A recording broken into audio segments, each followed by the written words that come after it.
to go toe-to-toe if this thing ends up being a little bit higher scoring. You see that total is at 64.5, which I actually like the under in this because I don't know if LSU is going to be able to put up enough points. Yeah, to your point on the receiver Cedric Tillman, I mean, the idea of him is great, but it's all pretty much predicated on last year's 1,000-yard season, right? I mean, the ankle surgery and the injury, they've been able to get by adequately without him, and there might be a week where they got to pay the piper and they need those explosives. Maybe, frankly, it's next week against Alabama, but I'm just not sure that it's this week at LSU. Brian Kelly, by the way, 4-11 against top 10 teams. Is this the week he gets right against one of the 10 best teams in the country in year one of his program? I doubt it. Tennessee's first time coming to town to play LSU since 2010. The Tigers are 4-4 at home in the SEC over the past 2 seasons. So while that's a difficult place to go and to play, I don't think it's been nearly as difficult as the program has been down since Joe Burrow and Jefferson and Chase left after their national title. The Tigers have won their last 5 games against Tennessee. But again, I just think the story is different here. This is the highest-ranked Vols team since 2006. They're the better team here. LSU's ranked, which is nice after beating Auburn 21-17. You mentioned that they could have their coach blown out. It was a tight game. But I still think that Florida State loss early in the year is revealing in that it tells you, that can happen and maybe that they're not above playing down at times as well. And they got to have everything they're capable of today to beat Tennessee. How about a 3:30 kick? Utah number 11, UCLA number 18. Kansas is the best story in the country. That's why College Game Day is there. But I actually think UCLA is in that conversation behind them for kind of the best of the rest. The Bruins have covered in 6 of their last 8 games, 5 in a row in conference now. They're 5-0, 3 blowouts. Their road win at Colorado on the ledger at the time we thought was a big deal, but they were up 24 on Washington before garbage time production last week. This team has exceeded expectations. They have, and I'm on UCLA in this game, and I go back to week 1 of the season where I was one of my favorite games heading into the season, Utah and Florida, right? It was Utah and Florida, and it was a situation where, hey, if Utah would have won that game, you would have felt like Utah could maybe run the table and be that Pac-12 representative for the college football playoff. But what did Florida have? And Florida's fallen off since then, by the way, and that loss looks worse and worse for Utah. Florida had a mobile quarterback. And what do we have here with UCLA? Another mobile quarterback, and I think Utah is going to face the best running back they've seen in Charbonnet of this entire season. And so I think both those guys will give Utah some trouble here. And I really do like UCLA in this matchup. And I'm not worried about the letdown because it is Utah. Like, you're worried about big win against Washington last week. They blew out Washington on, I guess it would have been Friday night. Wasn't even close. Impressive win. Utah will have their attention. So I'm not worried about like a setback or anything like that. I really like UCLA to cover the points and an outright win here against the Utah Utes.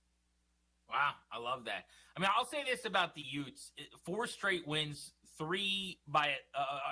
by at least 3 touchdowns. You mentioned the Oregon State game, but covering the spread is something that they've done really well. I mean, in all 4 of these games, they've done that. It was a strength of theirs last year. I get that you're worried about the matchup defensively, but their defense has been stellar. They've gone a month without allowing 17 points. So the question then becomes, what were the problems they had in week 1 against an electrifying quarterback talent? And can they make adjustments before they take on senior quarterback Dorian Thompson-Robinson for the Bruins, who's thrown for 1,200 yards, 11 touchdowns and 1 interception, really sharp through the air. But he's run, as you said, for 223 yards and 3 touchdowns. And Charbonnet, the running back, presents problems as well, 6.5 a pop, 417 yards, 5 touchdowns. But I do think this is a great defense, or at least a good defense that's playing great. So I'm taking the under in this game as my favorite play. I haven't had a side. I guess if I had to pick one, I would probably go opposite you and maybe take Utah minus 3.5. But I love your logic, and it's pretty convincing. A final game real quick I want to work in, and I know it has lost its luster, but as you can tell, I'm still fired up for the idea of Texas A&M and Alabama, Jimbo Fisher, Nick Saban. I have not forgotten about the off-season fireworks and being reprimanded by their conference liaisons.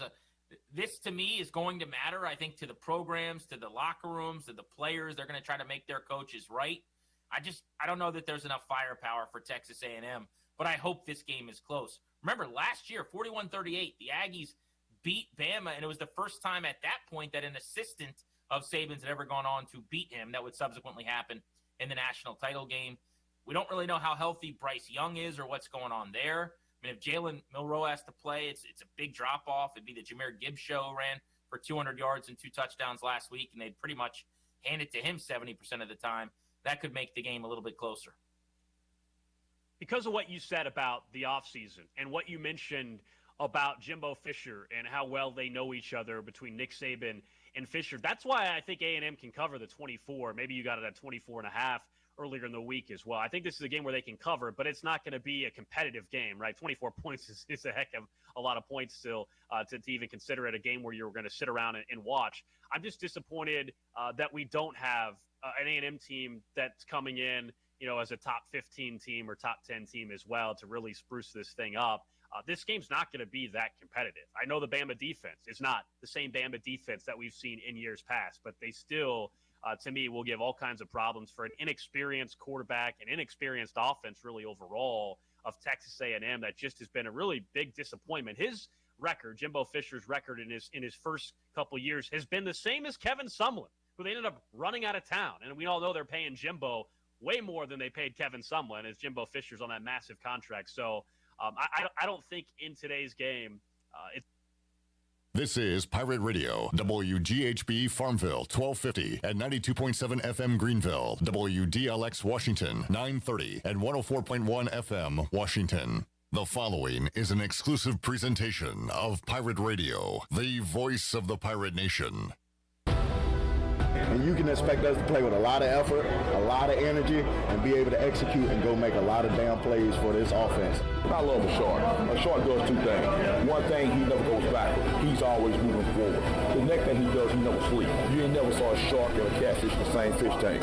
It won't happen. People think that for us it's just about catching the football and doing different things when it's in our hands. No, we're going to be the best damn blockers in the country. I want this so bad for this university, and we got a leader now. We got a leader that's ready to go. So let's take this program to the next level. We don't want nothing fake. Everything around us and surrounding East Carolina will be real, and the energy is real. So know your role. If you're a star, be a star. If you're a role player, you be the best damn role player there is. It's going to change. I promise you. As I stand here, it will change. Okay, and when it does, that stadium, it's going to be rocking, and heaven help whoever walks in there to play us.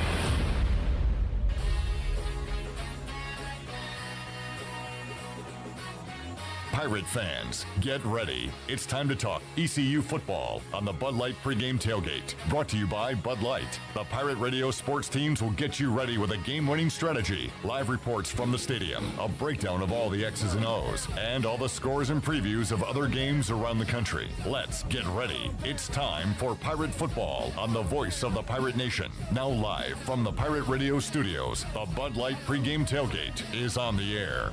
Week 6 edition of the Bud Light Pregame Tailgate is rocking and rolling. It's the Pirates taking on the Tulane Green Wave, the 4-1 Tulane Green Wave, battling the 3-2 East Carolina Pirates today in New Orleans. 3:30 kickoff here Eastern time, and we'll take you up to that 3:30 kickoff right here on the Bud Light Pregame Tailgate. A lot to get to the next 4 hours, including comments from Mike Houston, Donnie Kirkpatrick, and Blake Harrell as they talk about what they'll see when they take on the Green Wave today. We'll hear from the play-by-play voice of the Tulane Green Wave, Corey Glore. Spent a lot of time here in Greenville. Now he's with the enemy, and he'll give us a breakdown on the Tulane players to watch for today's huge conference game. Also, we'll hear from Pirate running back Rajay Harris. Talked to him earlier this week. He will not be playing in today's game, but Rajay gave us an update on his injury and his role on this team the remainder of the 2022 season. We will go out live to New Orleans and check in with Stephen Igo from Hoist the Colors. We'll go over the edge. Who has the advantage today when the Pirates have the ball? How about when Tulane has the ball? We'll look at special teams. We'll look at it all with Stephen Igo from Hoist the Colors. We'll also go live to New Orleans and talk to Patrick Mason from the Daily Reflector. Patrick, worried about the voodoo aspect of New Orleans. We'll see if he's doing okay and get his thoughts on this football game. Brian Bailey will join us live from New Orleans as well, as he has been down there seeing the sights, seeing the scenes, and will set the scene for us for this conference matchup. We'll also hear from the voice, Jeff Charles, down live in New Orleans, get his thoughts on this matchup. Billy Weaver, my co-host on the U.S. Sailor Fifth Quarter College Show, will join us during this 4-hour ride. We'll also hear from former Tulane play-by-play voice Todd Graffinini, some Pirate players as well, Holton Ahlers and Miles Berry. We'll talk about this Saturday from a gambling perspective with the big man on campus, Jeff Nadeau from Barstool Sports. Also, Kevin Monroe will give his thoughts on East Carolina, Tulane as well. Brian North, WCTI 12, joins us to talk about all the action going on this Saturday, about 27 minutes away from the noon kickoffs and just under 4 hours away from kicking things off in New Orleans. It's the Week 6 edition of the Bud Light Pregame Tailgate. Shirley Rhodes, CJ Schaefer, Chandler Honeycutt here in the Pirate Radio studios, and we'll pop the top on the Week 6 edition of the Bud Light Pregame Tailgate next.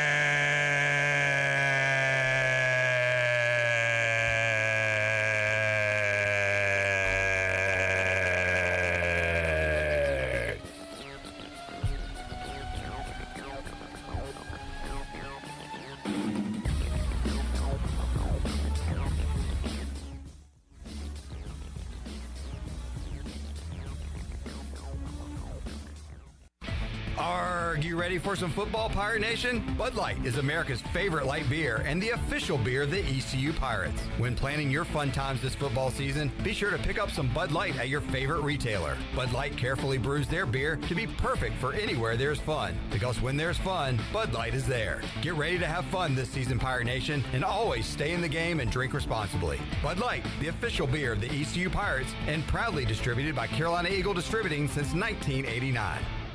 The Rick House is Eastern North Carolina's premier American-style restaurant and bourbon bar with daily specials. And here's the lineup. Mondays feature $7 margaritas and half-price appetizers. Tuesday is stuffed seafood night. Wednesday is date night. Thursday is roasted smoked lamb chop night. Fridays is prime rib night. And Saturday is Italian night and is also Fred and Wilma night with our 36-ounce bone-in tomahawk steak just like the Flintstones. And on Sunday, it's our legendary brunch from 10 to 2. The Rick House, American Provisions and Spirits, 710 Red Banks Road beside the bowling alley in Greenville. ASAP Party and Tent Rentals is your one-stop shop for weddings, anniversaries, corporate events, family reunions, birthday parties, or any celebration with friends and family. ASAP Party and Tent Rentals has the widest selection of tents, tables, chairs, linens, china, concession equipment, bounce rides, games, staging, wedding equipment, dance floors, and so much more. At ASAP Party and Tent Rentals, we help people get together. Call today at 756-7903. ASAP Party and Tent Rentals, locally owned and operated on Diamond Drive in Greenville near Agri Supply and Equipment Plus. Did you know time spent outdoors can help improve your children's health and bring balance to their life? The Outdoor Heritage Advisory Council invites you to join the Patch program. This program is for any child under the age of 16 and includes activities like fishing, hunting, and hiking. These are just one of the many ways you can earn the exclusive patches from the Outdoor Heritage Council. For more information on how to sign up and get your adventure started, visit outdoorheritage.nc.gov. This is John Gavigan with the Gavigan Agency. Our top priority is doing what is best for our members. Whether you are buying a new vehicle, a new home, protecting your family with life insurance, or filing a claim, our agency will be there every step of the way. Our goal is to become a trusted advisor for you and your family for all of your personal and commercial insurance needs. Give us a call in Greenville at 756-1400 for a car, home, business, or life insurance quote today, and give us the opportunity to show you the benefits of doing business with someone who cares. Hi, I'm Annalie Newhoff. And I'm Rob Campbell. And we are with CopyPro. We have been locally owned and operated here in Eastern North Carolina for almost 50 years. CopyPro is the leader in office technology. Does your business struggle with keeping printing costs low or producing professional documents? Here at CopyPro, total customer satisfaction is our #1 priority. We have a variety of solutions to help reduce your printing expenses and make your business more productive. Call us today at 1-800-682-6558 or online at copypro.net. CopyPro, we are the professional office systems people. The convenience of Pitt Greenville Airport is waiting just outside your front door. Service is back, so you're connected to destinations worldwide through flights from American Airlines. Plan your next trip. Book your flights today at flypgv.com or aa.com. Avoid the long check-in lines and congestion at the big airports and fly local at PGV. Fast, convenient, and close to home, PGV has American Airline flights perfect for your next trip. Book today at aa.com. PGV, where the Pirates fly. Winslow's is now Fifth Street Hardware Restaurant and Tap Room. With a brand new look, Fifth Street Hardware also has a new menu and serving lunch and dinner every Tuesday through Sunday and brunch starting at 10:30 on Sundays. What else is new? Well, they have poker every Tuesday night, Trivia Wednesday with DJ Captain Morgan, and on Friday and Saturday nights, they have live music open till 2 a.m. serving light appetizers all night long. New look, new name, same location on Fifth Street. Follow them on Facebook and Instagram for more specials. Fifth Street Hardware Restaurant and Tap Room. Pirate Radio. You know, I think this is a pretty blue-collar, tough, hard-nosed fan base, and that's where our teams are going to be. The voice of the Pirate Nation.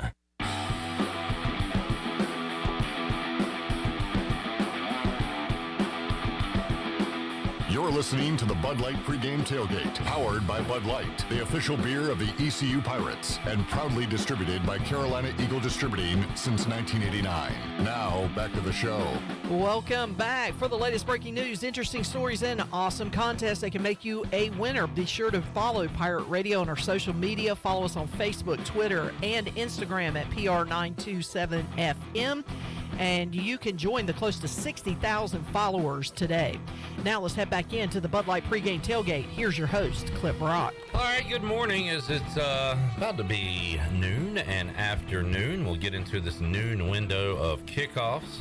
Talk about some of the games we're looking forward to seeing on this Saturday as we await the kickoff for East Carolina and Tulane. And we want to hear from you on this Saturday. Where are you watching the game? What are you eating? What's on your Saturday agenda as you ride along with us here on the Bud Light Pregame Tailgate? Make sure you are liking the streams and subscribing to Pirate Radio TV on YouTube as well. Follow us on Facebook. And let's have a day, everyone. Anthony's ready to go. He says, let's go ECU. Bobby says, let's go Pirates. Tyler says, let's go Pirates. My mom said, let's go Pirates. Chandler, do you want to read what Austin said? Let's go have a freaking game. We're having a freaking game. Thank you. Kevin says, must win for the Ahlers legacy today. All right. Thoughts? I mean, I don't disagree with that. So you're saying you do agree? I wasn't going to say more Ahlers. I was going to say more Mike Houston.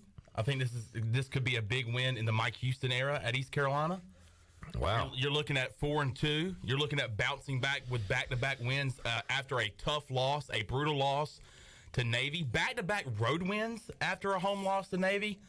That would say a lot for the Mike Houston era. And it keeps you alive in the conference race. If you lose this one, it's dead. It's all but over. Although, how about the result last night in Memphis? Good gracious. So the Tigers kick a field goal with 4:04 left to go. They're up 32-19. It takes Houston a while to get down the field and score, but Clayton Tune hits Keshawn Carter for a touchdown. So they score, kick the extra point. It's 32-26 with 1:17 left. So all you got to do, get an onside kick and recover that, and ball game, and Memphis goes to 3-0 in conference play, 5-1 overall. But Houston gets the onside, and it takes them really no time to get all the way down the field. They get to the 2-yard line. I can't remember if it was 2nd and goal or 3rd and goal before they finally cash it in, but they score. They kick the extra point, 33-32. And one of those games, like those the crazy stats we talk about with the Ravens this year, they're 2-2, and they've trailed for 14 seconds all season. Yeah. Houston trailed this game for 59 minutes and 42 seconds, basically, and they score with 18 seconds and the game. Get out of there with a 1-point victory. So, like we said yesterday on the show, we were talking about how many losses will the teams in the AAC championship game have. And could be one. Could we see two teams with two losses in the championship? A lot of this depends on Cincinnati as well. Cincinnati should be able to cruise today against South Florida, but they've got some bumps in the road ahead on their schedule too. So it's fun to be in the conference discussion. We are right now, but if you lose today, we can probably put those discussions out to pasture when it comes to ECU. Absolutely. And, man, Memphis looked really good out of the gate last night, offensively and defensively. They established a run game early. Passing game looked good. It was 20-7 there at one point. 32-19, as you just mentioned, and Houston, Dana Holgorsen, I guess he was doing all this, and maybe the Houston fans that were there were booing, and he was like, whatever, yeah, we got this. And then, what a gutsy win on the road, and a good bounce back win after did you say they were 3-0 in the conference? Memphis would have been 3-0. Oh, yeah. So, but they were 18 seconds away from 3-0. A good bounce back win for Dana Holgorsen and the Cougars after a tough loss last week to the Fighting Corey Glores in overtime. So, what a great game last night for American Athletic Conference college football on a Friday night. Houston moves to 1-1 in the conference. Remember yesterday I said Houston is in shambles. Holgorsen's yelling at the sideline, yelling at the fans. They got players pushing each other. Oh, and I said, but would you be shocked if they went in and won? But they're winning. And so it is a volatile situation there with Dana Holgorsen in Houston, but just shows that they do have talent and they somehow rally back to score and get that onside. You just never know in college football, in sports, and that is why we love it so much. All right, you can chime in. Robert says this is basically an AAC playoff game today, and I think he's right. Robert also said Memphis looked good last night, but I see he's deleted that. I wonder if he didn't watch the end of the game. I don't know, but he's right. We've got a playoff. You talk about playoffs? Playoffs begin today, and they don't stop. If you survive in advance, you win today, you got another playoff game against Memphis next week. That's kind of how the schedule sets up now. Yeah, I mean, the door's wide open in the American Athletic Conference when it comes to that championship race. I hate to go off the college football path. You mentioned playoffs. Playoffs. How about Major League Baseball yesterday? 3 games played under 7 hours? Yeah. Well, playoffs, what rises to the top? Pitching. And that is what we saw, some quick games yesterday. And just to give you the results, hit the trumpets. The Mets. I'm really starting to like that song now. Why are you playing the flute?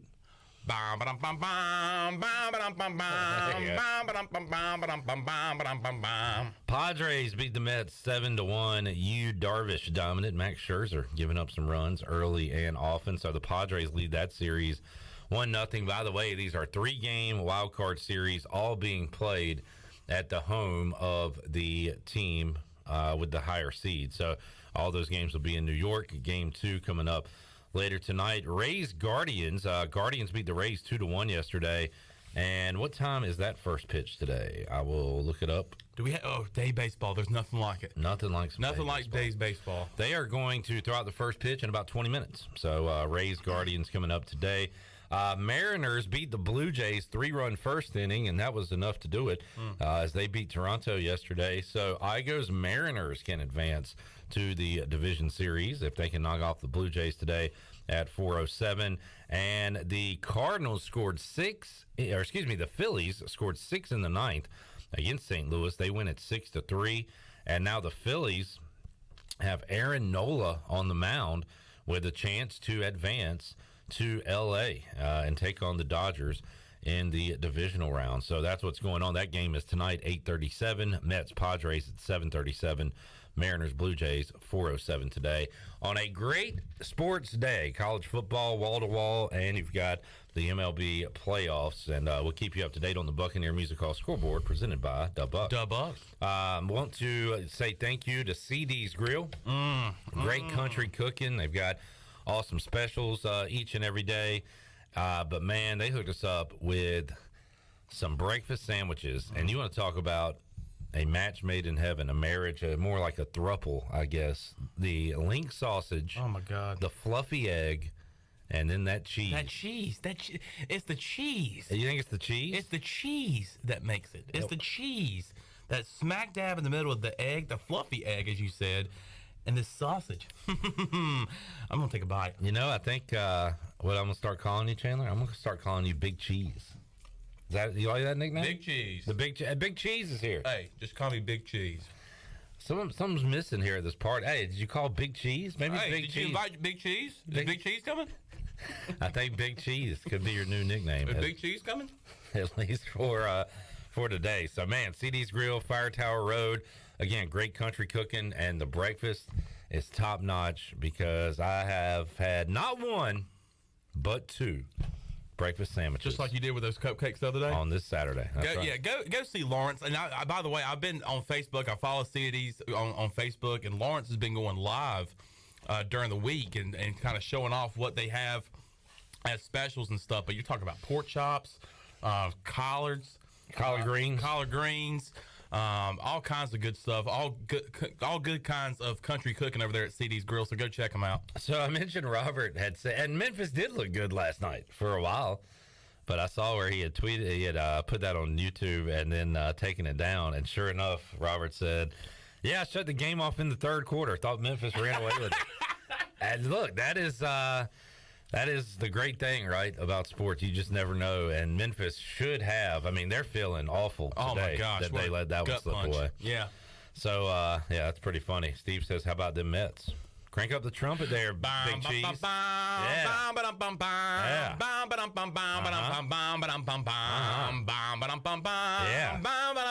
All right. Beautiful. It's a beautiful, beautiful thing. All right, so now we will hear from Mike Houston, the head football coach of the Pirates. He met with the media the last time a couple of days ago. Let's hear that final meeting and his Q&A right now.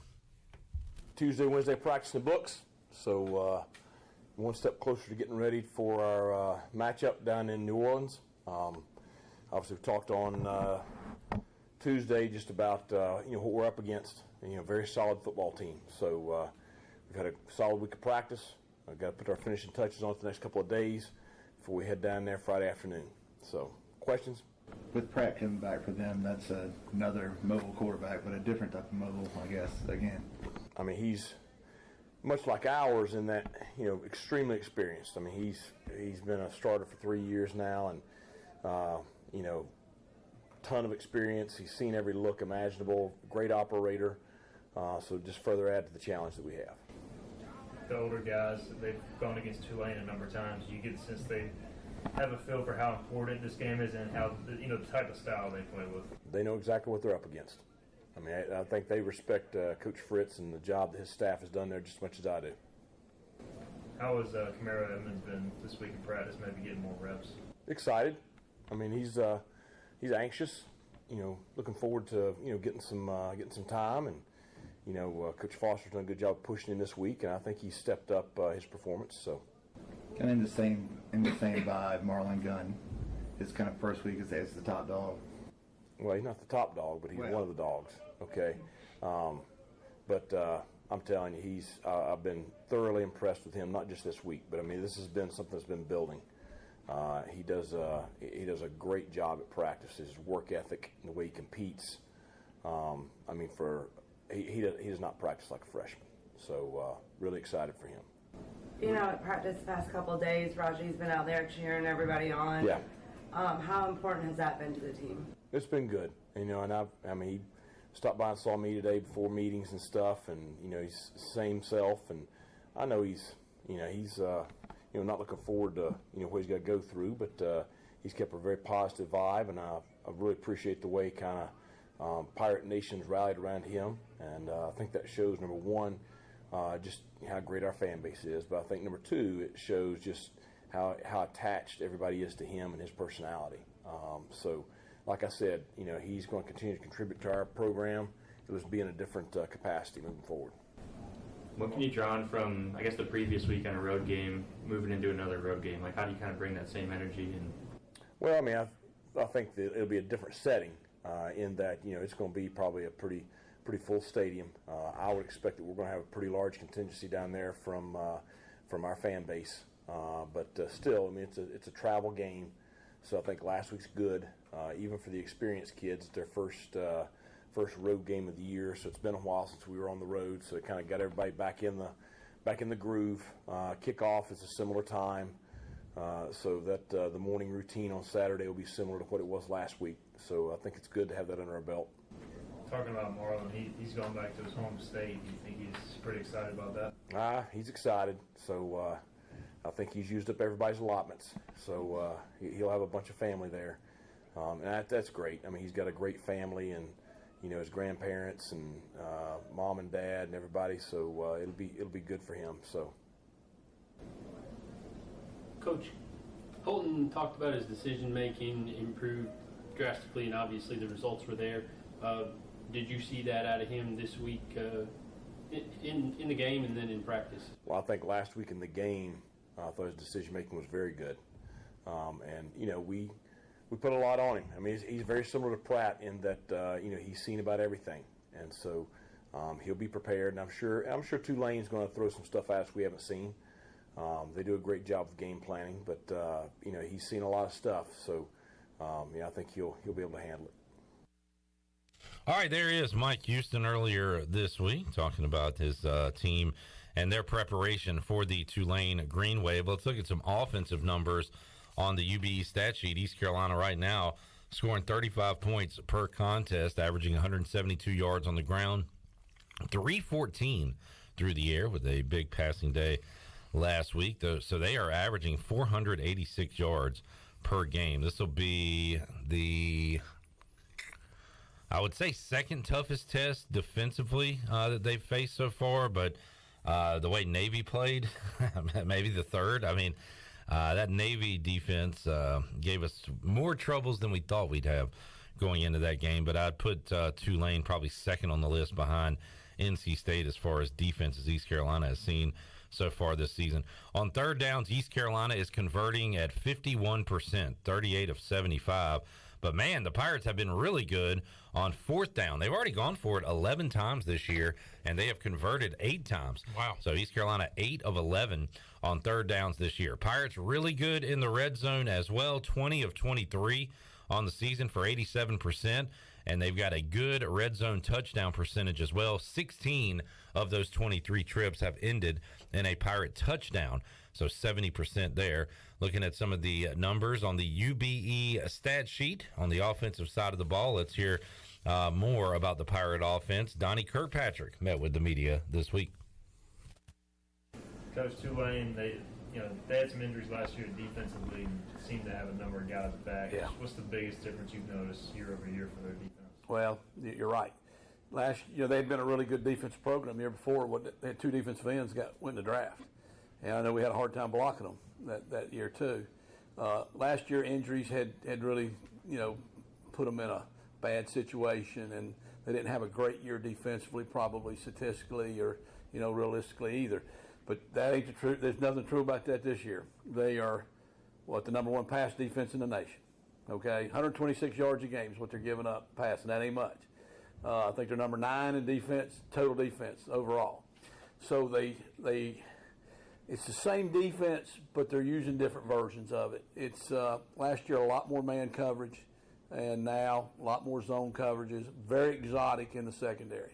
Tons of coverages, lots of looks, lots of disguises. That's why they're playing so well pass defense, and they've got good players. They're exceptional at linebacker. Okay, 2 linebackers can run, can hit. They're nasty. Really the third linebacker, which I'd say is a nickel, he used to be the safety, is a great player too. Okay, they've moved him closer to the ball because he's always around the ball making the tackle anyhow. So they just moved him up where he can make it quicker. So this is a great challenge for us going to New Orleans to play this defense. So we're going to have to play really, really well.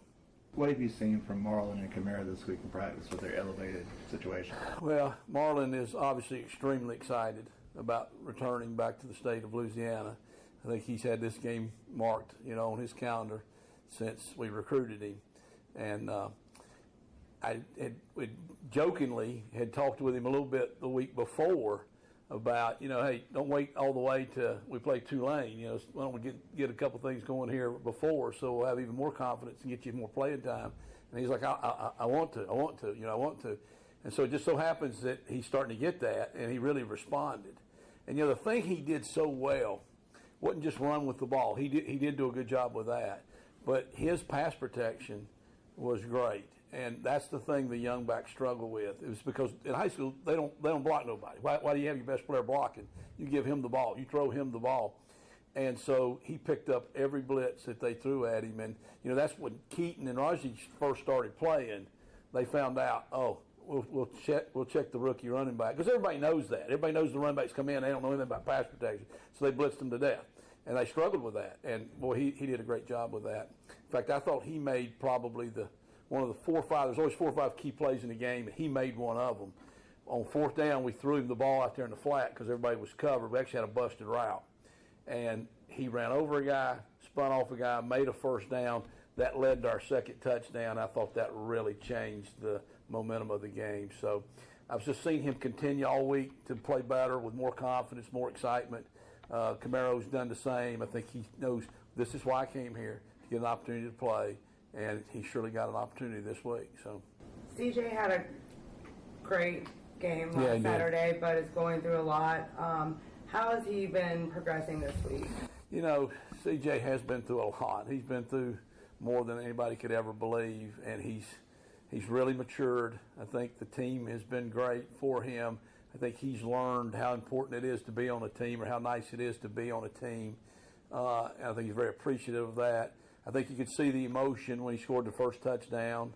I kind of glanced away and then saw him on the ground. And for a moment, I thought, did he get hit? Did he fall? Did he step in a hole or something out there? And then I knew quickly when I saw him kind of go to his knees, what was going on there. So, those are one of those things. They're kind of storybook. Guy loses his grandmother that's been such a big part in his life. And he goes out. It was the Brett Favre deal when his father passed away. And then he has the unbelievable game, best game of his career. But really, that doesn't happen very often. For every one of those Brett Favre stories, there's a million where they go out there and they weren't able to handle it. So great job by him. I thought great job by his teammates and his family to get him in that position, because I think the thing he knew was that's what she wanted. That's the best way to do it, to honor her. And she just wanted him to be successful. And that's a small part of it, the football part. I think, the other part, going to school and doing all that's way more important. But very proud of him. Now, here's the challenge again, because, and I'm not getting on you guys. Y'all know I love y'all, but y'all tell them how great they are this week. I know you are. Everybody's telling them how great they are. And, I jokingly said, this is the same guys telling you how bad you were the week before. So we're in that business. We know that. We knew it was a rattlesnake when we picked it up, as Ruff used to say. So we know the business is what the business is.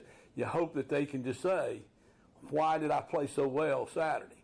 They played so well because they prepared, and they're probably a little mad. You know what I'm saying? I know I was. I know that the coaches were in a bad mood all week, probably.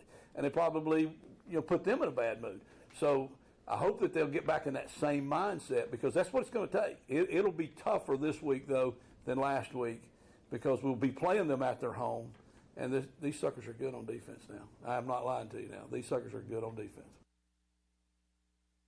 So for a defense that, maybe might try to disguise different things, like from a quarterback perspective, is it just sort of trusting what you see and just kind of leaning on that? Well, it's what you do to a good quarterback. That's what all good defenses do, is you try to confuse the quarterback and get him out of his rhythm. And because when he knows what they're in and where he can go with the ball quickly, you're going to throw it better and you're going to play better. So it's just a matter of knowing the offense, which I feel great. Holton knows the offense. What are the reads?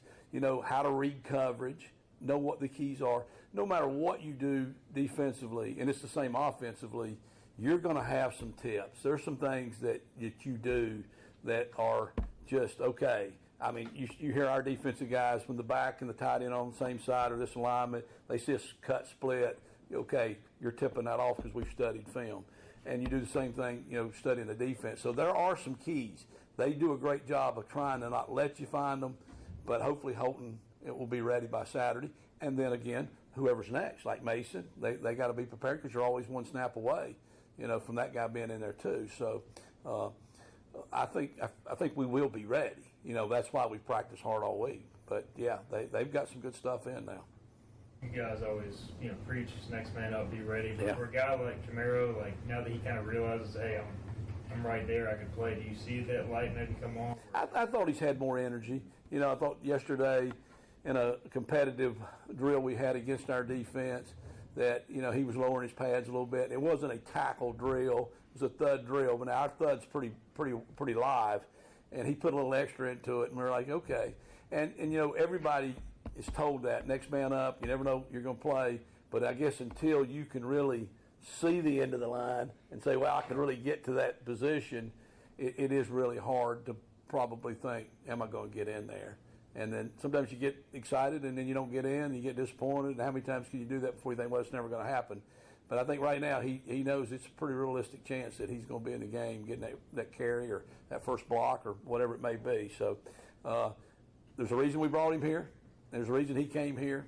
It's for this situation. For a guy like Ryan Jones, I guess who's showing his versatility, like, are you finding that you can be more use him creatively in different scenarios? Yeah, I think that he's a matchup nightmare. I think for defenses because is he a tight end? Is he a wide receiver? He's a little bit of a running back. You know what I'm saying? He's a lot of different things. So we're in a good situation, and then I think we have a lot of different guys that we can go to. Jalen Johnson got off to a really good start in the first quarter. He had 3 catches in the first quarter, and I thought he had made a couple of really nice third down conversion plays, and then his back tightened up, which he's had some issues with that. We knew going in he had not practiced very much. So you think, wow, you just lose your starting Z. Well, luckily we had prepared CJ to move to the Z position because Ryan then could play all the H, can do more things. So you're always piecing that together. Now, there's a limit to how much they can all do and how much they can remember and learn, how many different positions can you play. But they've done a good job with it so far, and we're very fortunate we got different guys to go to. But Ryan's definitely one of those guys. I think you're right. What you call sometimes gets dictated by the way the game goes. But he's always in our thoughts about let's make sure he's getting his chances to do that. But, his position, you got to block a lot too. I know everybody doesn't see that because they think, well, okay, he had a great game because he had, I don't know what he had, 6 catches. He scores a touchdown. The coaches see it like, oh, you missed 3 blocks right there, that cost us or whatever. Oh, you made those 3 blocks too because he plays that position as well. With Josiah, looking at him, he's been back at practice some this week. Yeah. Has it been tough to try and get him on the field with some of the stuff injury-wise? It's been a nightmare. It's been impossible because he's always been a guy that has had big plays. And he's always had his big plays against the best defenses. Like he catches a touchdown against Cincinnati. They don't hardly ever give a touchdown up last year. That's DB, he's making more than all of us in this room put together, you know what I'm saying? And he goes out there and beats that guy and scores a touchdown on him. He's done it against, all the good teams. It seems like he's had big plays.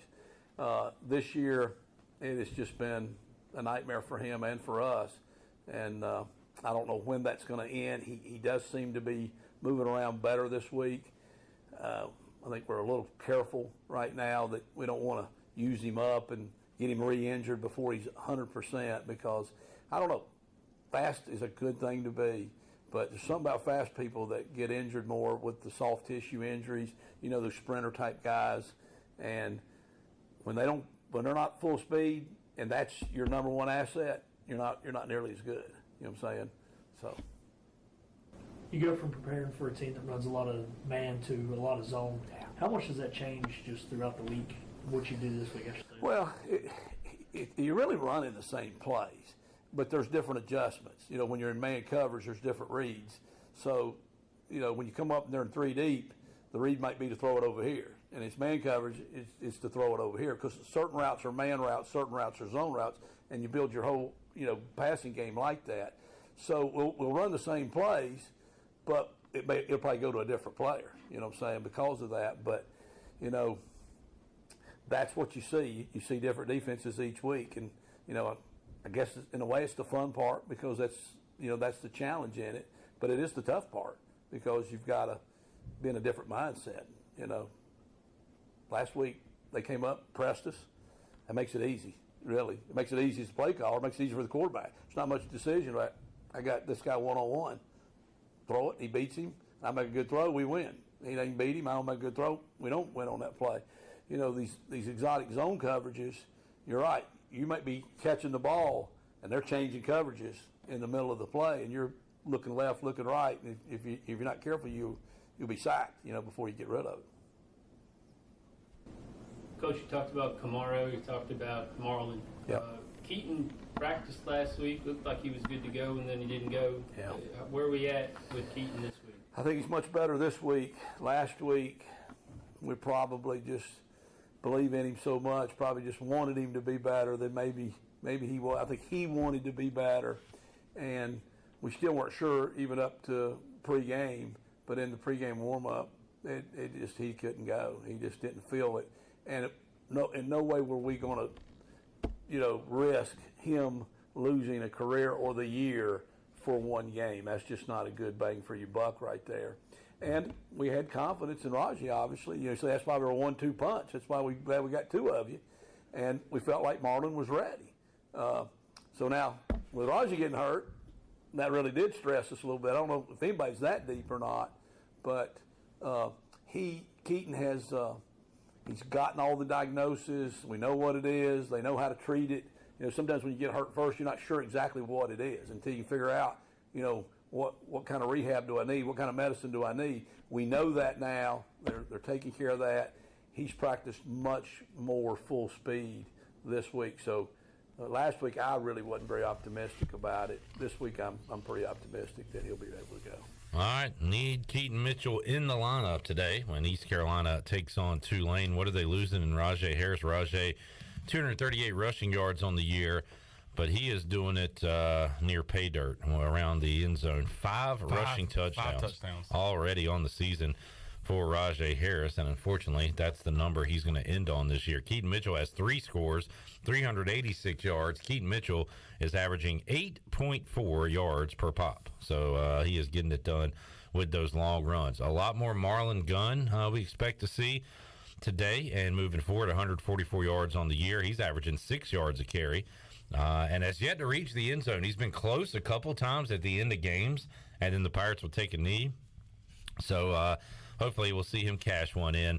Isaiah Winstead has been finding the end zone. 2 touchdowns now for the Pirates' leading receiver, 34 catches on the year, 475 yards. C.J. Johnson, your second leading receiver with 22 grabs, 420 yards. And C.J., with those big plays, now averaging 19 yards a catch on the season. He has 5 touchdowns already. Ryan Jones has scored in 4 straight games for the Pirates. He has 4 touchdowns, 203 yards on the season and on 20 catches. Jalen Johnson, and we will talk to a lot of folks down there, Brian Bailey, Stephen Igo, Patrick Mason, Jeff Charles, find out the Orthopedics East injury report and if we'll see Jalen Johnson give it a go today. Shane Calhoun, 10 catches, 96 yards, and a touchdown. Rajai also had a receiving touchdown for the Pirates. Keaton Mitchell, only 3 catches on the year. I want to see that number go up. I want to see him have 3 catches in today's game. So there's a look at your UBE stat sheet. You can go to pirateware.com if you're out of the area and check out all the great apparel that UBE offers. The biggest and best selection for ECU sportswear and accessories for Pirates of all ages. All right, let's take a break. When we return, we'll get the Tulane perspective on today's game. You'll hear my chat with Corey Glore as he highlighted some of the players to watch for the Green Wave as they take on the Pirates today. We've got a score in Baton Rouge, Tennessee, and that high-powered offense has already scored a touchdown, and they're moving down the field, ready for another. This could be, by the way, breaking news, this is the Chan Man game of the week. LSU hosting top 10 Tennessee. Earlier this week on Pirate Radio Live, I chose the Tigers to beat Tennessee in my upset picks. This could be the first Chan Man game of the week that is a blowout. Because right now, Tennessee, LSU fumbled the opening kickoff. Tennessee punches it in right away. And then Tennessee just had an awesome punt return, sets them up beautifully inside the red zone. So now they're looking to go on top even more over the Tigers. Mississippi State has already scored against Arkansas. It is 7-0 in that one. Michigan up 7-0 on Indiana. TCU kicked a field goal on their opening drive. They lead Kansas 3-0. We're keeping up with all the action here on the Bud Light Pregame Tailgate on the Buccaneer Music Hall scoreboard. And we are back with more, presented by The Buck. The Buck. After this.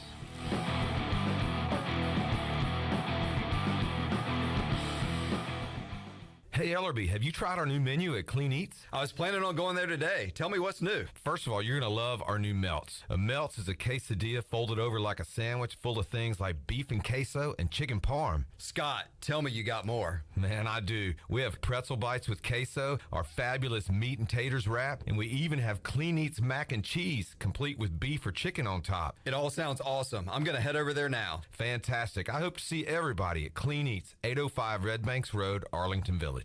BMS Builders is your premier custom builder in eastern North Carolina. With homes in Blackwood, Mills Creek, Dalton's Cove and Farmville, and Belmar and Ayden, they're constantly expanding. Now to Laurel Glen and Sarah's Way, plus the new duplex community at Abigail Trails. BMS Builders can build the home of your dreams. Just ask Dr. Dennis Ross in Greenville or ECU football coach Mike Houston. They built their homes, and they can build yours as well. Call 916-1578 for BMS Builders. It's Bostic Sugg Furniture's Lazy Boy Market Sample Sell-Off. We bought out an entire showroom of 100 one-of-a-kind pieces of Lazy Boy furniture. Now we're selling it all at drastically reduced prices. Floor samples slashed an additional 50 to 70% off. This is a one-time opportunity to shop extreme sell-off prices on brand new Lazy Boy styles, recliners, power recliners, sectionals, and leather furniture, designer chairs, cocktail ottomans, and much more. Hurry! You will never, ever find Lazy Boy furniture at such low prices again at Bostic Sugg Furniture.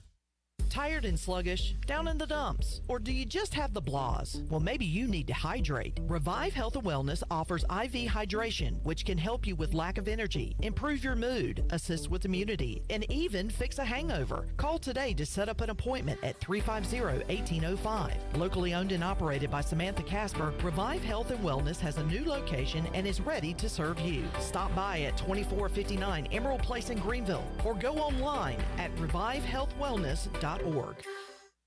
Ahoy, mateys! It's Captain Jack Spare of R&R Tire Express. We're here to serve our pirate community by offering easy payments for easy ownership. For you landlubbers, R&R will install a new set of tires for just $20. $50 installs new custom wheels and tires. To learn more about R&R, stop by 3920 US 264 or rnrtires.com.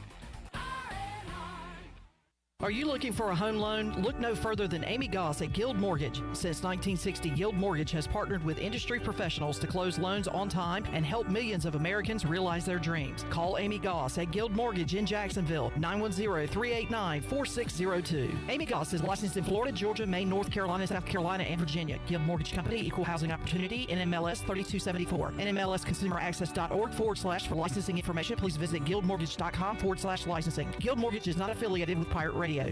Hi, this is Jeff Charles for my friends at Ed Watkins Marine. I've known Ed personally for years, covering his winning performances on the football field and on NASCAR's pit road. Now Ed is winning on the water, and you get to win too. You win with awesome prices on boats from Ed Watkins Marine, and of course, great service after the sale. If you're looking for a new boat, contact Ed Watkins Marine today. They will deliver anywhere. Find them online at edwatkinsmarine.com and tell them the voice sent you.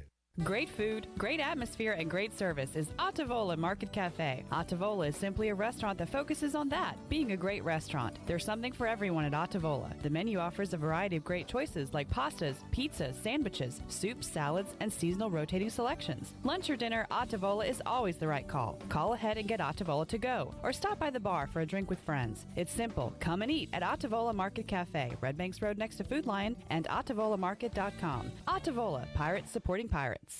This is Xavier Smith, and you're listening to Pirate Radio, the voice of Pirate Nation.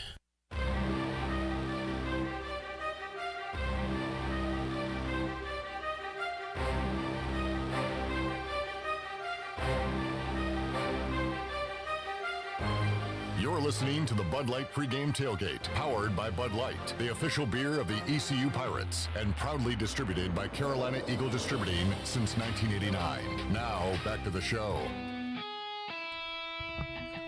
Now, with the Pirate Radio scoreboard, here's Shirley Rhodes. All right, a lot of games already have first scores. Mississippi State leads Arkansas in the first quarter 7-0. Eastern Michigan leads Western Michigan 7-0.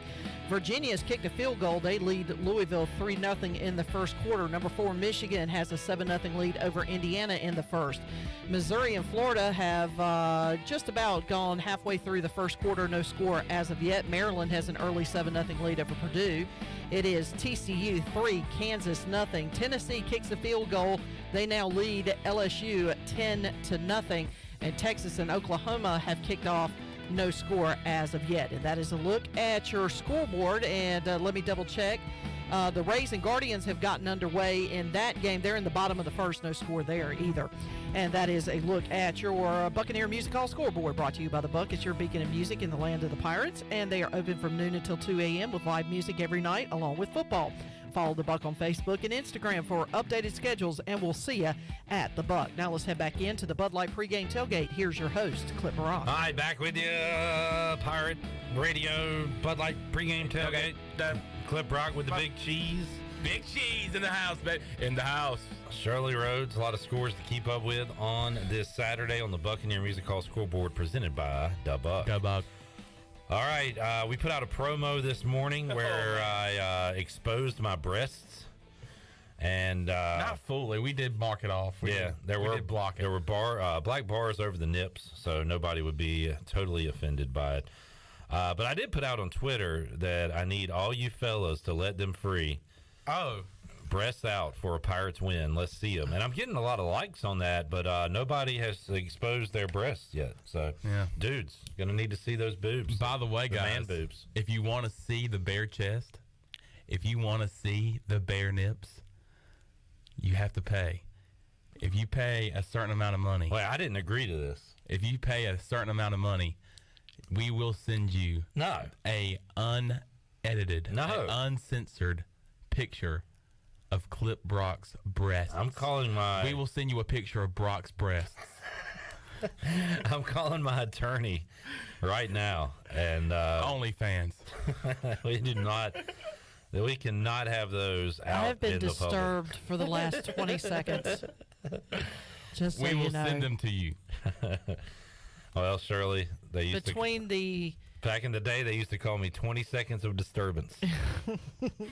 But between the moobs and Chandler's creepy voice, I can't get the last 20 seconds of my life back. Brock's breasts. We will send. All right, back to football. Y'all, quit clowning around. Brock's breasts. Quit clowning around, Chandler. I'm on one, man. I'm sorry. The big cheese is on one today. Big cheese. All right, so Pirates, Green Wave. We'll talk a lot about what ECU's bringing to the table today. Let's hear what Tulane has to offer in this matchup. As earlier this week, I caught up with Corey Glore, our old pal, the current voice of the Tulane Green Wave. He gave us some players to watch, some things to keep an eye on, and why is this Tulane team 4-1 right now, so good in the 2022 season? Let's hear that conversation now. Tulane coming off a dramatic win. Not only did we get to hear Corey call it, we got to see Corey in the booth as the walk-off touchdown was scored. Corey, as somebody who is very modest, I'm sure you don't enjoy having to relive that video and everybody seeing you pump up, so pumped up in the booth, right? Well, I found now with this, the thing that we're doing here, and we're just setting up a GoPro in the booth for every game for moments like that. I found that I broadcast with my hands more than I realized. Like, that's what caught me off guard watching that clip, and it happened.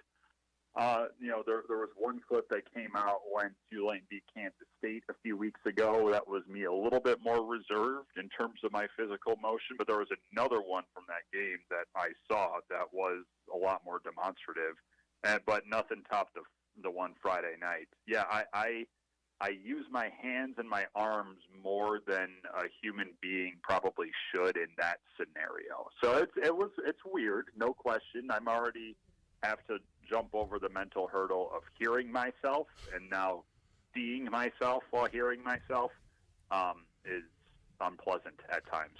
It almost looked like both of your arms went out when that ball was released. It almost looked like you were almost catching it for sharp, that walk-off touchdown.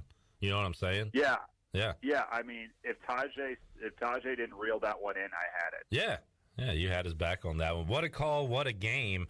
And I guess, Corey, man, we hate to do this, but you East Carolina's like, hey, we're 2 plays away or whatever from, 5-0 and a top 25 ranking. Well, Tulane is 1 letdown game away, and I didn't see the Southern Miss Tulane game. I'll let you speak on it, but after winning in Manhattan, and that sandwich of Kansas State and Houston is filled with a loss to Southern Miss. I know they'd like to have that one back, but was that a classic letdown game? What did happen in that Southern Miss loss, Corey? I really don't think it was that classic letdown because they moved the ball well. They outgained USM by about 200 yards, and they were in control of a lot of the pace of that game. But what happened was you had a blocked field goal, you had a blocked punt, and you had a missed field goal across the night. That led to 13 points for USM. And there's your difference. So, where East Carolina thinks they're probably a couple late kicks and 1 poorly timed interception away from being 5-0, I think Tulane will look at 2 rushes off the right side of your special teams protection of being 5-0 as well. And so it literally comes down to that. It was not like you were out-gamed. It wasn't as though you were out-planned against USM. It was that when crunch time happened, especially in special teams, you just failed to execute some simple stuff. And so getting that cleaned up is a lot simpler to do than fixing a game plan. And I think we saw that happen the next game at Houston, where they cleaned up that stuff. Now, they had a missed field goal against Houston, and there is now back a competition up for grabs here for the place kicker spot this week. But they certainly were executing in a far more crisper fashion up and down the board on their next effort out. So, yes, they definitely want USM back, but it was really as simple as the guy who was the wing blocker on the right side of special teams was not able to play that game due to injury, and it was a true freshman there, and he got whipped on a couple of really important moments. And so you get those back, and you're 5-0. A lot of similarities between this East Carolina team and Tulane team. The East Carolina players said as much Monday when they joined us on the Players Lounge. Before we dive into it more, one more question on the Houston game, Corey. As you're calling all that and you're in a thriller on a Friday night, are you aware and keeping an eye on Dana Holgerson and the theatrics there at the end of regulation and the crowd's booing and he's gesturing to the crowd? Are you, did you see all that as it was transpiring, or were you focused on other things? I saw some of it. I mean, with the way that stadium's set up, I mean, the Houston bench is obviously right in front of us. And so, the booing was obvious. That was picked up loud and clear on our broadcast at the end of regulation. But the screaming and showing his anger towards the fans, I didn't notice that right away. I definitely saw him earlier on that possession go after his left tackle at a false start in that drive. And so, no, I saw a little bit of it. I didn't see kind of the attention-grabbing moment there at the end of regulation, but it certainly did not escape this Tulane team leaving Houston what they seem to do to make that head coach of the Houston Cougars pretty angry. No doubt. And ESPN certainly picked up on it because they basically had the Dana cam there for the last 15, 20 minutes of that telecast the other night. Corey Glore joining us. It'll be East Carolina and Tulane on Saturday. And Corey, we'll cut the microphones and cameras off for a minute. This is just me and you talking, and you can trust me. What has Willie Fritz told you about the quarterback situation? Who's starting on Saturday? Do not know. I think they are hoping Michael is available and getting him worked back into regular practice reps this week. If not, it'll be Kai Horton. Justin Ibieta, who started Friday against Houston, injured himself on the first drive, and he's not going to be available. And so it'll either be Pratt or Horton. That's all I got for you here as we sit today. Kai Horton, man, part of your awesome call there at the end, Tulane wins, dramatic fashion, but how cool is it, Corey, to see a third-string quarterback go in on the road and beat a pretty solid team, a good Houston team? We were kind of saying, could Ryan Stubblefield or Alex Flynn? Could we see that happening here at East Carolina? Because that's pretty remarkable to see what he did the other night. Yeah, it was pretty special, and I think, for all the faults and the dysfunction that exists with the Houston Cougars right now, the one thing that's undeniable is their pass rush is scary, and it did wreak some havoc Friday. And so for him to hang in there like that, and, he wasn't, blowing the world apart throughout the course of the game, but when he was called upon to lead the team down the field, he did. He had a heck of a first touchdown throw in the first half. A little throw on the run across his body that was really, really challenging. Then the throw in overtime was special, especially in that circumstance. The thing that, I think gave some calm to a lot of people around the program when Horton had to enter is that he has had to be in a game before, a big pressure game. He had to start against Cincinnati last year due to injuries in front of him. And he played really dang well in that game. And then afterward, we found out he had a broken finger on his throwing hand that he suffered in the first quarter and still played pretty well against that type of team. And so we had seen bits of it before. And so when he was thrown in there, there wasn't necessarily a case of he was going to be too wide-eyed for the moment. It was whether or not he had enough of the knowledge of the playbook heading into that game to be ready to go. Last year, he had the whole week of first-team reps heading into Cincinnati. That wasn't the case last week. And so for him to be able to settle in, make some really tough throws, and some big-time plays when this team required it, and he's a humble dude from small-town Texas here, Clip. He's still never lost a game in that state. He went 30-0 in high school. And wow. Now he's 1-0 as a collegiate quarterback in that state. From about 3 hours away from Houston, and it was never a case where it was nerve-wracking for him, and that's hard to do when you're a third stringer. And last week he became second stringer heading into that game, but you're not anticipating that moment where you're actually going to be needed, and then he was needed very early, and he had one unbelievable show on national television. No doubt, Corey Glore joining us on the Pit Electric Live Line as we talk Tulane football. And, Corey, we need to put a mark on Tajay Spears. How about the leading rusher?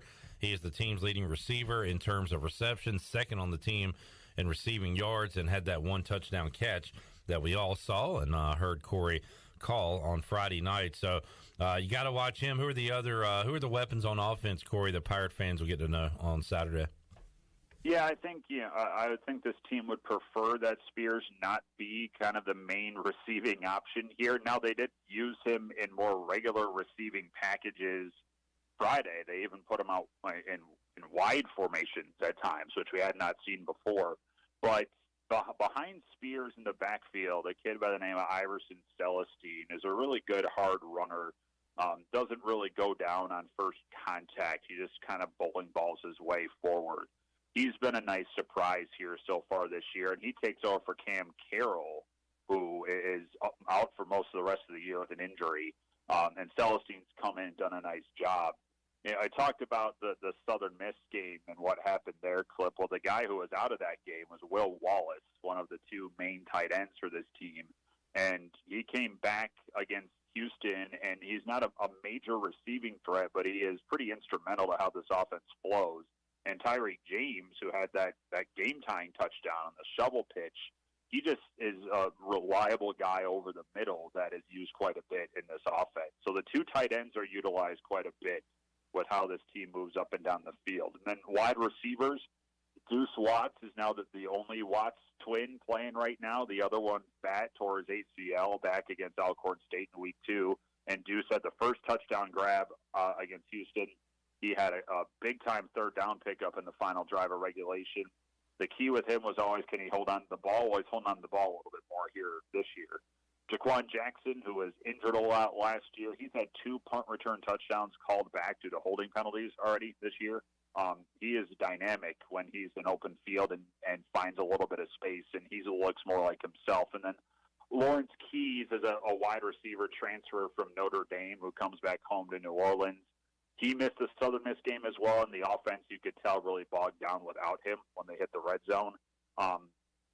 pre-snap movement, a lot of show and go stuff, a lot of decoy stuff with him that is pretty key to how this wide receiver group functions. So there's a couple of names for Pirate fans to watch for on this Tulane offense. Corey Glore joining us, Pit Electric Live Line. Two good defenses will be on display on Saturday as well, Corey. And East Carolina, Blake Harrell has come in year 3, and we've just seen improvements each and every year, each and every game. How about Tulane, a number that jumps off the page? They're giving up 14 points a game. Now, those numbers are helped when you shut out Alcorn State. They gave up 10 to UMass, but only allowing 10, on the road at Kansas State. Talked about the special teams miscues, giving up 27 to Southern Miss and then 24 to Houston. But 14 points per game, Corey, just about halfway through the season. That is a stellar number defensively.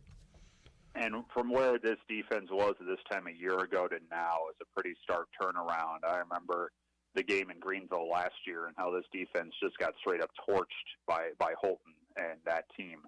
And now it's, almost a full calendar year later, maybe even a little bit more than that, and you have one of the better units in the nation going right now. I thought it was telling to me that Friday they saw Clayton Tune, who, you could make the case is the best quarterback in the American. I'm sure ECU would have a bone to pick with that. But his experience, his accuracy, his efficiency is really sharp and will get him some NFL looks. And they were able to hold him down by and large. And so that was the first big test for me. That was the first time this year that we're seeing a quarterback that could really test them downfield. And they were able to manage that pretty well. They're going to see another one here Saturday. And so how they're able to do this 2 weeks in a row, that will be, the difference between a win and a loss for this group. But, yeah, I mean, the linebackers get the headlines, and deservedly so. Nick Anderson, Defensive Player of the Week here in the conference. Second time he's won the honor. Dorian Williams, he's an NFL monster of a linebacker. Those two have just had some exceptional years already.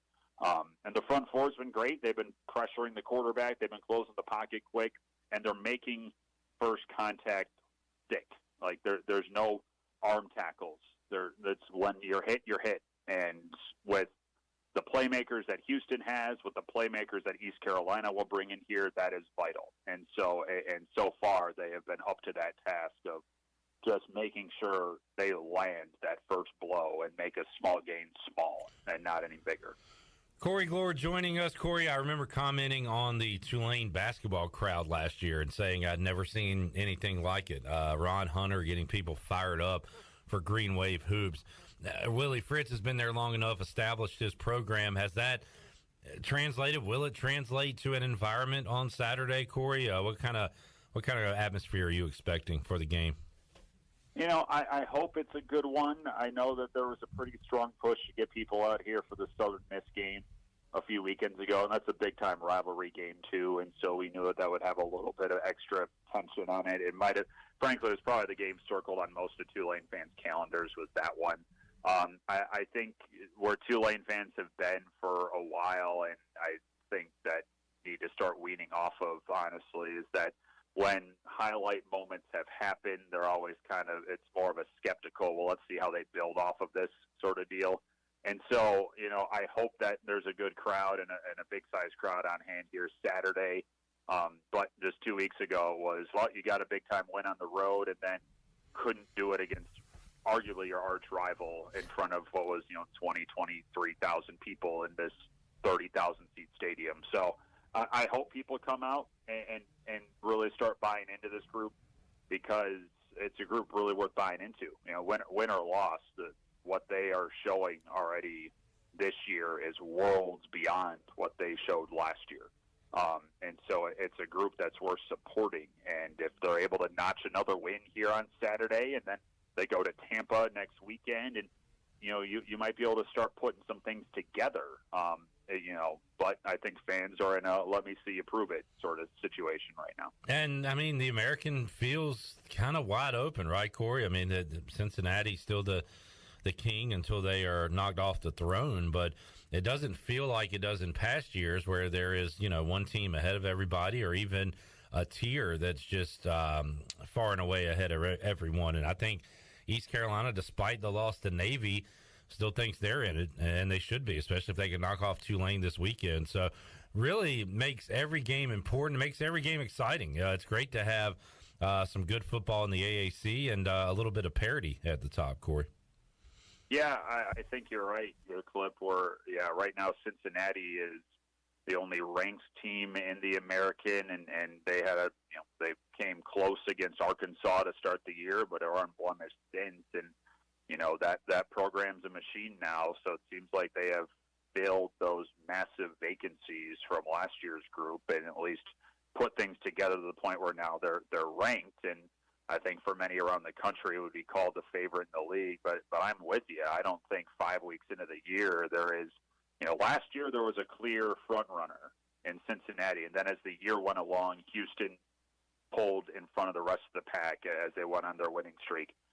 That doesn't exist right now, and who knows what the next, at the end of October, if someone has lucked out in front. But as of now, I mean, I think you are, any choice in the league is as good as any to maybe compete for this league. Temple is probably going to be struggling. South Florida, we're going to see them next week, and ECU just saw them. So we'll see where they're going to fit it in all of this.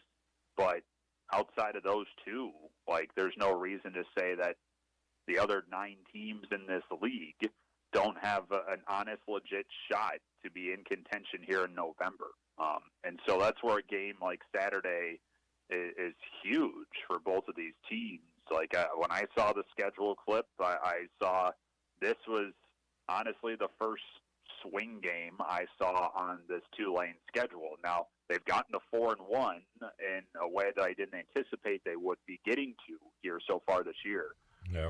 And so, who knows what transpires here on Saturday, but this is the first one I saw that this is going to be one of those games that you'll look back on in the first week in December, for good or for ill. And so I think that puts a lot of emphasis on this contest for both of these teams, because I think both of these teams will wind up looking back at this game. All right, Corey Glore joining us this week on Pirate Radio. He'll be on the call rooting on his Green Wave now. And, man, great to catch up with Corey. He's doing a great job there at Tulane. We miss him around here in these parts. All right, let's take a break. Hour 2 of the Bud Light Pregame Tailgate on tap. And, man, we're going to enjoy some more CD's Grill. They hooked us up with some breakfast sandwiches, sausage, egg, and cheese. I've already taken 2 to the Dome right there on Fire Tower Road. Awesome country cooking at CD's Grill. They hooked us up on this Saturday. We'll take a break, come back, talk some defense with Blake Harrell. Also in hour 2, live check-ins down in New Orleans with Stephen Igo and Patrick Mason. All that and a lot more ahead on the Bud Light Pregame Tailgate. We roll on after this.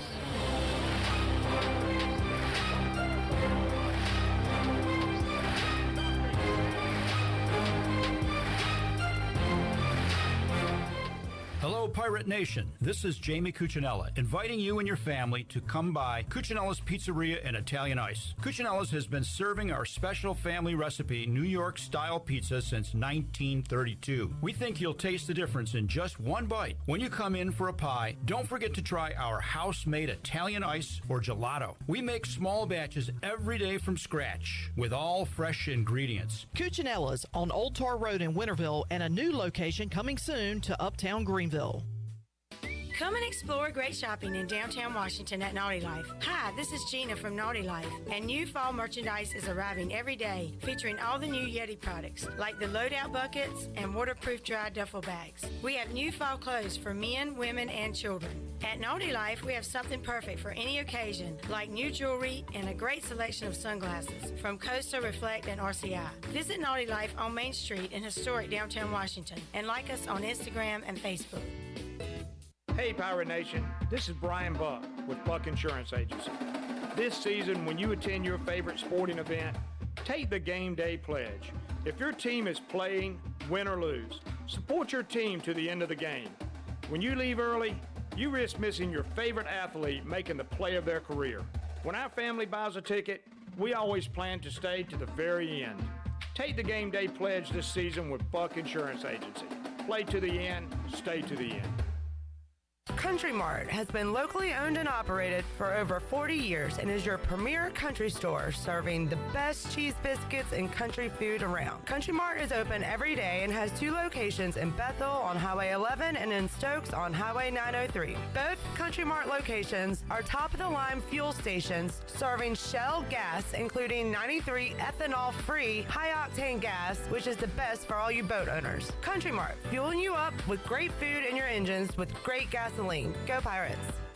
Do you need custom t-shirts, apparel, or promotional items for your business, organization, or event? Keep it local. Print it local with University Sportswear. University Sportswear ENC.com is your one-stop shop for all promotional products for your business. With over 1 million items to shop from, University Sportswear ENC.com offers high-quality products at prices to fit any budget. Visit University Sportswear ENC.com for contact information and to get shopping. University Sportswear ENC.com, the official sportswear provider of Pirate Radio. The Buccaneer Music Hall is your beacon of music in the land of pirates. The doors open at noon, 7 days a week.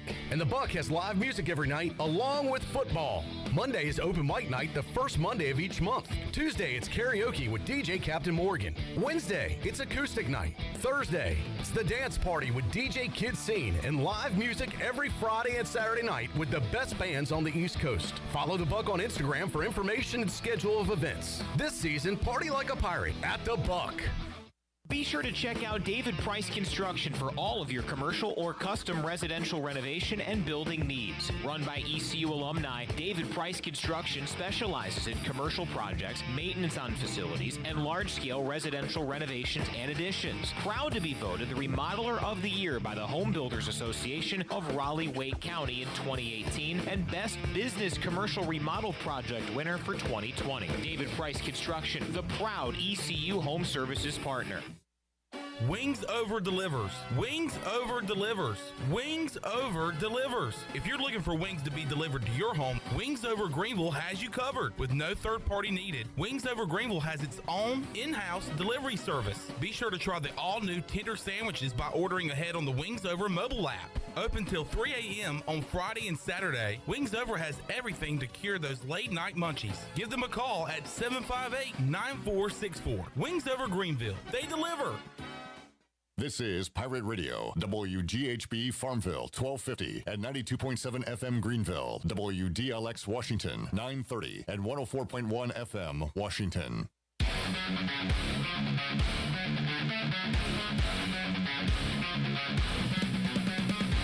You're listening to the Bud Light Pregame Tailgate, powered by Bud Light, the official beer of the ECU Pirates, and proudly distributed by Carolina Eagle Distributing since 1989. Now, back to the show. Welcome back. Watch all of Pirate Radio's local programming on YouTube Live. You can watch Pirate Radio Live every Monday through Friday, 3 to 6 p.m. And, of course, the Bud Light Pregame Tailgate and the U.S. Cellular fifth quarter on game days. Go to YouTube, search for Pirate Radio TV, smash the like, smash the sub. Now let's head back into the Bud Light Pregame Tailgate. Here's your host, Clip Rock. All right, thank you, Shirley Rhodes. CJ Schaefer here. The Big Cheese, Chandler Honeycutt to my left. And speaking of smashing, we're doing a pretty good job, but could be a lot better. Right now we have 19 more viewers than we have likers on the YouTube, so we need to get those numbers up. So if you would, give us a brief millisecond of your time and click that thumb. Please, guys. Smash that like, smash that subscribe. Let's get this thing rolling here. And YouTube, you know, I feel like we're always on YouTube. Rightfully so. We kind of lack there in the like department on YouTube. It kind of takes us to tell them to like it, and then it usually shoots up. But Facebook has been lacking. Yeah, Facebook, you're not out of the woods here. We've got more viewers than we do likes. We need to remedy that problem immediately. We have 7 likes, and God bless you to the 2 people that have loved it. Chad, Pam, Johnny, Woody, Jamie, Tammy, Cameron, Shango, and Todd. Shango Unchained this month. Yeah. Thank you guys for liking. But we need people, more people, to jump on board and smash the like, smash the sub, make us happy. Once again, this is not for us. This is not just for us. Yes, it is for us, but it's not just for us. When you smash the like and you smash the sub, it is benefiting you. I cannot stress that more. It is benefiting you. You're going to know when there's Mike Houston comments. You're going to know when there's Donnie Kirkpatrick comments. You're going to know when there's Blake Harrell comments. You're going to know when there's breaking news, because we are the best when it comes to ECU athletics coverage. So benefit yourself by smashing the like and smashing the sub. Well said, Big Cheese. Thank you, sir. I'm glad you're with us on the Bud Light pregame tailgate. Let's look at that ECU defense, allowing 20 points per contest. Great number in 2022 college football. 128 yards on the ground, 238 through the air. So the defense is allowing 367 yards per contest. When it comes to third downs, East Carolina has been good there throughout last year, and that has continued on to 2022. Opponents 34% on third downs, 23 of 68. On fourth downs, teams have converted 6 out of 13 tries. In the red zone, teams are 10 out of 16. East Carolina's only had 16 red zone trips allowed this year. It's a pretty good number, I would say. And God bless the teams that do enter the red zone against this defense. Yeah, and good luck when you get inside the 5. And red zone touchdowns, out of 16 trips, teams have scored just 6 touchdowns in the red zone. We've had some big plays allowed for touchdowns. We saw that last week. We saw it against Old Dominion. So we want to, take away some of those. But, man, the East Carolina defense has been really, really solid in the red zone this year, and especially at the goal line. 5 goal line stands already for this East Carolina defense, including 2 last week. 1 resulted in a turnover, 1 resulted in a turnover on downs. All right, let's hear more about this Pirate defense and hear from the defensive coordinator of the Pirates, Blake Harrell. Well, have you been, preparing for all 3 quarterbacks this week, not 100% knowing what's the deal with Pratt? Yeah, you always prepare for, any possible situations. Obviously, we're prepared for Pratt and fully expect him to play. And we've seen a lot of Michael Pratt for the last 2 years, and he's a really good football player, really good job at quarterback. But beyond that, each and every week, you want to prepare for number 2, number 3, and how that could change up the game plan. What they might do, what we might do in those situations, how they could, variate their offense. And you should get to see that a little bit last week with Houston game, what maybe they didn't do with, the number 2 guy, number 3 guy, and what they did do with Pratt. And maybe they put more on his shoulders. But I think Michael Pratt will be there. I mean, he's a competitor. I think we've all seen that the last 2 years. That's one of the things that sticks out to all of us is that he's a tough guy. And he's going to compete, and he's going to be, he's taken a lot of hits over the last couple of years. And he still gets up and keeps going at it like he never got hit. So I fully expect him to be there.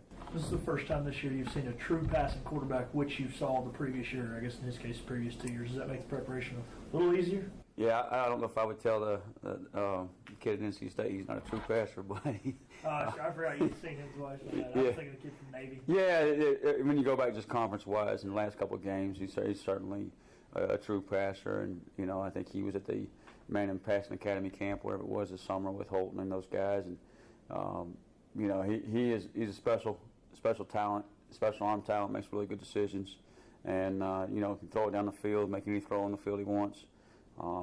They beat Kansas State this year with him. Should have beat Oklahoma last year with him. And beyond that, not just his arm talent. He's a tough kid that they can run the football with. And they quarterback run game. You don't know if they'll limit that, with an injury or not. But I think what he heard us in the past couple of years is he'll pull the ball down, scramble with it, and pick up the first down. And he's certainly capable of doing that. Spears, a running back, he leads their team in catches, does a lot of different stuff. Just how much of a weapon is he? Tyjae Spears is a really good player. I mean, he's the real deal. And he does it all for him. Blocks in the backfield, runs a stretch play, gets out and catches the ball, out of the backfield. Just a kid that's a lot of fun to watch unless you're preparing for him. And then when you're preparing for him, you got your hands full with him. We got to make sure we know where he's at. We got to do a great job tackling him. Maybe not as big as some of the backs that we've seen. He's listed at 195, but he plays like he's 210. He'll run through you, around you, and past you in a hurry. So I think he's a really good football player. Cameron Carroll's the kid we saw a lot last year in the last 2 years and was a little bit bigger. He got banged up maybe in the first game.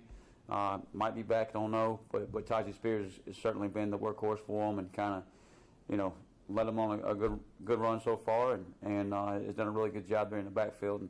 And, they're probably about, I think they're averaging 160 yards per game on the ground. And that's probably who they want to be first right now as far as from the head coach down.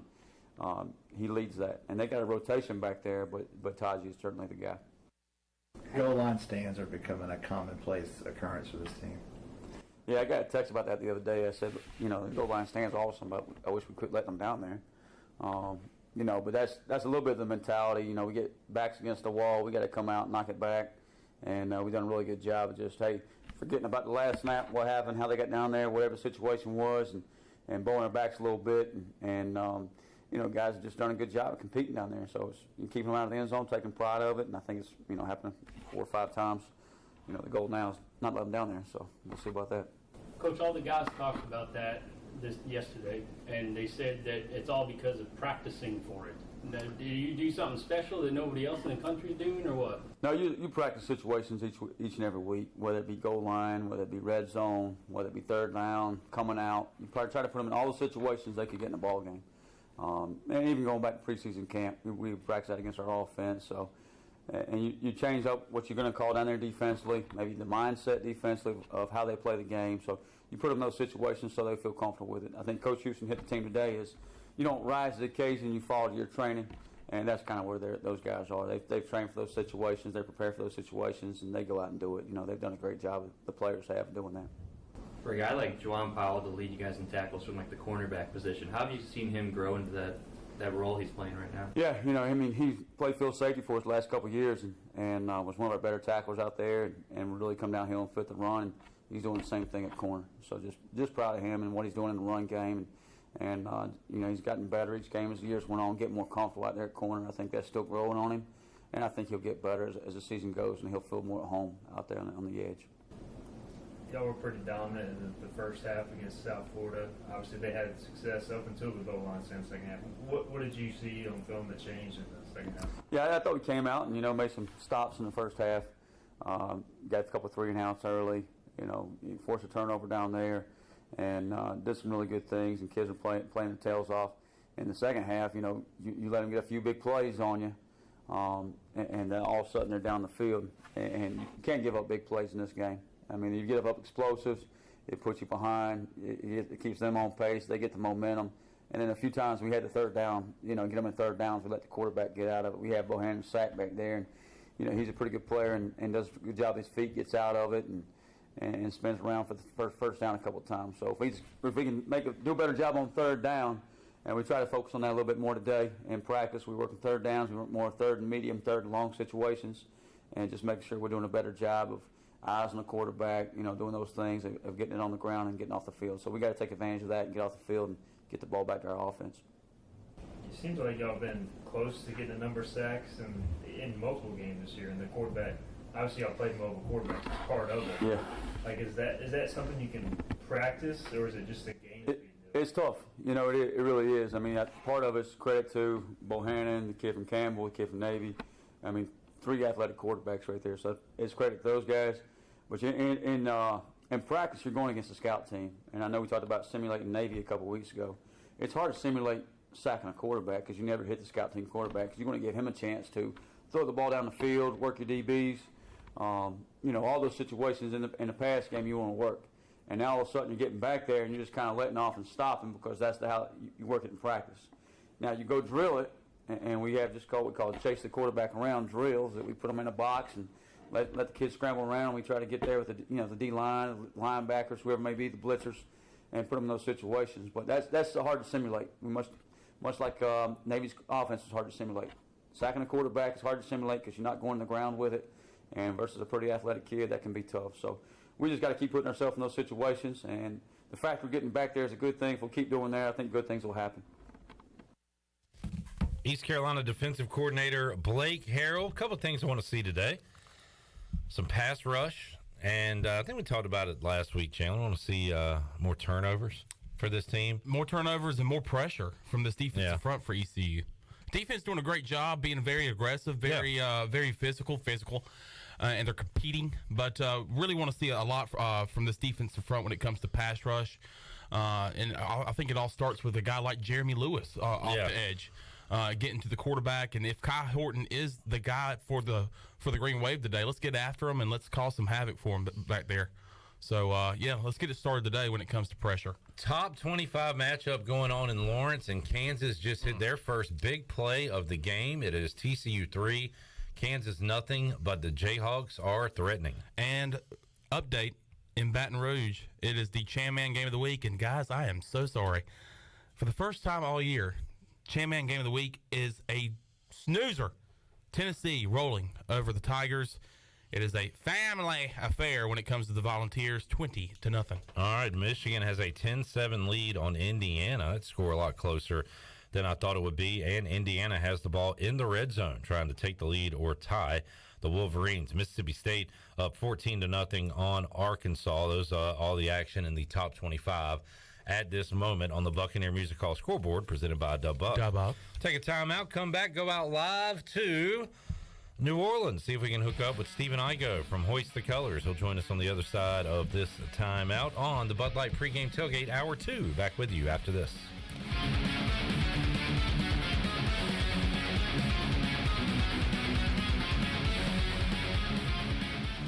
Are you ready for some football, Pirate Nation? Bud Light is America's favorite light beer and the official beer of the ECU Pirates. When planning your fun times this football season, be sure to pick up some Bud Light at your favorite retailer. Bud Light carefully brews their beer to be perfect for anywhere there's fun. Because when there's fun, Bud Light is there. Get ready to have fun this season, Pirate Nation, and always stay in the game and drink responsibly. Bud Light, the official beer of the ECU Pirates, and proudly distributed by Carolina Eagle Distributing since 1989. So, how does short points work? Well, at Jersey Mike's, 6 regular number 13s plus 3 giant number 7s equals a free regular number 13. So, Pepsi and Lay's now earn more points towards free subs. That adds up. Exactly. Download the Jersey Mike's app and earn rewards towards free subs with every sub, Pepsi, and Lay's you purchase. So, how does short points work? Well, at Jersey Mike's, 6 regular number 13s plus 3 giant number 7s equals a free regular number 13. So, Pepsi and Lay's now earn more points towards free subs. That adds up. Exactly. Download the Jersey Mike's app and earn rewards towards free subs with every sub, Pepsi, and Lay's you purchase. Will the you of tomorrow be happy with the you of today? It all depends on the decisions the you of today makes. For instance, the you of today has an excellent career opportunity with Delcor Heating, Cooling, and Plumbing. The pay is great, very competitive with other HVAC companies. Plus, you could get a $1,500 sign-on bonus. The you of tomorrow will enjoy some time away because Delcor also offers paid vacation. Most HVAC companies don't. And since the you of today has some experience, Delcor might just hire you on the spot. Delcor is hiring 12 experienced HVAC and plumbing professionals immediately. You must have a valid driver's license, ability and desire to work, and legally eligible to work in the U.S. Delcor offers a sign-on bonus up to $1,500, plus one of the best benefits packages in the industry, including health insurance, paid vacation, and retirement options. Learn more at DelcorInc.com. That's DelCorinc.com. The you of tomorrow will thank the you of today for getting a job at Delcor. Delcor is an equal opportunity employer. UBE and PirateWear.com is excited to offer Pirate Nation the largest selection of new ECU merchandise and tailgate supplies ever. UBE has the best prices in town, so that makes UBE your one-stop shop for all things ECU. UBE does daily restocks of Champion, Adidas, and Under Armour. Don't forget to bring your young Pirates in to plunder the Crow's Nest, which is the only kids store dedicated to ECU. Plenty of free parking uptown in Greenville. Visit them at PirateWear.com. Go Pirates!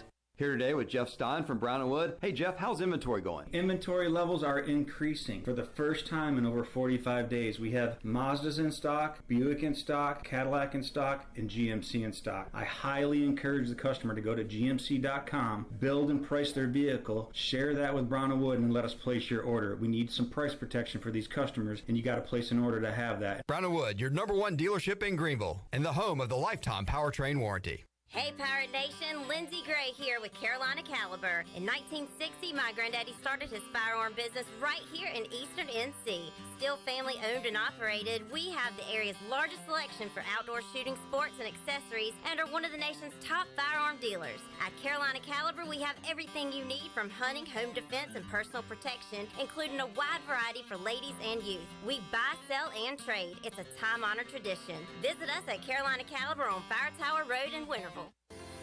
Do you have an old injury or just some pain that keeps holding you back? It's time for you to get better. With Kinetic Physical Therapy and Wellness, we can help you get your life back. Whether you need to get back to a sport, back in the gym, or just back to enjoying life, our team of specialists use a one-on-one, hands-on approach in our state-of-the-art facility to get you back moving again.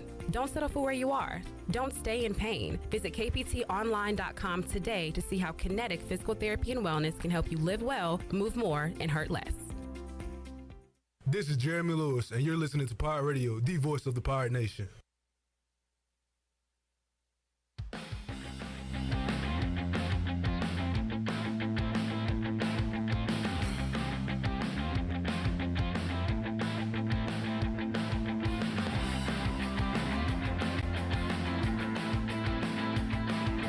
You're listening to the Bud Light Pregame Tailgate, powered by Bud Light, the official beer of the ECU Pirates, and proudly distributed by Carolina Eagle Distributing since 1989. Now, back to the show. Now, with the Pirate Radio scoreboard, here's Shirley Rhodes. All right, Mississippi State has extended their lead over Arkansas 14-0. It is Louisville trailing Virginia in the second quarter 10-3. Michigan kicks a field goal. They now lead Indiana 10-7 in the second quarter. Florida picks off, or actually has a pick six. They extend their lead 10-0 over Missouri in the second quarter. Purdue and Maryland are tied at 10 apiece. TCU kicks a field goal. They lead Kansas 3-0 in the second quarter. Tennessee scores another touchdown. They are all over LSU. 20-0 is that score in the second quarter. Texas has two touchdowns in the second quarter. They lead Oklahoma by a score of 14-0. And in the AL wild card, game 2 between the Rays and the Guardians, it is currently in the top of the third inning. And I'm waiting for them to post the score here because they're coming back from a commercial break. I'm actually watching this on television right now. The Buccaneer Music Hall is your beacon of music in the land of the Pirates. They are open from noon until 2 a.m. with live music every night along with football. You can follow the Buck on Facebook and Instagram for an updated schedule, and we'll see you at the Buck. Now let's head back in to the Bud Light pregame tailgate. Here is your host, Clip Brock. All right, Shirley, as you were speaking, Missouri found the end zone 10-7, and TCU just gets it in 9-0 over Kansas. PAT pending in Lawrence, Kansas. Okay, and it's no score in the fourth inning between the Rays and the Guardians. All right, so we'll keep you up to date on some baseball as well throughout this wild card weekend. Braves and other division winners that received a bye getting underway on Tuesday. So looking forward to some postseason baseball. All right, Shirley, do we have Igo? We do. On the Pit Electric Live line, Stephen Igo, Hoist the Colors, joining us today. Live from New Orleans. Igo, how are things in the Big Easy? They are good. They're good. I am currently chilling in my Airbnb. Just got done recently eating a big brunch up the street. I'm about to head to the stadium here shortly. And yeah, stayed out a bit too late last night, as one tends to do when you go to New Orleans. But it was a good time. Did you hang out with Corey Glore or any locals there? See, all right. We did not. I chatted with Corey Glore. You know, the plan was to get together with Malcolm and Corey and you know, Steve Ullman, who used to work at ECU, is now in New Orleans. So we talked about getting together, and then Patrick Mason, he's never been to New Orleans, so I was like, well, you got to go to Bourbon Street. You got to enjoy the downtown area. So we ended up doing that. I think they ended up staying more low-key. And so I'm planning to catch up with them at the game today. But yeah, didn't hit last night. I don't know if Bourbon Street is Corey's scene. Fair enough. All right, Igo, let's go over the edge and talk about who has the advantage today. First, when East Carolina has the football, what, in your opinion, against a frisky Tulane defense, right? So does East Carolina have the advantage in the passing game, the run game, or do you give that to Tulane's defense today? You know, to be honest, I called it, maybe this is lame, but I called it a push across the board. You know, Tulane's got really good numbers, but if you dive deeper into it, they haven't played a good offense all year. Kansas State ranks 69th in total offense nationally. That's the best offense they've played. Southern Miss is near the bottom of the country in offense. Alcorn State is like 117th in passing offense in the FCS level. UMass sucks. Houston is pretty down there as far as offense under Holgorsen. So, like, granted, some of those numbers are due to Tulane, but I think this is a game where ECU can move the ball. Don't get me wrong. Tulane is a very solid defense. They're very sound. They have not been giving up the big play this year. They're playing a lot of zone coverage, keep plays in front of you. ECU is going to have to execute its way up and down the field, I think. You're not going to see what happened last week where Holton just throwing bombs at CJ in one-on-one coverage and, they're easy touchdowns. And people may think that's opening up the offense. No, that's just winning matchups. And that's not the type of defense that Tulane really plays right now unless they mix it up today. So you're going to have to be patient offensively. You're going to have some sustained drives, and you're going to have to score in the red zone. Both teams have kicking issues. So I think when ECU does put drives together, they're going to have to score to really win this football game. So many times on the road last year they would have good drives and have to settle for field goals or, not get the points they needed. Today, if you want to go win this game, you got to punch it in once you get down inside the 20. Stephen Igo, Hoist the Colors, joining us. Pit Electric Live Line, going over the edge. Igo, how about defensively for the Pirates? First of all, any update on the quarterback Tulane will be starting today? No update yet. And we probably won't know unless Tulane, just announces it. But based on last week, you remember Michael Pratt warmed up basically just for Houston so they couldn't game plan that he wouldn't be out. And then once they emerged from the locker room, he was in street clothes, kind of like Keaton Mitchell was for ECU. But no word yet. For me, this all comes down to stopping the run. That's what Tulane is always going to hang his hat on with Willie Fritz, and whether that's Pratt, whether it's Kai Horton, I think the goal is the same. Now, if Pratt plays, he is a really good runner, much better runner than people give him credit for, and he adds another dimension to the run game. And I think he's averaging like 5 yards a carry. And so if he plays, that adds more stress to your defense. If it's just Horton, you can more focus on the backs, which I think helps ECU. So, I think it's a pretty even matchup. I would say the passing game does worry me a little bit in that ECU has given up some big plays, and Tulane's got some speedy guys. They've got some weapons. They don't really have like a number one, but they got guys that can burn you all over the field if you're not careful. So it's an interesting matchup, and really this game on paper to me is extremely even, which is why the line is what it is. Any update, Orthopedics East injury report on Jalen Johnson, Iga? He made the trip to Tulane. Hasn't really practiced this week due to a back injury, and just kind of a nagging thing he's been dealing with. I think it'll probably depend on pregame how he feels. He didn't practice a ton last week, and it sounds like it kind of locked up on him. And so that's certainly something to watch. If he doesn't play, then you're probably going to see CJ outside and then the two tight ends on the slot a lot. How about Josiah Hatfield? Speaking of nagging injuries, haven't seen him in a couple weeks. Do you know if he practiced this week? He was practicing when I was out there on Tuesday. Now, I don't know if he's fully back yet, or, Johnny Kirkpatrick said they're trying to take it easy with him, or if they're going to be careful with him or what. But he was practicing, and Coach Boyette was dapping him up, like, welcome back, all this stuff. So we'll see if he actually gets out there later today. I do not know if he made the trip at this time. All right, good info, Stephen Igo, Orthopedics East injury report. Igo, how about over, under 2.5 running backs take carries today for the Pirates?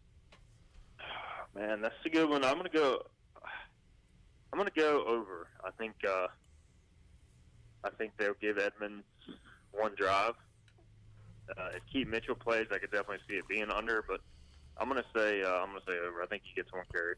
You say if Keaton Mitchell plays. Well, I mean, what's the likelihood he does play today? What percentage are you putting it at? I mean, I feel good about him playing, like 80%. I just don't know what capacity he's going to be at. I don't know if he's going to be the Keaton Mitchell we know. But it's been 14 days now since his hip pointer. Usually it's a 2 to 3 week deal, so he should be close to 100%, one would think.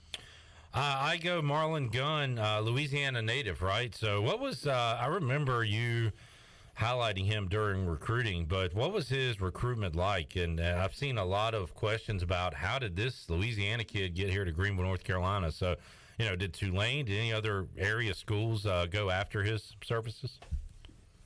Yeah, Tulane wanted him, and he ended up picking ECU basically over Tulane when it came down to his decision. I think he wanted to get away from home. And he had several big offers early. And what happens with running backs and also quarterbacks is if you don't jump on one of those offers and, the classes fill up and you wait too long, all of a sudden those offers aren't committable anymore. And so what happened is, TCU, which was recruiting Florida State, all those type of schools, they ended up taking other backs while Marlon was getting recruited. And eventually ECU got on him pretty late just because they needed a running back. They liked his film. And it just kind of worked out to where it was a bit of an odd find. You don't find too many Louisiana kids coming to ECU, but it's worked out. He loves it here, and now he gets to go back home. And, California tried to split him at the last minute, so he kind of has some random schools on him. He visited Cal, but then stuck with ECU right before signing day. Stephen Igo, Hoist the Colors, joining us. The Mariners, one win away from the ALDS, and Robbie Ray on the mound today. Luis Castillo pitches a gem. That's why you go out and get him at the trade deadline. So Igo, you feeling good heading into Game 2 coming up 4:07? I do. I feel really good, man. I think maybe I'm too confident, but it's just Seattle has played this way all year. They pitch, they hit the occasional home run. They've got a great bullpen. That's what wins in the postseason. Toronto is knocked the ball all over the park. More of a true hitting team. Now, don't get me wrong, they can pitch. Gosman might go out and throw a gem today, but their bullpen is just okay. So, are they built to win in the postseason? They might win the series, but I just have a hard time seeing them consistently doing it all the way. So we'll see if Seattle can wrap it up. But, you win Game 1.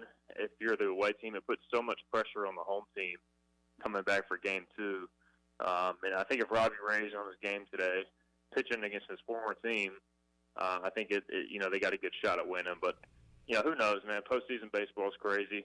All I know is it still feels surreal that I got to watch the Mariners play and win a postseason baseball game as a fan yesterday. It still doesn't feel real. Does the winner of this series get the Astros or Yankees? The Astros. Okay, we'll worry about that when we get there, right? Yeah. All right. I'm not looking ahead, Cliff. You've got to focus on one game at a time. Enjoy the moment. Yeah. And when it comes time to beat the Astros, we'll beat the Astros.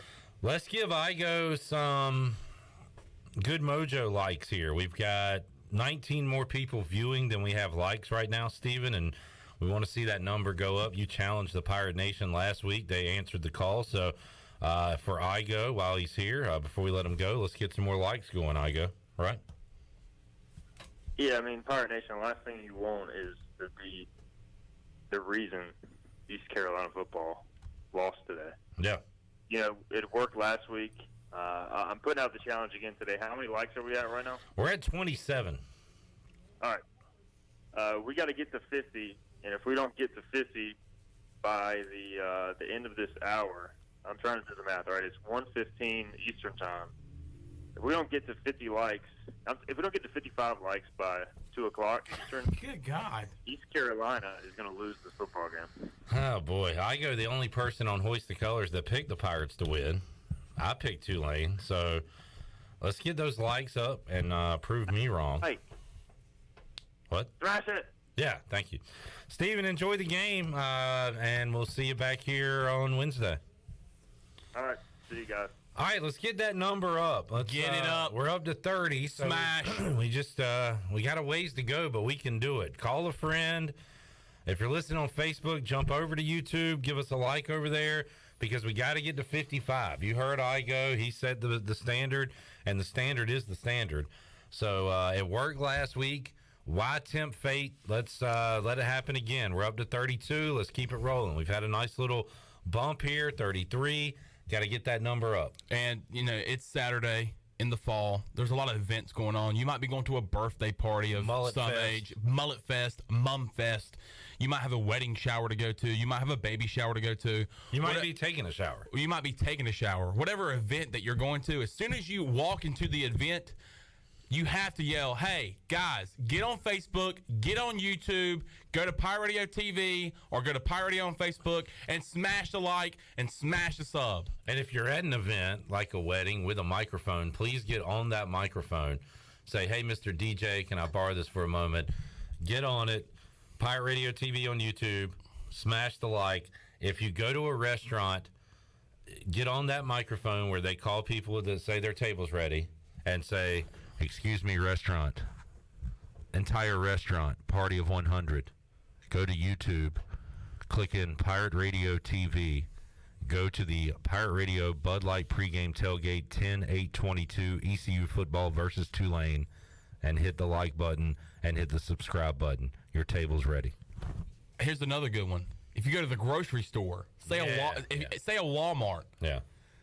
Even if you don't have to go to the grocery store, I challenge you to go to a Walmart right now. Go. And get on the intercom and say, attention Walmart shoppers. And don't do a fart prank. No, don't do that. That's lame. Silly. That's lame. Do something that's going to help out East Carolina today. Attention Walmart shoppers. Please go to Pirate Radio TV on YouTube or Pirate Radio on Facebook and smash the like and smash the sub. Thank you for shopping at Walmart. All right. I think we're covered. We're up to 38. We need 17 more. Can we get Dwayne Harris more? Now we need 16 more. So we're getting there. We need 55. We got to get to a double nickel. That was my number in football. The signs. Wait, you played football? Yeah, I was a long snapper. Surely, did Chandler play football? I was a long snapper. I'm unaware that Chandler even played football. I was a long snapper. That's interesting to hear, but I think we have... I'm a former long snapper, so I love talking about this position. I'm a former specialist myself. I used to long snap. All right, I'm going to talk about my favorite part of football, special teams. That's the truth? You mean that? I'm a former long snapper. Oh, shoot. Okay, yeah. All right. The old 5-5. Oh, Big Cheese. Big Cheese. Big Cheese in there, snapping the rock. All right, we're at 41. We need 14 more. We can do this. Let's take a break. We'll come back. And don't know how you do the voodoo that you do, but we're going to talk to Patrick Mason and see if he has been hexed by witches during his time in New Orleans. Get those likes up. We are 13 shy. I think we're doing this. We're on the right track. Let's keep it going, people. Call a friend, call an enemy, call a friend of me. We got to get to 55. The road to 55 rolls on after this.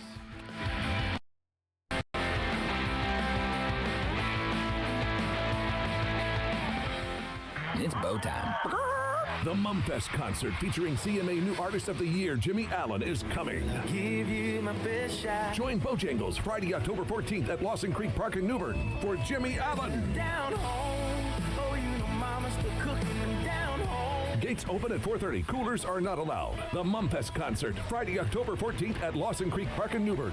For tickets and info, go to mumfest.com. Mumfest.com. It's bow time. Do you need custom t-shirts, apparel, or promotional items for your business, organization, or event? Keep it local. Print it local with University Sportswear. University Sportswear ENC.com is your one-stop shop for all promotional products for your business. With over 1 million items to shop from, University Sportswear ENC.com offers high-quality products at prices to fit any budget. Visit University Sportswear ENC.com for contact information and to get shopping. University Sportswear ENC.com, the official sportswear provider of Pirate Radio. The Dickinson Avenue Public House is a lively and diverse restaurant in Greenville that utilizes fresh and local ingredients. With influences of Creole, Asian, and upscale Southern cuisine, the Dickinson Avenue Public House offers a seasonally rotating menu and a full-service bar with rotating craft brews on tap. Come to the intersection of 8th and Dickinson and enjoy $1 drafts on Tuesday, half-price flights on Wednesday, half-price wine bottles on Thursday, and $1 oysters Tuesday through Friday from 5:30 to 7. For more details, check out their website at daphousенc.com. You've worked hard to make your business successful, and that's why it's really important to always have a bank that's in your corner when you need them. This is Chris Richards from First Bank, and our experienced team of local bankers includes Lee Watson, Ashley Capps, Bonner Latham, Josh Hooten, and Heath Nisbet. To get the business services that are right for your business, come and see one of our experienced team members at First Bank on Arlington Boulevard in Greenville. First Bank, together with our customers, we're creating a world where individuals and communities thrive. Member FDIC. Greenville Utilities electric customers will soon be able to receive text notifications in the event of power outages. Enrollment is automatic, so make sure GUC has your cell phone number by signing into your account at GUC.com, then update the information in your user profile. Want to talk with someone instead? Call 252-752-7166 during business hours. 252-752-7166. Update us so we can update you. Visit GUC.com for more information.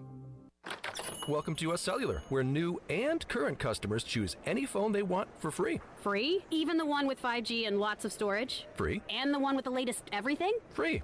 At US Cellular, any phone you see is free, whether you're a new or current customer. US Cellular, America's locally grown wireless. Terms apply. See uscellular.com for details. This is Brandon Tate, owner and operator of Atlantic Wireless, an authorized agent for US Cellular since 1997. Visit atlanticwireless.com to find the store near you. We go beyond the call. Beauty Bar Medi Spa wants to know if you are ready to fall into beauty October 7th through the 14th. All services and products will be on sale. Botox, filler, painless laser hair removal, facials, RF microneedling, rejuvenating laser treatments to treat brown spots, wrinkles, texture, veins, and skin tightening. And now, the only facility in the area to offer non-surgical under-eye fat pad treatments. BeautyBarMedispa.com, Red Banks Road, Greenville. Go Pirates! Better ingredients, better pizza, better brace yourself because this right here is a Papa John's Papa Bowl. No crust, just piping hot toppings and melty cheese in an oven-baked bowl. Better ingredients, better pizza, now in a bowl. Papa John's. Hey, Pirate fans, brace yourself for the brand new Papa Bowls for only $7.99. The new Papa Bowls are an MVP move for game day or any day. Place your order online at papajohns.com and sign up for Papa Rewards. Papa John's, better ingredients, better pizza. Go Pirates! This is Coach Steve Shankweiler, offensive line coach for East Carolina University football, and you're listening to Pirate Radio, the voice of the Pirate Nation.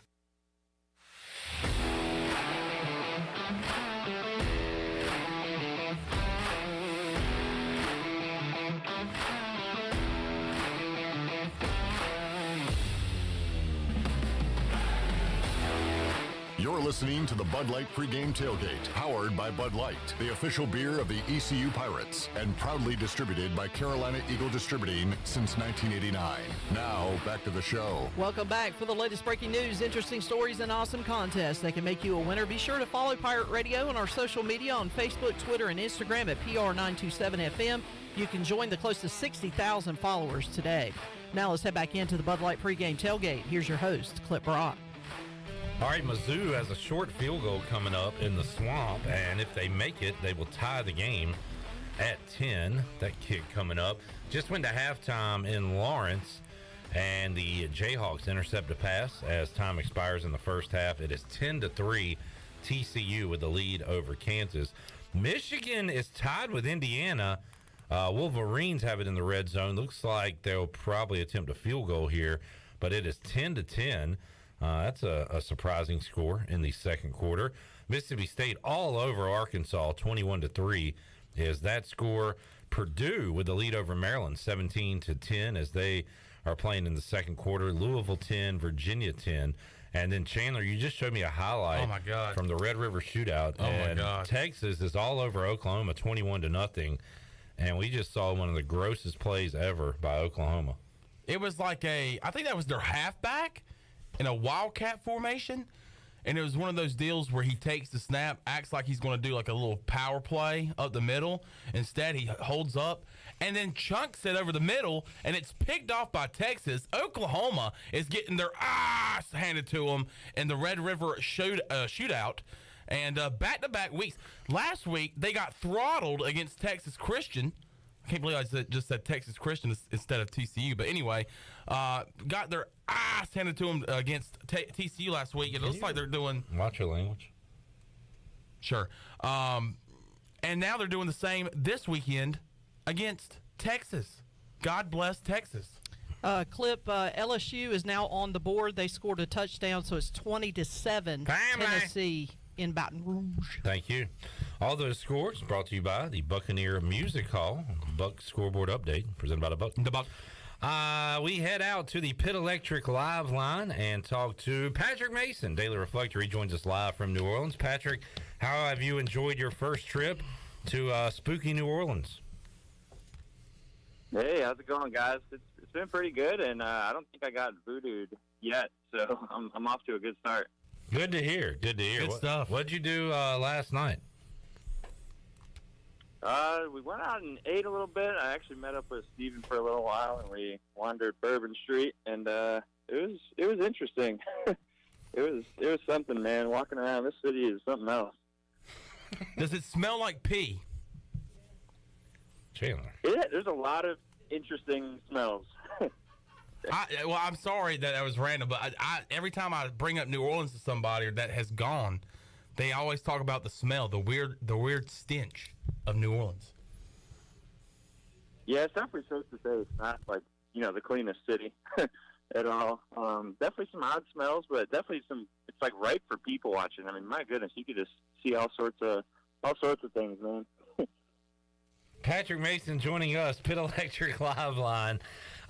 Johnny always has some awesome stats on the UB stat sheet, Johnny Robertson. How about this one, Patrick? Pirates need to run the football today. Johnny says in the last 7 games in this series, the winning team has outrushed the opponent every time and by an average of 138 yards per game. Now, why I don't have that stat or Patrick doesn't have that stat, I don't know. But that's Johnny doing some amateur stat work for us, Patrick. And that's what Johnny does. A heck of a stat that is. I was going to say, that's some good legwork there from Johnny. But, yeah, I mean, was it last year, right? Keaton Mitchell ran all over him.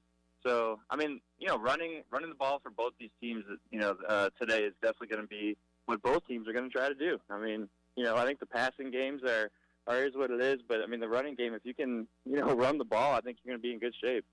And, yeah, thanks to Johnny for that stat. That's, very interesting.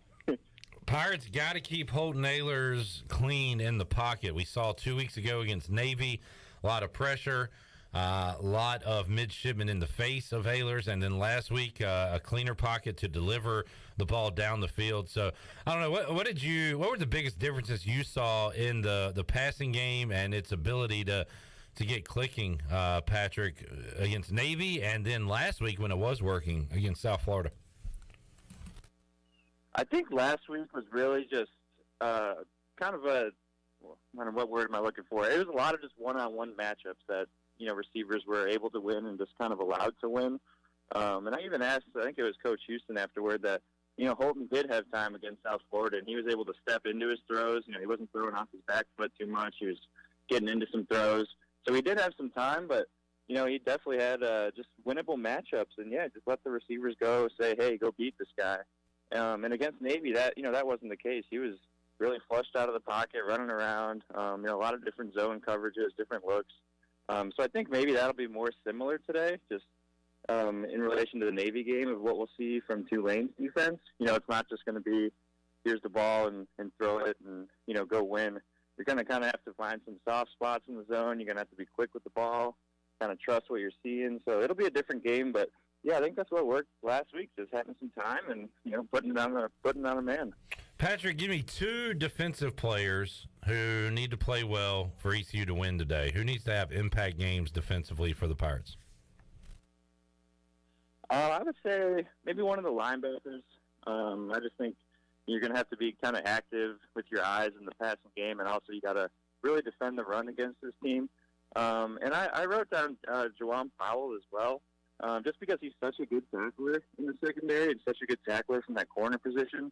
So obviously, he's going to play some pass defense, but if Tulane's going to try to get a run going to one side or he's going to go to his side, he's going to be really active in, stopping the run as well. So I think, yeah, maybe that linebacker group and then, look for Juwan Powell to step up. And because he's one of the better tacklers on this team, and you don't see that too often from cornerbacks. Patrick Mason joining us live from New Orleans. Patrick, appreciate your report. Enjoy the game today. Get home safely. We'll check out your work on the pages of the Daily Reflector, online reflector.com, and we'll talk to you Wednesday here on Pirate Radio Live. Awesome. Sounds good, guys. Thank you. Patrick Mason joining us, Pit Electric Live Line. Chandler, could be a big day for an important game for a Stringer or a Jira, because Tulane's leading receiver is the running back, right? Tajay Sharp. Yes. So catches a lot of balls out of the backfield, and he also can split out wide too. Yeah, whose responsibility is it going to be to mark him when he's out in the passing game? Could fall on one of those linebackers, or one of those linebacker/safeties we have. No doubt about it. And Jair Wilson has always been my guy. He still is my guy. And we talked about this too, Clip, about creating turnovers. First guy I think about doing that, helping the Pirates out in that category, is a guy like Jair Wilson, who can get to a ball carrier and strip the ball out. He's done it several times in his career here at East Carolina. Hopefully he can start that today and create that turnover frenzy for the Pirates. All right, guys, look, I don't mind crying. I think it's okay if a man cries, but I don't want to cry on live radio, but I'm just so proud. I know, man. I'm proud. You know, and it's not sad tears. It would be happy tears. No, it's happy tears, man, because these loyalty. People say, what's loyal? What is loyalty? If you look up loyalty in the dictionary, what do you find? You find the people of Pirate Radio. You find the people, the fans of Pirate Radio. You find the listeners and viewers of Pirate Radio. They are the most loyal people out there because we ask and they deliver. Folks, we are so proud of you. And we are so proud that you are our fans and that you are tuned in for today's programming and today's coverage of ECU versus Tulane. We ask for you to smash, and by God, you have smashed. Now, look, we're looking at some eggs right now. And they're beautiful eggs. They're big eggs, but they haven't hatched yet because we're at 54 likes. Who wants to be number 55? Can we do like we did last week to get us over the top? Come on. Man, you remember how exciting that was last week? Who wants to be number... forget 55. We went right to 56. LeVar Arrington. Man. Give him some praise. Thank you, folks. I go put the number out, and you did your part today. You did all you could to have ECU pull home this big win today against the Green Wave of Tulane. We're at 57. Let's keep going. Why stop there? Let's keep on going. Let's get the number up. Just for poops and giggles, let's get it to 70. Let's get to 70. We can get to 70. We're at 59. Let's get to 70. We want 70. We want 70. We want 70. We want 70. We want 70. We want 70. We want 70. All right, let's take a break. We'll come back when we return. We are halfway there, living on a prayer. Oh, yeah. Live on it. Third hour of the Bud Light pregame tailgate coming up. We'll check in with Double B Brian Bailey, the voice Jeff Charles, Billy Weaver, and a whole lot more coming up on the Bud Light pregame tailgate. Thanks to CD's Grill for the awesome pregame food today. How about some sausage, egg, and cheese breakfast sandwiches? They were great. You get great lunch there. Good old country cooking, Fire Tower Road, CD's Grill. Let's take a break. We'll come back. BB joins us after this.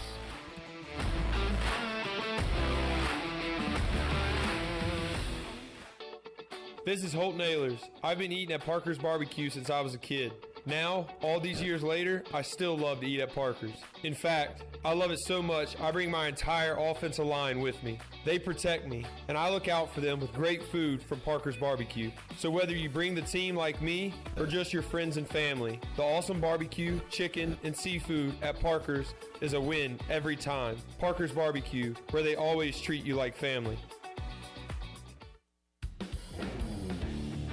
Before you hit the road this travel season, be sure to get your tires inspected by the tire guys at Greenville Auto World. The Greenville Auto World service team sells all the top brands and economy tires if you need a new set. Need an oil change, state inspection, or AC repair? Greenville Auto World can work on any type of vehicle, and the monthly oil change special is only $29.99. Make an appointment now by calling 364-8730. For award-winning service, trust Greenville Auto World. With over 30 locations across North Carolina and southeastern Virginia, Quality Equipment is your local John Deere dealer, where you'll find everything you need for your next project. Our complete lineup of John Deere lawn and garden, agricultural, and commercial worksite equipment comes with years of experience, expertise, and dedication. We know what it takes to get it done right. Stop by today or visit us online at qualityequip.com. When it comes to hauling dirt, asphalt, or stone, you can trust the pros at First and Goal Hauling Incorporated. They have a fleet of dump trucks ready to get the job done. And best of all, it's owned and operated by ECU football alum Dakota Marshall.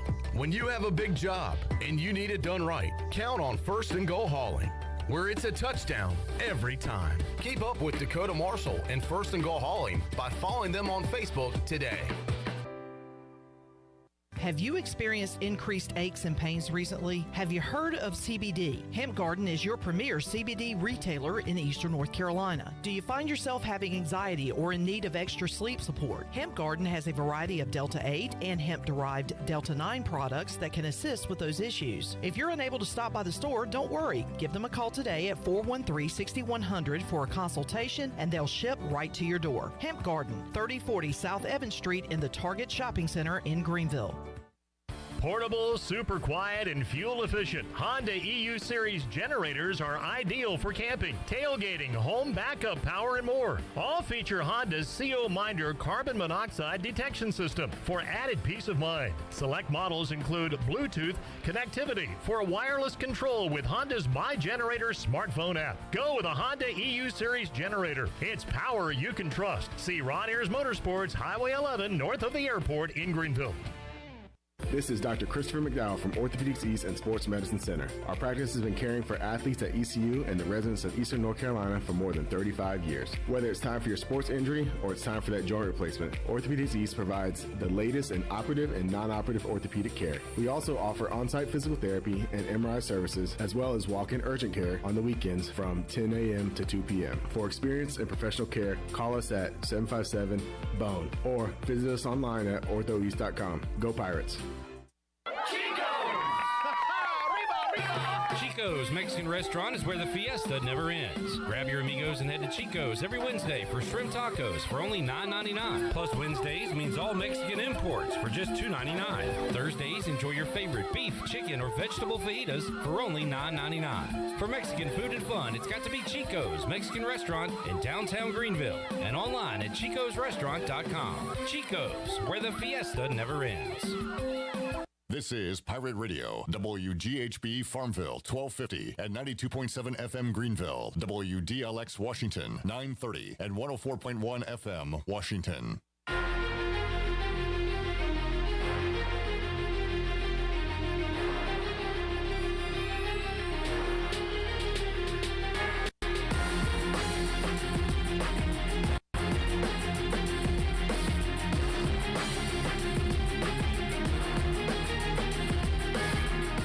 Listening to the Bud Light Pregame Tailgate, powered by Bud Light, the official beer of the ECU Pirates, and proudly distributed by Carolina Eagle Distributing since 1989.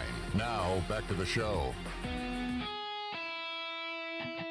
Now, with the Pirate Radio scoreboard, here's Shirley Rhodes. All right, Florida and Missouri have gone into the locker room tied at 10 apiece, as is Purdue and Maryland. They're tied at 17 at halftime. TCU leads Kansas at the half 10-3. It is Tennessee 20, LSU 7 with about 30 seconds left to go in the first half. Texas all over Oklahoma at the half 28-0. And then coming up in about 20 minutes, 50 minutes, it'll be South Florida and Cincinnati. That's at 2:30. And then coming up at 3:30, it'll be Auburn taking on number 2 Georgia. And in the American League wild card game between the Rays and the Guardians, still no score, and they are midway through the 6th inning. And that is a look at your Buccaneer Music Hall scoreboard, brought to you by The Buck. It's your beacon of music in the land of the Pirates, and they're open from noon until 2 a.m. with live music every night, along with football. You can follow The Buck on Facebook and Instagram for updated schedules. We'll see you at The Buck. Now let's head back into the Bud Light Pregame Tailgate. Here is your host, Clip Rock. All righty, back with you. Bud Light Pregame Tailgate on a lovely Saturday here in Greenville. Let's get a weather check-in down in New Orleans as we head out to the Pit Electric Live line. Talk to Double B, Brian Bailey, who joins us today on the program. Brian, how you doing down there? Doing great. A little warm. A little toasty? The sunshine. You on the field down there? Yeah, on the field. AstroTurf here at Yeoman Stadium. Seats about 30,000. Really like a bandbox. We just did the video for Pirate Radio that we're going to have up on social media pretty soon. But it's really a really close-knit stadium.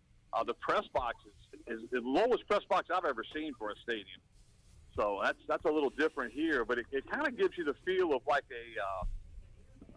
a state fair type atmosphere. You know, like the stadium, they have different events at a state fair or something. Kind of a different look to the stadium. And it's only, it started in 2014 when it opened, so it's a relatively new place, 8 years old. And I believe the Pirates 0-1 in that stadium, Bailey. Only one game there, and the rest at the Superdome, if I'm not mistaken. Yeah, and as I mentioned in on my video piece, the old Tulane Stadium got torn down when the Superdome was built. But the old Tulane Stadium hosted 3 Super Bowls early on, which is a trivia piece that not many people knew. And Super Bowl 6 was won by your Dallas Cowboys. Not your Dallas Cowboys, but someone's Dallas Cowboys. Exactly. Something we haven't mentioned on this show because it doesn't matter, but it matters to a lot of people. Pirates donning the white helmets today. Have you seen any Pirates on the field in uniform yet, Bailey?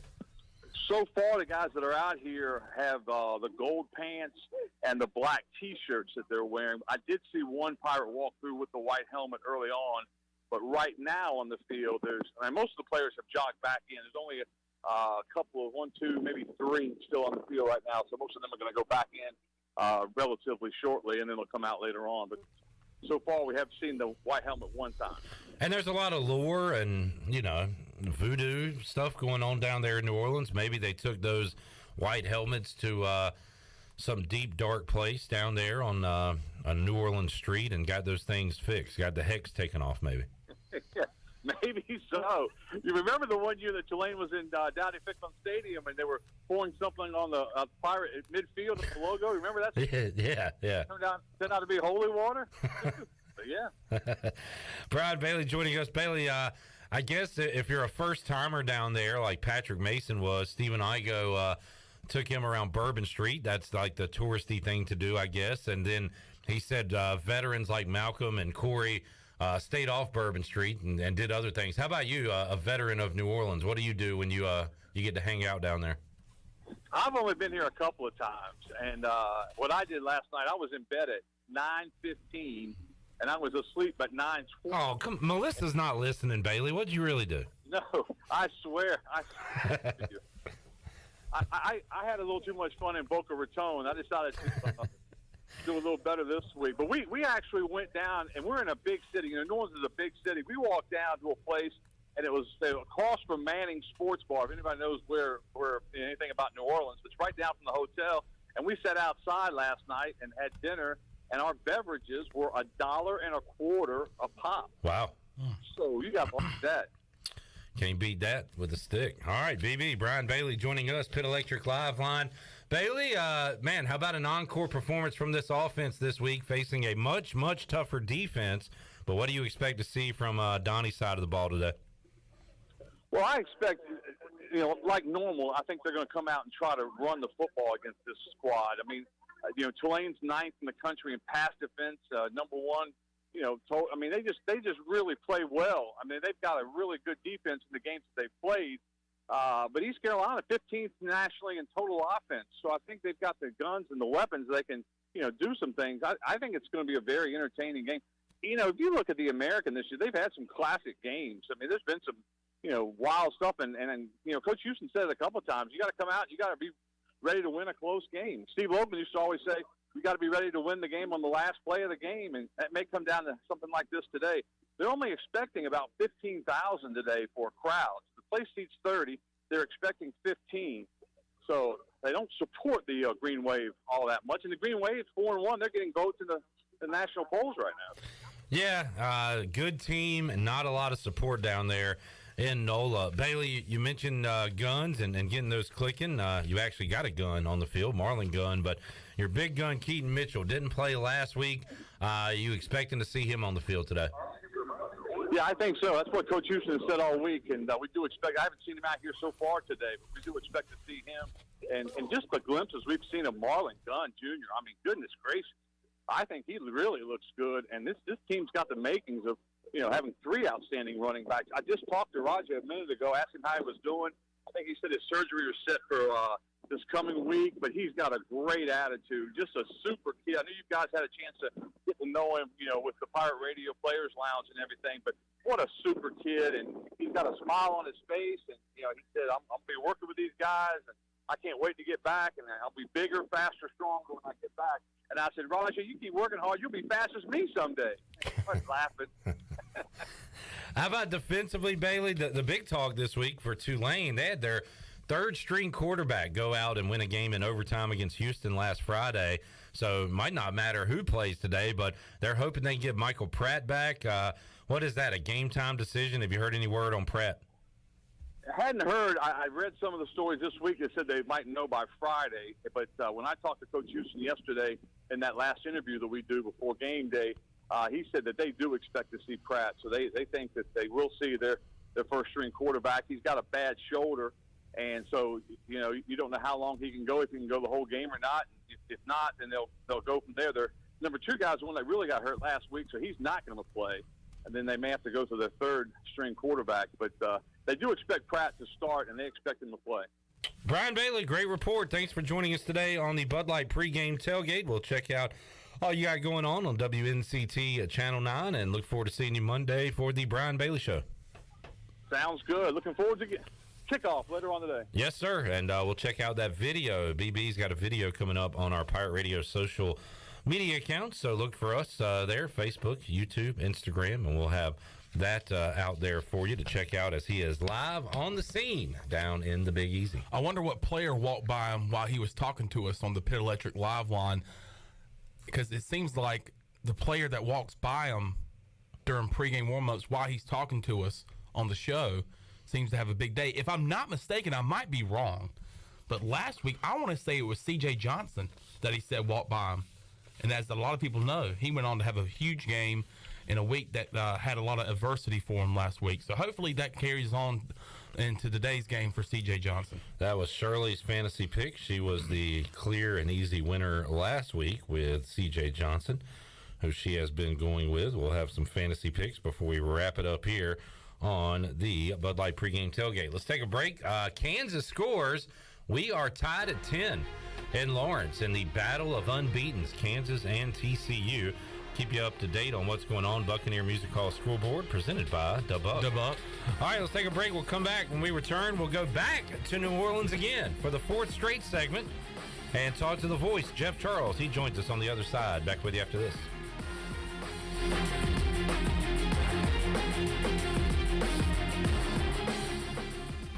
Are you ready for some football, Pirate Nation? Bud Light is America's favorite light beer and the official beer of the ECU Pirates. When planning your fun times this football season, be sure to pick up some Bud Light at your favorite retailer. Bud Light carefully brews their beer to be perfect for anywhere there's fun. Because when there's fun, Bud Light is there. Get ready to have fun this season, Pirate Nation, and always stay in the game and drink responsibly. Bud Light, the official beer of the ECU Pirates, and proudly distributed by Carolina Eagle Distributing since 1989. The best burgers around. Everyone loves a thick, juicy, and fresh burger.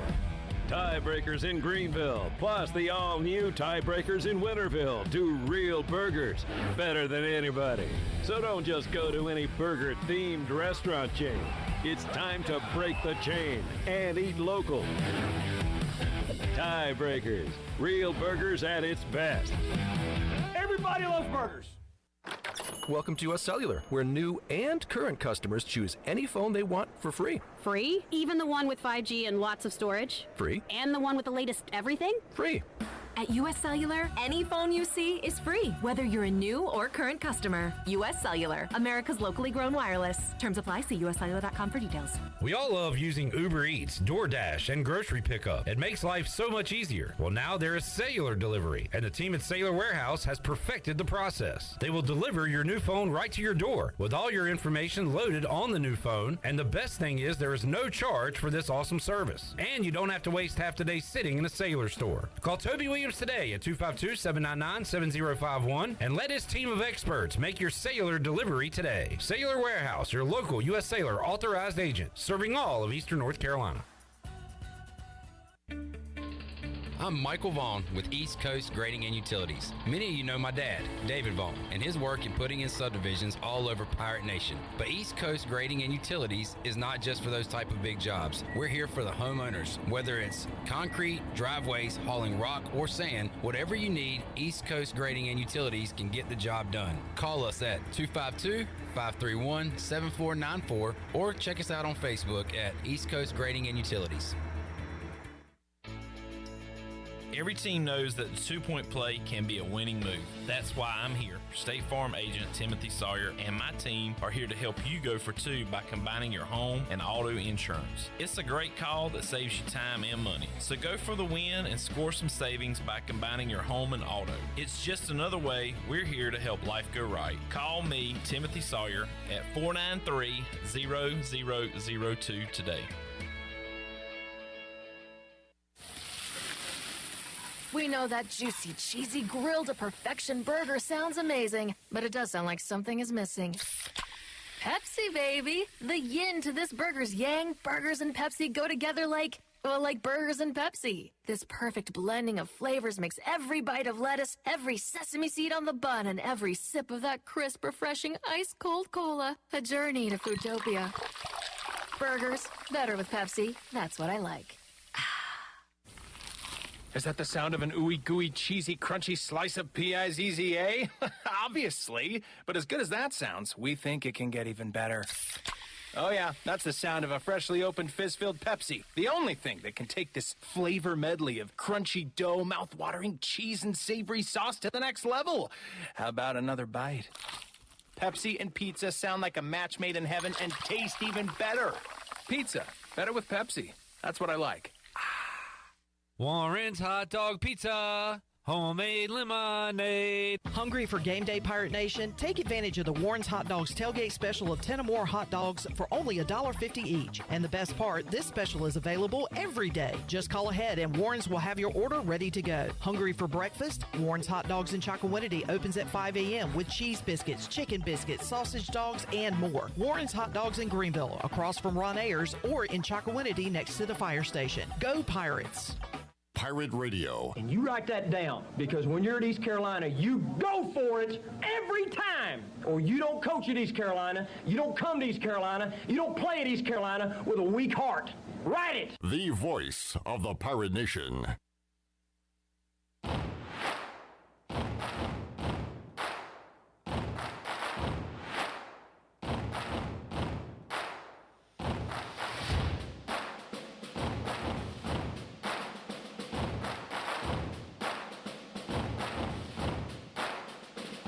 You're listening to the Bud Light Pregame Tailgate, powered by Bud Light, the official beer of the ECU Pirates, and proudly distributed by Carolina Eagle Distributing since 1989. Now, back to the show. Welcome back. Watch all of Pirate Radio's local programming on YouTube Live. You can watch Pirate Radio Live Monday through Friday from 3 until 6 p.m. and the Bud Light Pregame Tailgate and the U.S. Cellular fifth quarter on game days. Just go to YouTube, search Pirate Radio TV, and click on that subscribe button. Now let's head back in to the Bud Light Pregame Tailgate. Here's your host, Clip Rock. All right. Stephen Igo said about 40 minutes ago, we needed to hit 55 likes on YouTube before the end of the hour, or East Carolina was not going to win the game. Well, we got to our 55, and then we said, hey, remember that time ECU scored 70 in the game? That was fun. We want 70 likes. We want 70. Well, now we're at exactly 70. Wow. And are we going to just be fat and happy, or are we going to keep pushing? Never satisfied, Clip. Let's grab another 10 real quick. Can we get it up to 80? Let's get 80. Let's get to 80. So go ahead and hit that like if you haven't already. All right, we will continue on the Bud Light Pregame Tailgate, and for the fourth time, go out live to New Orleans and visit with the voice, Jeff Charles, here on a game day Saturday. Jeff, how you doing down there? Cliff, I'm doing great, and it's a beautiful day here in New Orleans as we get ready for this game today. It's going to be a great game, and I think it's going to be a very evenly matched game between these two teams. And the weather is just terrific really rather be playing here today than in the 1st of September because it could be awful hot here. But weather conditions should be really good here today, and really looking forward to a good, competitive, close football game between these two evenly matched teams. Pirates on the road for the second straight week. This will be their first true road game, with last week's game, of course, being at Boca Raton. And Jeff, East Carolina went out there last week. Not a huge environment, not much going on. They had to make their own energy. And how do you do that? You get off to a fast start, and that's what they did. 41 first-half points for East Carolina. So they have been, Jeff, a second-half team for the majority of this year. But last week, played their best football in the first half. They're going to need to repeat that today, and what should be a little bit more of an environment. Brian Bailey said they're not expecting too many fans there at the game today, but Pirates still need a fast start when they take on the Green Wave today.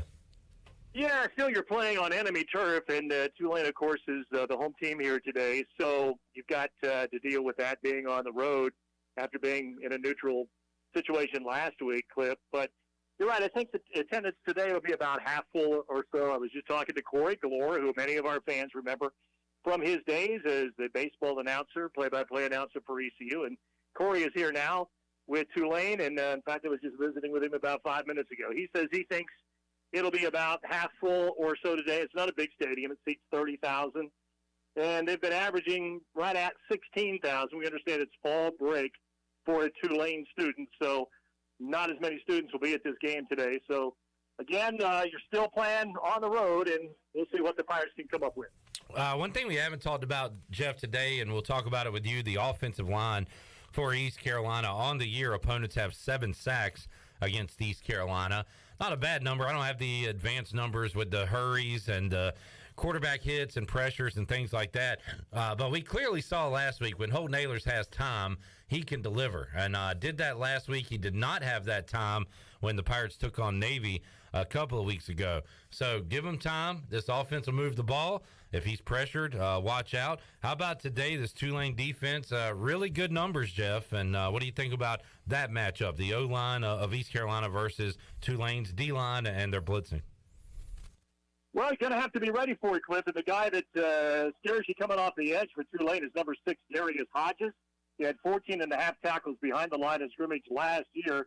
He doesn't quite have the same stats this year, but he's still very dangerous. And then the other guy up front who is a concern is Zero Patrick Jenkins. He has 3 tackles behind the line of scrimmage so far this year. So the Pirates are going to have to, play really well up front against Tulane's defense. Their linebackers are really good. It's really the strength of this defense. Dorian Williams and Nick Anderson, it seems like those guys have been around here for about 10 years. They're both seniors, and they've played a lot of football for this team. So, yeah, the Pirates are going to have to, again, play well up front. I mean, this offensive line last week played really well. As we all know, a couple of weeks ago against Navy, they did not play so well.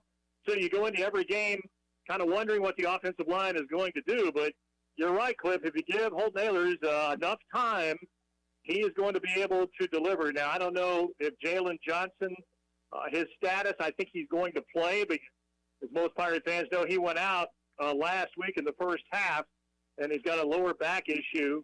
I think he's going to get on the field today. But, he's become such a big weapon for this team. They really need him out on the field contributing if the Pirates are going to win this game this afternoon.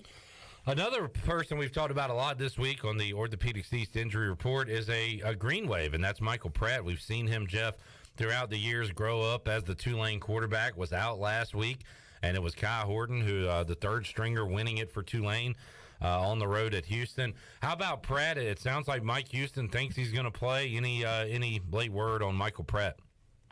I think he's going to play too. In fact, again, I was talking to the Tulane broadcasters. They think he is going to play. He's one of the better quarterbacks in this league when he is healthy. He comes into this game today 64% through the air. And I think what people don't realize is how he can hurt you with his legs. He's 197 yards on the ground through 4 games. He's the second leading rusher on this team next to their featured back, Tyjae Spears. So this is a guy who can hurt you. He's not going to take off and run 50 or 60 yards, I don't think, but he does have a long run of 24. Just a really smart quarterback. I liked him since the very first time I saw him play against the Pirates. And now he's a junior, so he's been through the wars. And talking with the ECU coaches, they all say he's seen about everything now. He's a veteran junior player, and so we're not probably going to surprise him with a whole lot that we're doing defensively. He's just a real solid quarterback, and when he plays well, they're a handful.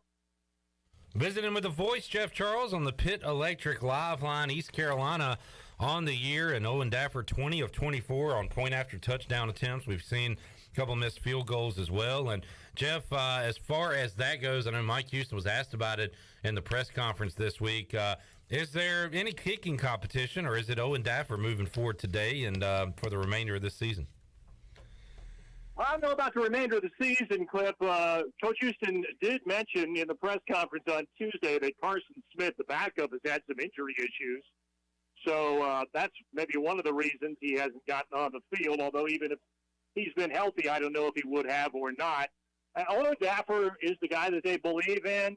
Yeah, he's had his issues, but again, Clip, and I know we've talked about this. I'm sure you've talked about this on your show as well. It has to be a team effort as far as the snapper and the holder are concerned with a kicker. And East Carolina is breaking in a new snapper, breaking in a new holder. And sometimes that operation has not been real smooth. So you can't put it all on Owen Daffer.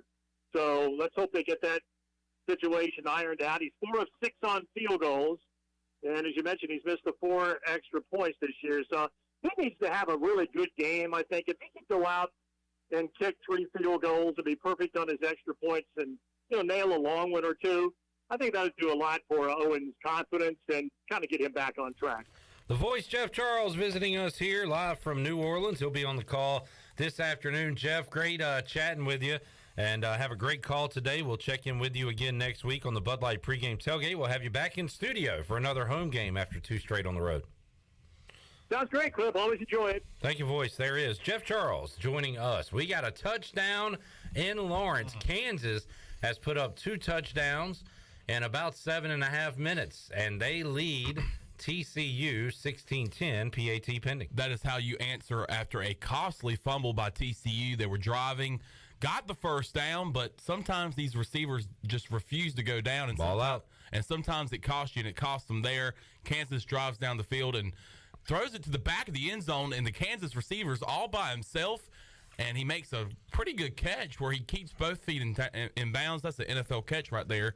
And the Jayhawks are up a touchdown pending the extra point. Kansas has had guys running free all day, and you give credit to Lance Leipold, the coach there at Kansas, for dialing up some beauties against this TCU defense. And it is 16-10 right now, PAT pending. Yeah, that touchdown to the tight end earlier was a beautiful play call. Guys just wide open. Wide open. It was a beautiful route by the tight end. He actually got some action on that last drive that set him up inside the red zone. So, Kansas looking to go to 6-0 on the year. And my upset pick is in jeopardy right now.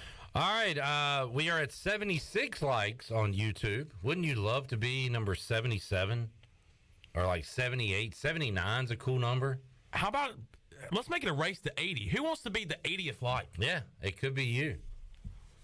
It could. What an honor that would be to be the 80th like on our broadcast. You get to hang out with your friends tonight. You're sitting around the backyard. Going to be a beautiful Eastern North Carolina night, and you get to tell your friends, hey, guess what? I was the 80th like today on the Bud Light Pregame Tailgate. They'll be like, oh, man, that is awesome. How do I do that? And they'll say, well, you have to wait till next week when East Carolina takes on Memphis. Sorry, too late. Yeah. Hey, but that's the beauty of it. There's always a next week. That's right. There's something to strive for next Saturday when we will be with you at 3 o'clock on the Bud Light Pregame Tailgate for a 7 o'clock kickoff. Am I right? 7:30 kickoff. We will be with you 3:30. God, that's late. I know. Very late. 3:30. We are at 81, folks. So somebody was that 80th like. And be proud. Be proud. And I'm thinking about it. There's always the next week. But now there is going to be a bye week coming up for the Pirates. And a bye week got to be off. And we need the people out there to not take a week off. We need you to practice. Go on Facebook and just like random stuff. Get those reps. I disagree. Get those reps in. I hear you, but I don't know, man. I think the just people sit there and just go. I think the people have done so good; they deserve a week off of clicking and smashing. But I don't. I mean, there's more than one way to skin a cat. which is a great phrase. I love that phrase. Why were we skinning cats back then? Why are we skinning cats? And I want to know the different ways to skin a cat. I guess were they making like cat coats, cat coats? Maybe. I guess. I mean, why else would you skin a cat? How many cats do you have to skin to make a coat? How many people does it take to skin a cat and put it in a light bulb? How many people does it take to skin a cat, and how many ways does it take to skin a cat? We are at 85 likes. Let's go. We might have some dislikes after that cat conversation, but we'll keep getting the number back up. Why not? Let's shoot for 100. Let's shoot for the stars. I didn't want to say it, but now I think we'll say it. Let's shoot for the stars. Call a friend. Call your auntie. You hadn't talked to her in a while. Hey, auntie. And she'll be so glad you called. What is the reason for this call? I say, I'm just checking in on you. I hadn't talked to you in a while. Hey, by the way, you know that computer we got you for Christmas that you hadn't used? How about, how do I use it? How about hit that power button? Smash what? Fire that baby up. Connect to the dial-up. Ring, bong, bong, bong. Connect to that. I don't know what that is. Type in youtube.com, Pirate Radio TV, find today's feed, and Auntie, I need you to smash that like. Auntie, smash the like. Smash it, Auntie. Smash it, Auntie. We'll take a break. Come back. When we return, we'll check in with the co-host of the U.S. Sailor fifth quarter call-in show. The poop doctor. He is Billy Weaver, Mets fan Billy Weaver.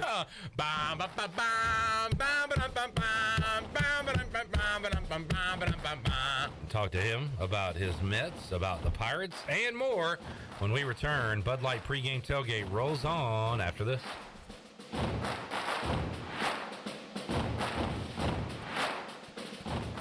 The Buccaneer Music Hall is your beacon of music in the land of pirates. The doors open at noon, 7 days a week. And the Buck has live music every night, along with football. Monday is open mic night, the first Monday of each month. Tuesday, it's karaoke with DJ Captain Morgan. Wednesday, it's acoustic night. Thursday, it's the dance party with DJ Kid Scene and live music every Friday and Saturday night with the best bands on the East Coast. Follow the Buck on Instagram for information and schedule of events. This season, party like a pirate at the Buck. Be sure to check out David Price Construction for all of your commercial or custom residential renovation and building needs. Run by ECU alumni, David Price Construction specializes in commercial projects, maintenance on facilities, and large-scale residential renovations and additions. Proud to be voted the Remodeler of the Year by the Home Builders Association of Raleigh-Wake County in 2018 and Best Business Commercial Remodel Project winner for 2020. David Price Construction, the proud ECU Home Services partner.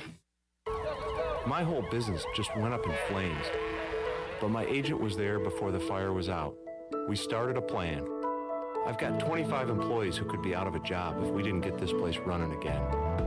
My independent agent and auto owner's insurance, they made sure we didn't skip a beat. I mean, we didn't miss a single payroll. That's incredible. For whatever lies ahead, we're always there. This is Brian Smith with Town Insurance in Greenville. Call me today at 756-8300. Go Pirates! Hi, Pirate Nation. This is Kyle Gaines from Washington Chrysler Dodge Jeep Ram. Are you ready for fall? Because we are with our fall savings event. Also, are you tired of other dealers marking up their vehicle over MSRP? Don't worry, because at Washington Chrysler Dodge Jeep Ram, we don't do that. Come work with the best salesman in Beaufort County, Stephen Tyson, voted by Washington Daily News. Have the pleasure of working with the best sales staff in Eastern North Carolina during our fall savings event. We have a vehicle for every need. Come check out the all-new design Jeep Grand Cherokee and more. And remember, drive a little, save a lot. Go Pirates. Fall isn't just for football, it's a great time for something new to wear as well. And Russell's Clothing in downtown Washington has everything you need for game day as well as any other day for men and women. Whether it's dress, casual, or even a formal occasion, Russell's has you covered. Russell's has served Eastern North Carolina and beyond for 39 years with quality clothing and personal service. We are proud supporters of ECU Athletics and invite the Pirate Nation to shop Russell's in downtown Washington, the home of Russell's Clothing. Go Pirates! Hey Pirate Nation, this is Holt Nailers for my friends at ArcPoint Labs. Just as I trust my teammates, you can trust ArcPoint Labs to give you quick and accurate results for your laboratory testing needs. ArcPoint Labs provides insights and solutions to enable individuals, businesses, and communities to make informed decisions on their health, safety, and well-being. Visit any of the 6 Eastern North Carolina ArcPoint Labs locations or go to arcpointlabs.com. Go Pirates! Hey Pirate Nation, this is Amanda Houston, and when it came time to make the game-winning play for relaxation at our house, I made the right call to Jamie Lang and Carolina Hardscapes. Jamie and his team built the backyard oasis of our dreams with a beautiful custom paver patio, outdoor lighting, and fireplace. Make your backyard incredible and call Carolina Hardscapes today at 364-1201 or visit their showroom on Fire Tower Road across from Bostic Suck. Go Pirates!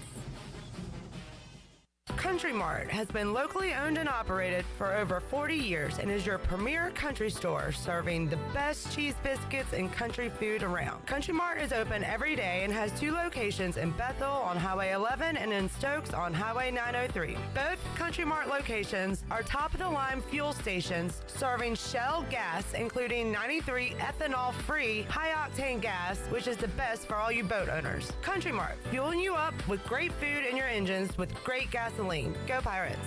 This is Holt Nailers, and you're listening to Pirate Radio, the voice of the Pirate Nation.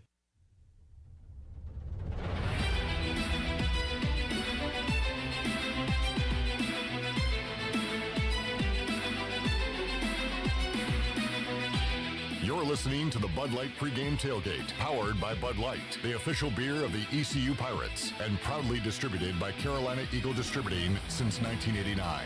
Now, back to the show. Now, with the Pirate Radio scoreboard, here's Shirley Rhodes. All right, Mississippi State has extended their lead over Arkansas in the third quarter. They lead it now 27-10. Louisville has gained a lead over Virginia. 20-17 is that score in the third quarter. Michigan and Indiana still tied at 10 apiece in the third. Florida leads Missouri 17-10 in the third quarter. Purdue and Maryland are tied at 17 midway through the third. TCU and Kansas are tied at 17 in the third. Tennessee tacks on some more points. They now lead LSU 30-7 in the third quarter. Texas still holding that 28-0 lead over Oklahoma in the third quarter. And coming up in about 15 minutes, it'll be South Florida and 24th ranked Cincinnati at Nippert Stadium. We'll give you that score coming up a little bit later. And take a look at the American League wild card game. Between the Rays and the Guardians, they are in the 7th inning. Still no score as of yet. And that is a look at your Buccaneer Music Hall scoreboard, brought to you by The Buck. It's your beacon of music in the land of the Pirates, and it's open from noon until 2 a.m. with live music every night along with football. You can follow The Buck on Facebook and Instagram for an updated schedule, and we'll see you at The Buck. Now let's head back into the Bud Light pregame tailgate. Here's your host, Clip Rock. All right, so far in the wild card round of these playoffs, the scores, and not necessarily the teams that have scored, but the overall scores have been what they're supposed to be, and that is low-scoring pitching wins in the postseason. We're seeing some low-scoring games other than the Padres scoring some runs last night against the Mets. Is Billy Weaver on the phone? I don't know if we should do that until we get him off. We need him to show up for the post game. Billy Weaver joins us on the Pit Electric Live line. I don't think he heard the trumpets. How you doing, Weave? I don't know. You talking about me? No, not at all. No. Never will we do such a thing. All I heard was when you guys took me, all I heard was he needs to show up for the post game. We might have been talking about the Mets game last night, but not. Oh, my God. Do we have to talk about the Mets game last night? No, we don't. I mean, your 2 best pitchers, Scherzer and DeGrom, you're thinking, okay, you're going into a 3-game series with those guys at home, not a problem. What happens? Then you get. I don't even want to talk about it. I'm sick. I'm sick about it last night watching that game. All right, well, let's talk about the Commanders. All right. We got to talk about that team? No. Quickly moving on to the Pirates. Great performance last week. Much better. Yeah, offensively, Weave. And we'll get into the keys of the game. So coming off that explosion last week, at least for one half, how about today, Billy? What do you want to see out of this East Carolina? What do they need to do against a much tougher Tulane defense when they have the ball on offense today? Well, I have one word to use when I talk about the ECU defense and what I want to see. One word: more. That's it. I mean, just as easy as that. I want to see more of what I saw offensively last week because East Carolina has shown they can move up and down the field. They didn't show that against Navy, of course, but they did show that last week on the road. And I would say in a hostile environment, but if you call 50 fans in the stands a hostile environment, okay, we'll go there. But they've got to hit on all cylinders today because they're playing a much better defense than they saw the last couple of weeks. Navy had a very good defense. I thought they were a lot better than I had expected to see out of Navy's defense. It's going to be even much more difficult to move the ball up and down the field today against Tulane, who's got arguably one of the best defenses, if not the best defense in the league. I mean, of course, you put East Carolina in that category as well. But I just want to see more production, more of East Carolina, swinging the ball out to their talented receivers and running backs. And, of course, we know the running back situation with East Carolina, too, so that's going to be interesting to see that. The good thing is, Marlon Gunn has shown that he can step in there as a freshman. He can be productive. So it'll be interesting to see East Carolina's offense. And, of course, in games like this, and I'll probably say this every week, turnovers. You can't turn the ball over. Holton and company have to protect the football to be successful offensively. Billy Weaver joining us, keys to the game on the Bud Light pregame tailgate, talking East Carolina offense. You're going to get some help back today in the form of Keaton Mitchell. Of course, you won't have Rajay. We talked about it last week after the game. We even were able to catch up with Rajay. We'll play some of that interview later on in our show today, but he's taken on a leadership role from a different perspective now that he's not able to play. But we're going to see hopefully Keaton in the game. And, Marlon Gunn has looked good. You watch Camaro Edmonds some in high school. You know the talent he can be. We haven't seen him on the field yet here in the purple and gold, but still got a lot in that running back room, especially when your home run hitter Keaton Mitchell returns today. Yeah, and if he's 100% healthy, that's exactly what he is. He's a home run hitter. He's one of those guys that's electric. You get him into the second level, and you're going to be hard-pressed for anybody to be able to catch him. And then you mentioned Marlon Gunn. We had talked about him. I really like what I see out of Marlon Gunn. It's funny because, with Rajay Harris and Keaton Mitchell, you see one of more a bruiser back and then one as a speed back. And the thing about Marlon Gunn is he's a good combination of both of those backs. We've seen him pretty tough. I mean, he's got decent size to him. He's very tough, and he's got some good speed. So that's a guy I'm really excited to see in the backfield. And as far as Keaton Mitchell goes, man, I mean, we all know what we get out of him too. So I like what I see in the running back department. Would like to see the Camaro out of the garage. That would be fun to see. So it'll be interesting to watch the rotation and how the coaches play that running back position. We've about defensively for this football team, so good in the red zone, so good inside the 5-yard line this year. But this Tulane offense can present problems, especially in the form of Tajay Sharp, who can hurt you on the ground, and he's the leading pass catcher as well. So how about defensively? What do you want to see out of this Pirate group today? Well, defensively, there's a whole lot to be proud of defensively. I mean, obviously in the red zone and, some of those goal line stands. I think we said last week, 5 goal line stands in the first, 4 or 5 games of the season. So, I mean, that's nice to see from East Carolina. They are kind of a bend but don't break. I'd like to see them a little bit better on third down and long conversions. We saw that against Navy on third down and 7 and 9s, and we saw that early in the season where they'll give some of those up. So I'd like to see them be a little bit better on third down and long situations because that can really hurt you in getting on and off the field. But this East Carolina defense, it's kind of like what I said about the offense. I want to see more. I want to see more of this defense continuing to grow and continuing to do what they do. Blake Harrell's got these guys playing with so much confidence, and there's a reason they're playing confident, because they're successful out there, and they're so deep at so many positions. So East Carolina looks good defensively, and as far as overall, this is going to be a tough game. I mean, this really is going to be a tough game, and I would love to pick East Carolina in this game. I just don't know if I can. Being on the road, they've shown they can win on the road. Obviously, last week, and they did it convincingly.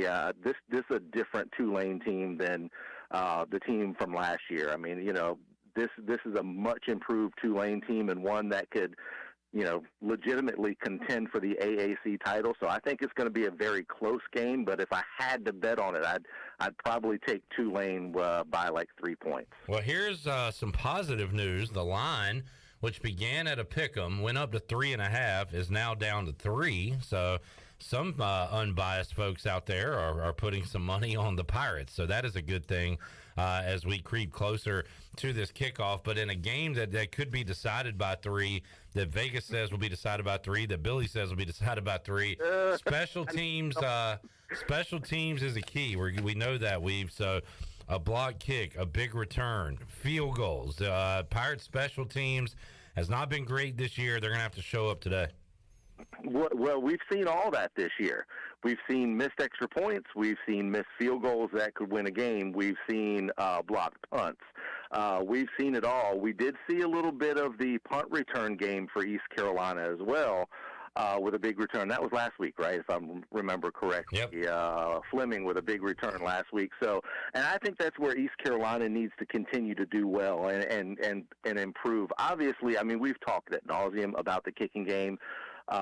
When it comes down to it, you got to make kicks. That's what kickers are out there for. You got to make every extra point because, that's the thing is even down to making extra points in a game that you expect is going to be very close like this. You never know. You miss an extra point when it's 7-0 in the first quarter, and instead of being 7-0, it's 6-0, and you think, that's not a big deal. We're up 6-0. We're in comfortable position.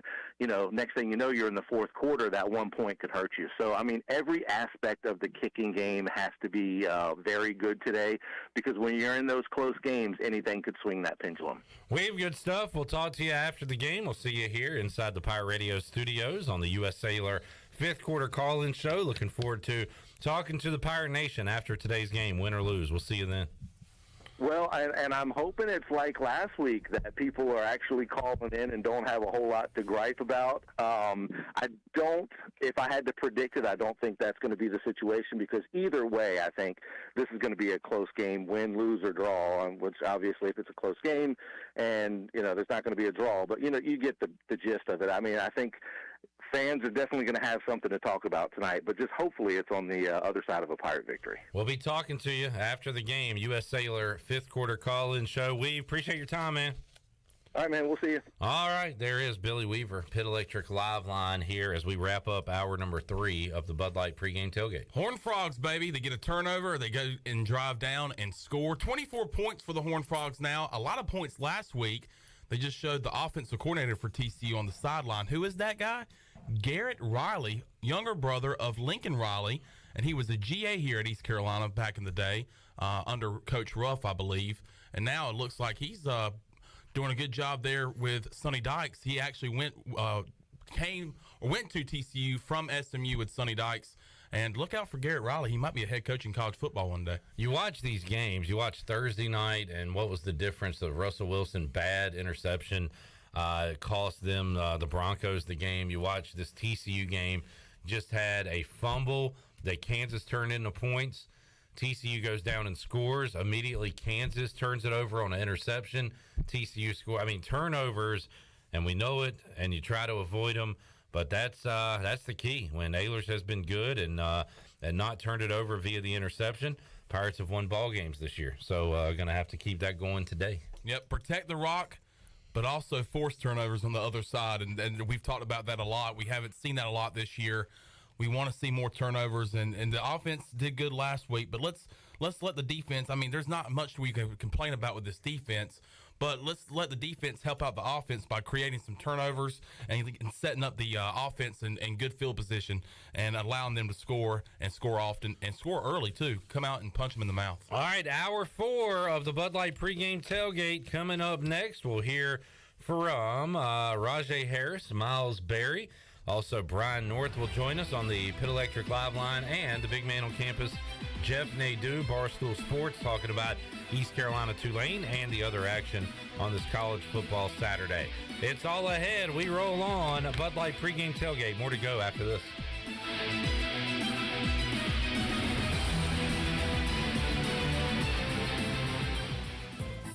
Hey Pirate Nation, this is Holt Nailers, and when it comes to getting your family together, there's no better place than Familia, which is Italian for family. Familia is the place I like to bring my football family, especially my offensive linemen. Whether it's great New York-style pizzas, homemade meatballs, lasagna, chicken parmesan, or delicious homemade desserts, Familia is a winning play every time. For dine-in or takeout, make Familia your go-to play when you have a hungry team. Familia on Fire Tower Road near Pitt Community College. Go Pirates!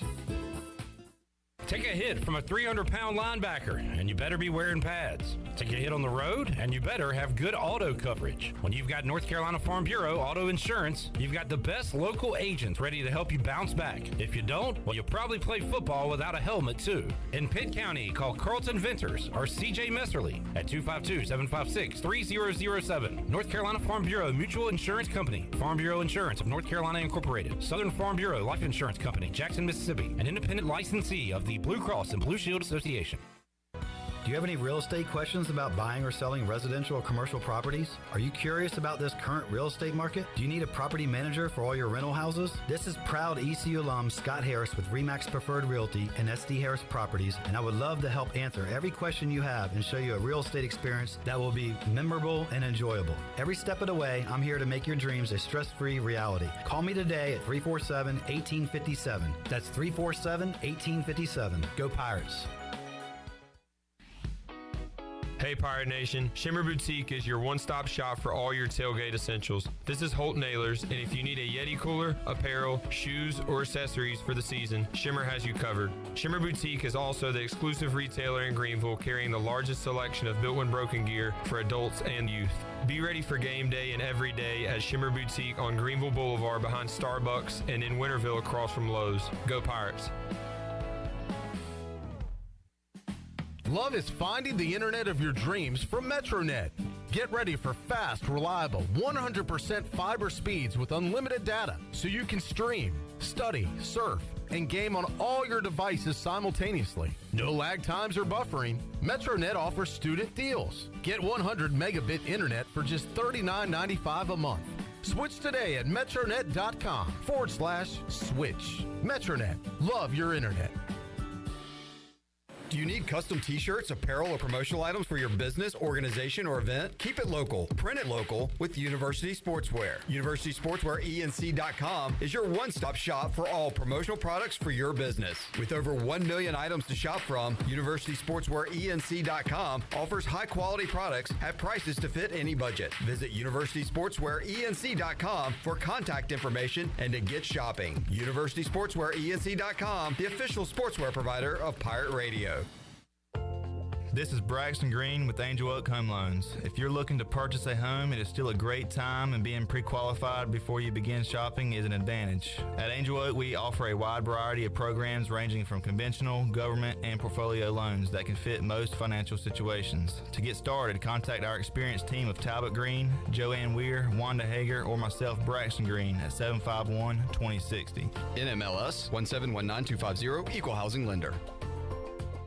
While you're sleeping, our whole hogs are slow cooking over wood to create that bite that Eastern North Carolina is known for. I'm Sam Jones, and for more than 3 generations, my folks have been the torchbearers for what whole hog barbecue is supposed to be. At Sam Jones, you'll find plenty of smoke, but no mirrors. Everything, and I mean everything, is made fresh daily, including our sides, sweets, and sauces. Come on over and see us at Sam Jones Barbecue, and I bet you'll be able to taste our passion in just one bite. Sam Jones Barbecue, Fire Tower Road. This is Pirate Radio, WGHB Farmville, 1250 at 92.7 FM Greenville, WDLX Washington, 930 and 104.1 FM Washington.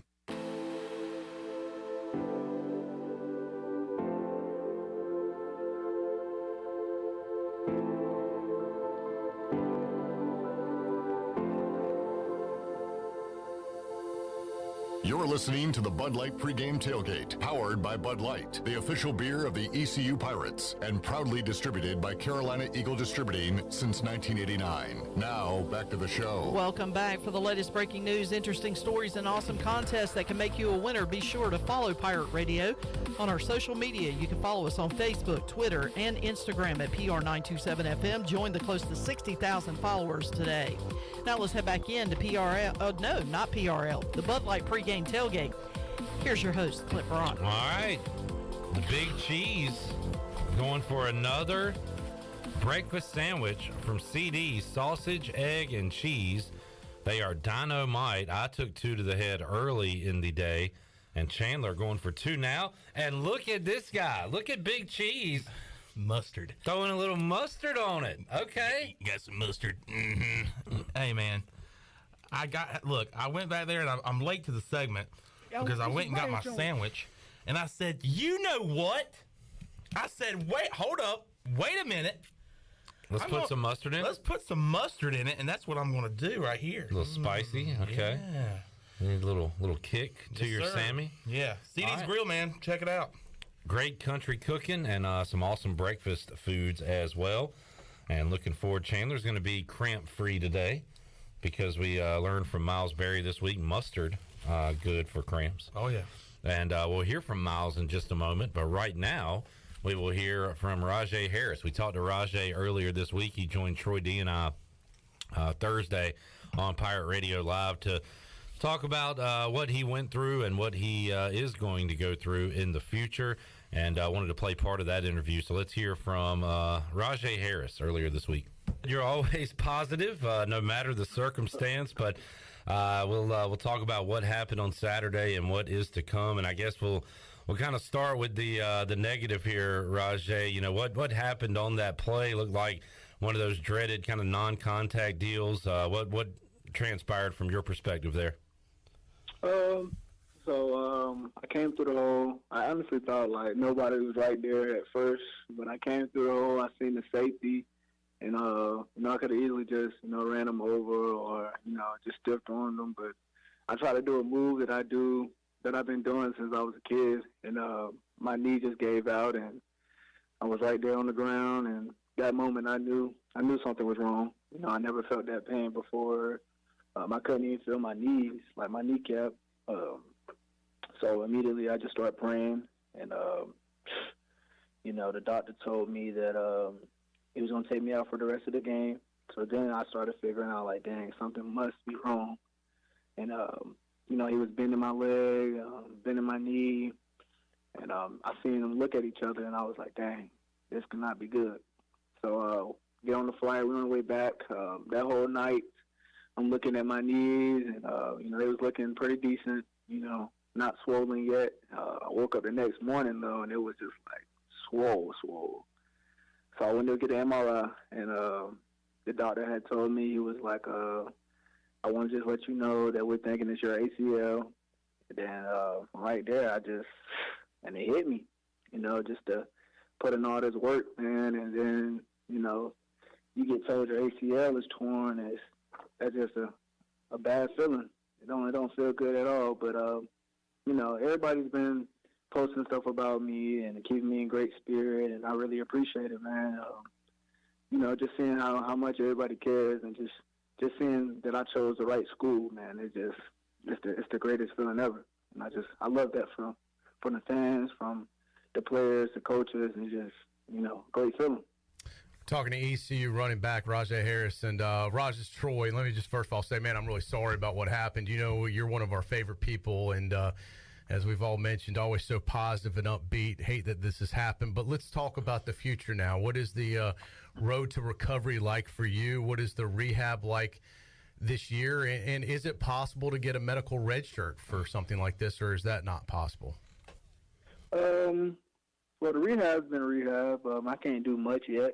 I haven't had the surgery, so I can't do too much yet. But is it possible for a medical red shirt? I haven't even asked, to be honest. I haven't asked Coach Houston or our training staff. They really just haven't hit me yet, just to be out. None of this really hit me yet, to be honest. But, you know, I think that'd be a plan to get the medical red shirt. But I'm not sure. That's something I just have to ask them today or, you know, before the surgery sometime. So how much can you obviously still on the team, and we expect you back, hopefully full recovery next season. What are you able to do? How much are you able to participate for this week and really kind of going forward? What is your day-to-day like now? Well, I told Coach Houston and Coach Foster I want to be a part of the team still. Like, I want to travel if I can. I want to be at every game if I can, you know, meetings, practice. Like, nothing's really changed other than I'm not out there in a uniform or a helmet. But, you know, like they told me that it's time for me to start being like a coach, like a bigger leader to the offense. So, you know, anything I can do just to be out there for them boys, just to support them and, you know, be a leader, I'm going to do. You know, even if that's just standing on the sideline and, you know, telling the running backs what's going on, or, you know, lifting somebody up during an injury. Like, anything I can do just to be there, man, I'll do it. Anything. Yeah, Jeremy Lewis said as much on Monday when we talked to him. He said that you'll be maybe even a bigger part of the team now, taking over a coach's role. And Rajay, you got some young running backs that you've already mentored and now can mentor even more when it comes to guys like Marlon Gunn, Camaro Edmonds, and Squire as well. So I know you've already taken those guys under your wing, and now you can kind of maybe do that even more from afar now. You got that right, man. Like, I be in meetings or practice, and if I see them doing something that's wrong, you know, I would do it in the past, but now it's kind of like I can coach them up better from the sideline and, you know, help them with their keys from the sideline better because I can see it. You know, I can see it better than they can, you know, because in the game it's hectic. You know, you got people running trying to tackle you, and sometimes you miss your reads or sometimes you know, mess up your assignment. But now I can see everything, you know, and to help the young guys, man, it's going to be a great experience for me just to, you know, put my foot to, like, the coach's shoes and see how they operate. And, you know, like I said, I'm just ready for whatever, man. I'm still chasing that 1%, wherever I can do it. It's awesome to hear, once again, Keaton, Rajay Harris joining us, who is teammates with Keaton Mitchell, who was out last week due to injury, too. Big loss to have him out and, of course, you out for the rest of the season, although we talked to Coach Houston this week, and it seems like Keaton's going to return this week. I know, as I said, I know you guys are close. Rajay, how's he feeling? How's he doing now? Because now there's a hole to fill with you not being back there. Man, Keaton. You know, he's back this week. You see him flying around every day at practice. You know, we talk every day. You know, he called me just to check on me. It's more than just football to him, you know. And, you know, he called me. He come sit with me and just talk. And, you know, it's just great to have somebody like that around. Like I said, he's just Keaton. You know, you get on that field and you get him a crease, he's gone. You know, but, you know, a lot of people don't see the other stuff, you know, by checking on me and make sure I'm good. He even take me home if he have to. It's just, you know, that brotherhood that Coach Houston and I made here at ECU, it's just great. It's great. Football, like life, Rajay, a lot of adversity, and you're going through it right now, and you talked about people rallying around you, and you had that last week with C.J. Johnson losing a loved one, and Rajay, you mentioned that word, brotherhood. You guys were able to rally around him. He was able to have a magnificent performance, but you know, there's always stuff going on away from the field, and you guys have to deal with it and move on, just like the rest of us do in everyday life. So you kind of grow up quick, I guess, when you're on one of these teams and you get a whole new family. But you're dealing with your own thing now. CJ had and will continue dealing with the loss in his family, and everybody's got something going on, right, Raja? Definitely, everybody got things going on. But like my dad always told me, you can never stop. You know, adversity makes you.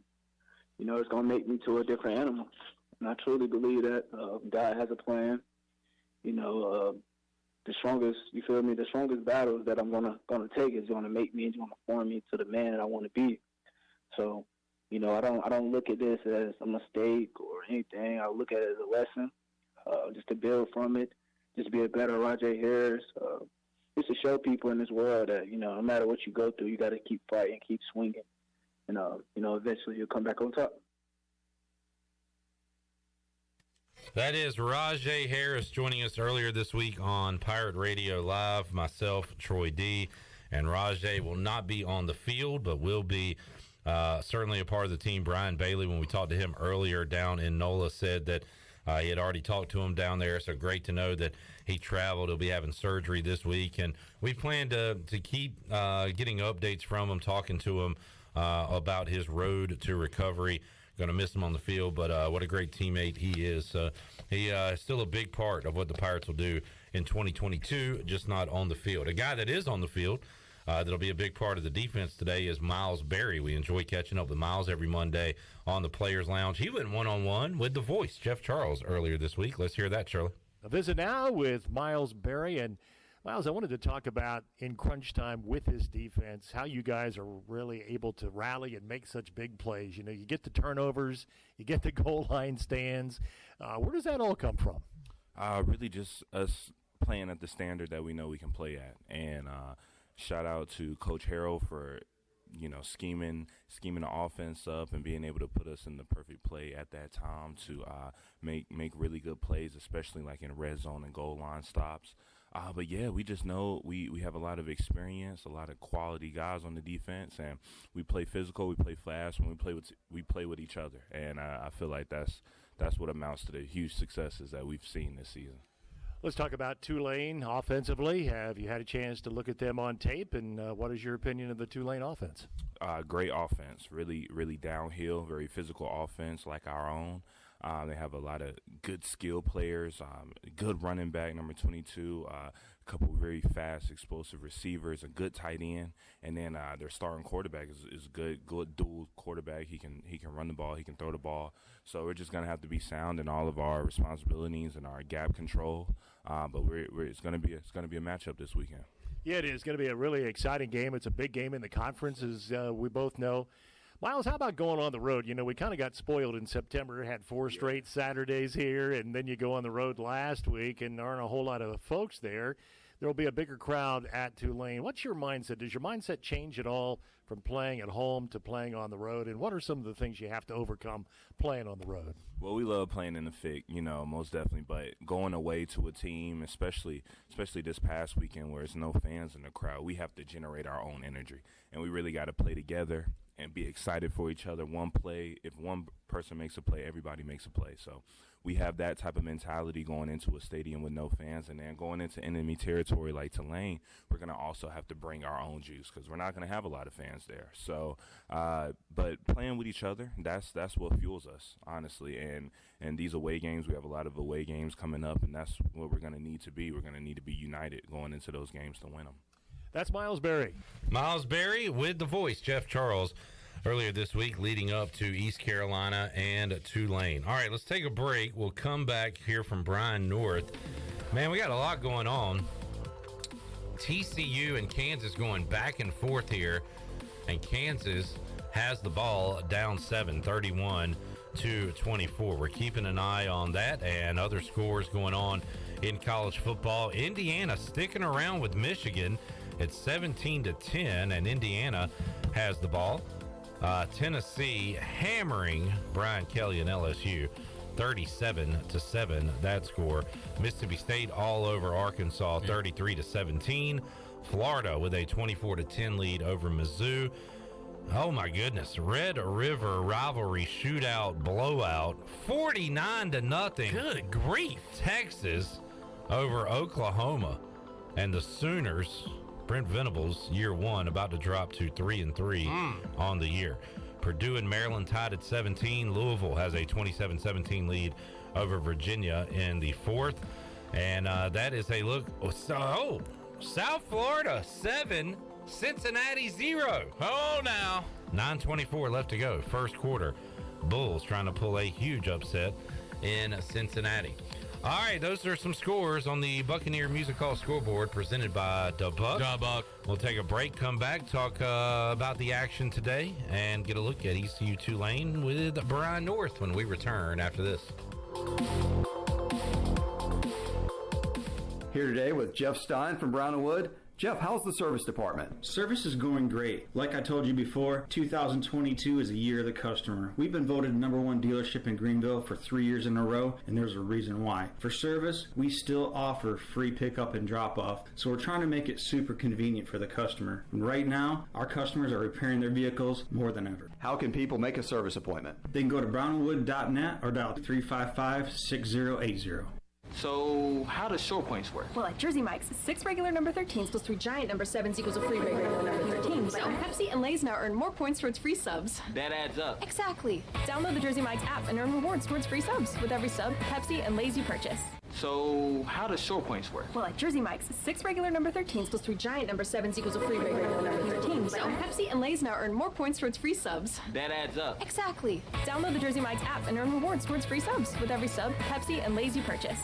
Will the you of tomorrow be happy with the you of today? It all depends on the decisions the you of today makes. For instance, the you of today has an excellent career opportunity with Delcor Heating, Cooling, and Plumbing. The pay is great, very competitive with other HVAC companies. Plus, you could get a $1,500 sign-on bonus. The you of tomorrow will enjoy some time away because Delcor also offers paid vacation. Most HVAC companies don't. And since the you of today has some experience, Delcor might just hire you on the spot. Delcor is hiring 12 experienced HVAC and plumbing professionals immediately. You must have a valid driver's license, ability and desire to work, and legally eligible to work in the U.S. Delcor offers a sign-on bonus up to $1,500, plus one of the best benefits packages in the industry, including health insurance, paid vacation, and retirement options. Learn more at DelcorInc.com. That's DelCorinc.com. The you of tomorrow will thank the you of today for getting a job at Delcor. Delcor is an equal opportunity employer. You've worked hard to make your business successful, and that's why it's really important to always have a bank that's in your corner when you need them. This is Chris Richards from First Bank, and our experienced team of local bankers includes Lee Watson, Ashley Capps, Bonner Latham, Josh Hooten, and Heath Nisbet. To get the business services that are right for your business, come and see one of our experienced team members at First Bank on Arlington Boulevard in Greenville. First Bank, together with our customers, we're creating a world where individuals and communities thrive. Member FDIC.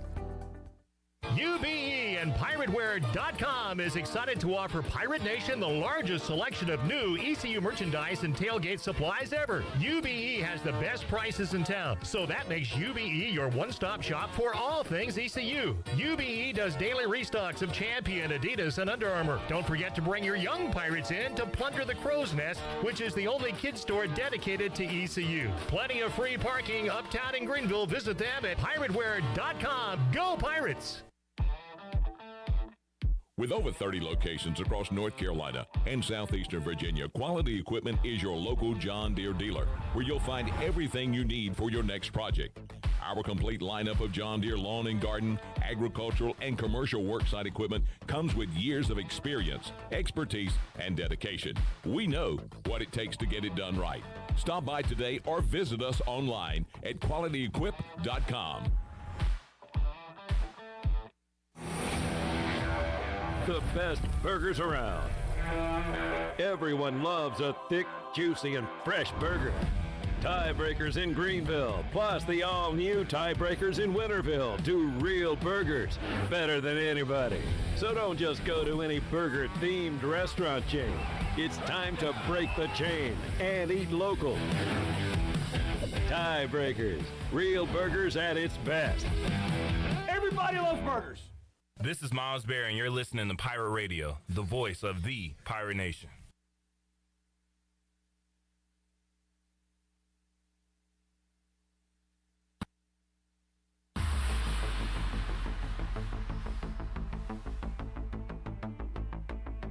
You're listening to the Bud Light Pregame Tailgate, powered by Bud Light, the official beer of the ECU Pirates, and proudly distributed by Carolina Eagle Distributing since 1989. Now, back to the show. Now, with the Pirate Radio scoreboard, here's Shirley Rhodes. All right, the third quarter just ended. Mississippi State heads into the fourth with a 34-17 lead over Arkansas. Louisville has now extended their lead over Virginia. It's 27-17 in the fourth quarter.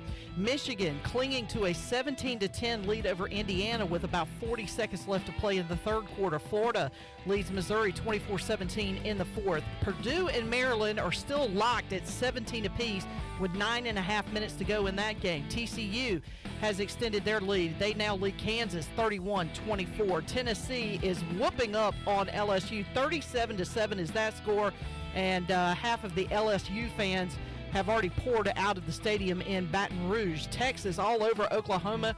49-0 is that score in the fourth quarter. And as you mentioned a couple of minutes ago, Clip, South Florida has an early 7-0 lead over Cincinnati in the first quarter at Nippert Stadium. Coming up in about 40 minutes from now at 3:30, it'll be number 2 Georgia taking on Auburn and in Athens. And it is a absolute pitcher's duel in Cleveland as the Guardians and the Rays in Game 2. Of course, the Guardians have a 1-0 lead over the Rays trying to survive. It is still no score in the bottom of the ninth inning. And that is a look at your Buccaneer Music Hall scoreboard, brought to you by The Buck. It's your beacon of music in the land of the Pirates. In Eastern North Carolina, they're open from noon until 2 a.m. with live music every night along with football. Follow The Buck on Facebook and Instagram for updated schedules, and we'll see you at The Buck. Now let's head back into the Bud Light pregame tailgate. Here's your host, Clip Rock. The Buck. Thank you, Shirley. Man, we got some updates coming from Stephen Igo live on the field in New Orleans. First of all, Michael Pratt in uniform, in his J.H. Rose-looking uniform. Tulane going with the green helmets, light blue jerseys, green pants, and and didn't say Pratt starting, but Pratt is on the field warming up, so looks like he's going to give it a go. Igo says Jalen Johnson is on the trip, as he talked about earlier today with us, but will not play for the Pirates today. So ECU will be down a receiver in Jalen Johnson in today's game. And by the way, on that Buccaneer Music Hall scoreboard brought to you by The Buck, South Florida is driving up 7-0. They converted on a 3rd and 6. Receiver was hit late out of bounds. It added on to their gain there, and now they're in the red zone, knocking on the door, trying to go up more than 7-0. I don't know. Like 10-0, like 13, like 14 more, to nothing. No, like more than 7-0. Like more than 7. All right, I like your style, like kid. more than 7 points. Why announce scores like everyone else has done since the beginning? That is so lame. Come up with your own thing. Yeah, if they score here, it'll be more than 7. Their deficit will be more than a touchdown. Cincinnati's deficit. Yes. Yeah. All right. Good job, man. Thanks, buddy. Well done. Thank you. Chandler Honeycutt. This is turning into my game of the week.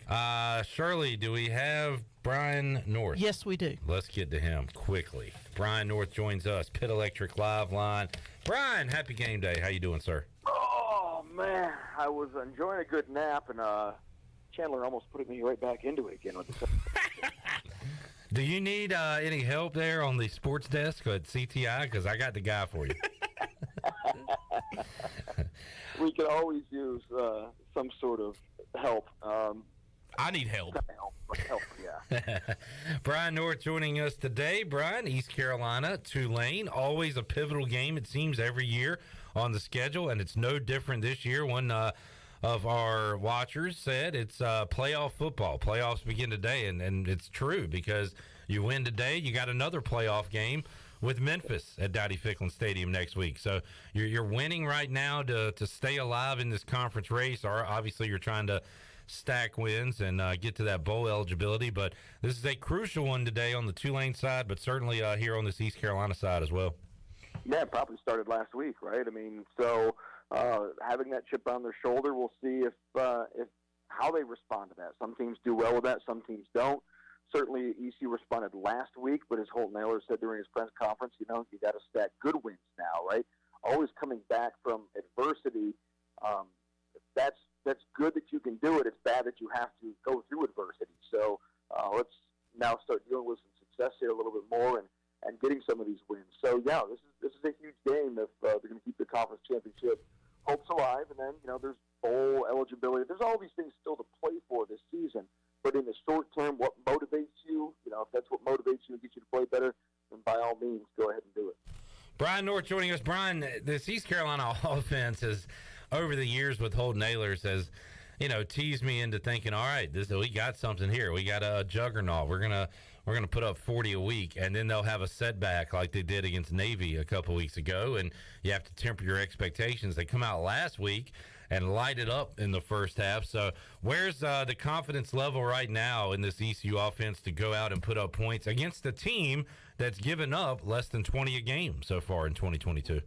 Yeah, that's a great question. I think they feel confident in themselves, and it's really all comes down to the offensive line and whether they can protect Holton Ahlers. We've said this all along, and this could be said for any quarterback, right? If you're pressured, you're not going to be as good. And if you have time to throw, then you should be able to put up big numbers. And so we've seen that in Holton's career, really. And so teams that blitz a line are able to get through that offensive line, teams that can pressure, sometimes without even blitzing. They're going to cause ECU problems because Holton is just not as accurate or doesn't make as good decisions when he is rushed or has to get the ball quicker. So, again, you can say that for any quarterback. So once again, here we go again. You've got a good Tulane defense. Can they solve that offensive line, which is improved? You've also got running backs now when you're getting into your depth here. Can the running backs block like they're supposed to in passing situations?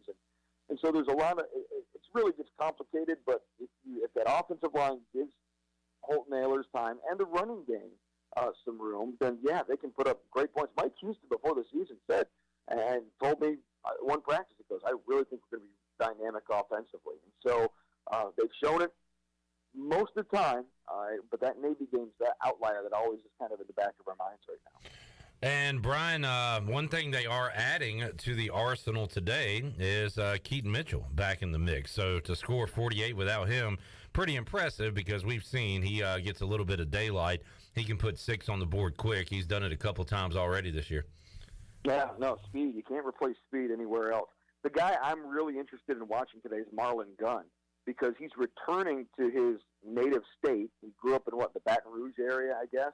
So he's returning home, and now he's going to get more chance to play here. How does he react playing in front of the home fans, and will he have a big game? So he could have a big game, but then sometimes you get too excited and may try to do too much. So he's the guy I'm real interested in watching today. Yeah, and we've seen a little glimpse, and we like what we see so far. How about defensively, Brian, with this team? Michael Pratt on the field warming up. Stephen Igo just put that video out, so they might get their starting quarterback back. It didn't matter at Houston because they were able to win with the third-string quarterback, Kyle Horton. But if Pratt plays, that adds a dimension that we've seen. And East Carolina has had some issues, as every defense does, with the mobile quarterback. He can scoot and obviously has that leadership, a lot of starts under his belt. So if they get Pratt back, what does that mean for this ECU defense today?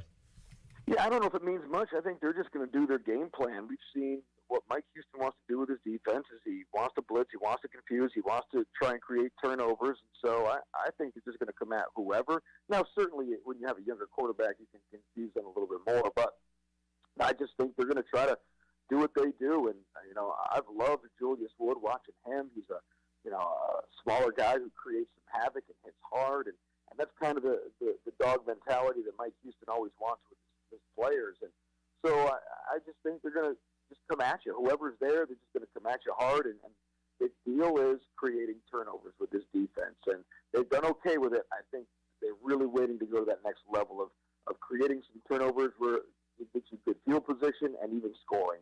And I think they'd really like to get a defensive. You get a defensive touchdown today, you got a good chance of winning the game.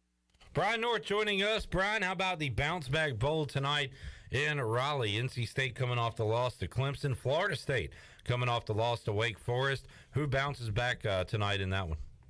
Yeah, well, you got to hope the home team does because they'll get a little boost maybe from the home crowd, depending if the NC State fans show up or not. But dealing with disappointment and when you have high expectations like both these programs have had, especially NC State, right? It was all or nothing for this squad this year, and they lose their Super Bowl. And so I think, I look at it and think maybe they have a harder time coming back, but I think the home crowd could help them playing at home. And Florida State having to go on the road, I think that'll be a little bit tougher for them. Brian North already in his purple and gold body paint for James Madison at Arkansas State tonight. Your Dukes looking to remain undefeated, Brian. They're receiving votes in the top 25, right? Yeah, isn't that crazy? And, they got a couple good wins there, and they're going to come back to reality at some point.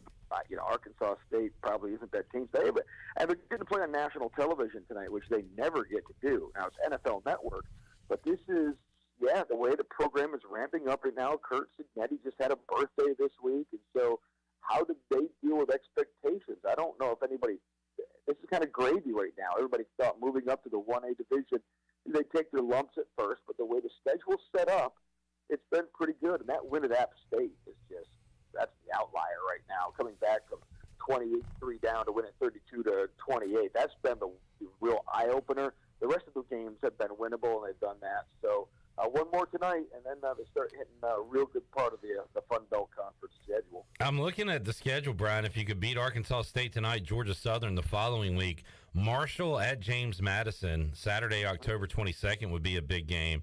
Then you would have a bye week after that. You're at Louisville, which, they're down or whatever, but Malik Cunningham, they're still Louisville.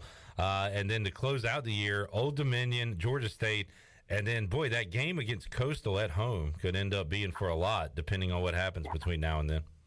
I don't think they've ever played Coastal before. They have an old history with Marshall back when they were both 1AA teams and in the playoffs a lot. And so it's just kind of neat that some of the schedule, it seems they have played before. But then, the high-profile game, even though Louisville is down, that's an ACC team that, you've never been able to play before. I mean, JMU's beat ACC teams in the past between UVA and Virginia Tech. And so, no, I don't think there's anything on their schedule where they're highly intimidated. But that Coastal game, and even I think the Marshall game even before that, that's the big one. That's a regional rivalry, and that's what I love about the Sun Belt Conference. It's all these great regional rivalries with Old Dominion is in there. And so I just think that conference is set up so well for them in that sense where it's going to be great in the future as that conference builds. I wish ECU was part of the Sun Belt. That's just my own personal deal because I love the regional rivalries instead of having to travel to Texas all the time and play some of those teams way out there. Yeah, great start to the FBS campaign for the Dukes of James Madison. Brian, I appreciate you joining us today, man. Enjoy the rest of your weekend and your football Saturday, and we'll check in with you again next week. All right, sounds good, Clippy. Brian North, WCTI 12, joining us on the Bud Light pregame tailgate. TCU gives the ball back to Kansas, and now the Jayhawks are driving. They're down 7, 31-24, and they have just crossed into TCU territory. So they are going to have it 1st and 10 with an opportunity to tie this game up. Florida just threw an interception with 3 minutes left. Now Missouri has the ball, down 7, and they are driving to try to tie the game up down in Gainesville. So a lot to watch here late as we late in the 12 o'clock window. What's the update in Cincinnati, Chandler? Are you keeping an eye on that one? It is that break right now. How about 10-0 South Florida over Cincinnati? So they chip in a field goal, so 10-0. Or should I say they're winning by more than 7? That's the way to say it. They're leading by more than 7. They're leading more than 7. They're leading by more than 7, less than 14. Right. So they did not get a touchdown. It's less than 14. They are leading by 5 plus 5 equals 10. And but man, South Florida, after getting throttled last week by the Pirates, watch out on the road. Cincinnati cracks the top 25. And let's see if they can bounce back here. They have the ball ready to go. Can Oklahoma score? Looks like the answer is no. 49-0. They're losing to Texas. Gosh. On right now. And then Mississippi State all over Arkansas, 40-17. That score. All right, let's take a break. We'll come back. Planning to hook up with the big man on campus, Jeff Nadeau. Still got to hear from Holton Ahlers before we wrap up today. So still a lot to go as we counted down about 27 minutes away, East Carolina and Tulane. More to go on the Bud Light pregame tailgate. We are back with you after this. Oh, my.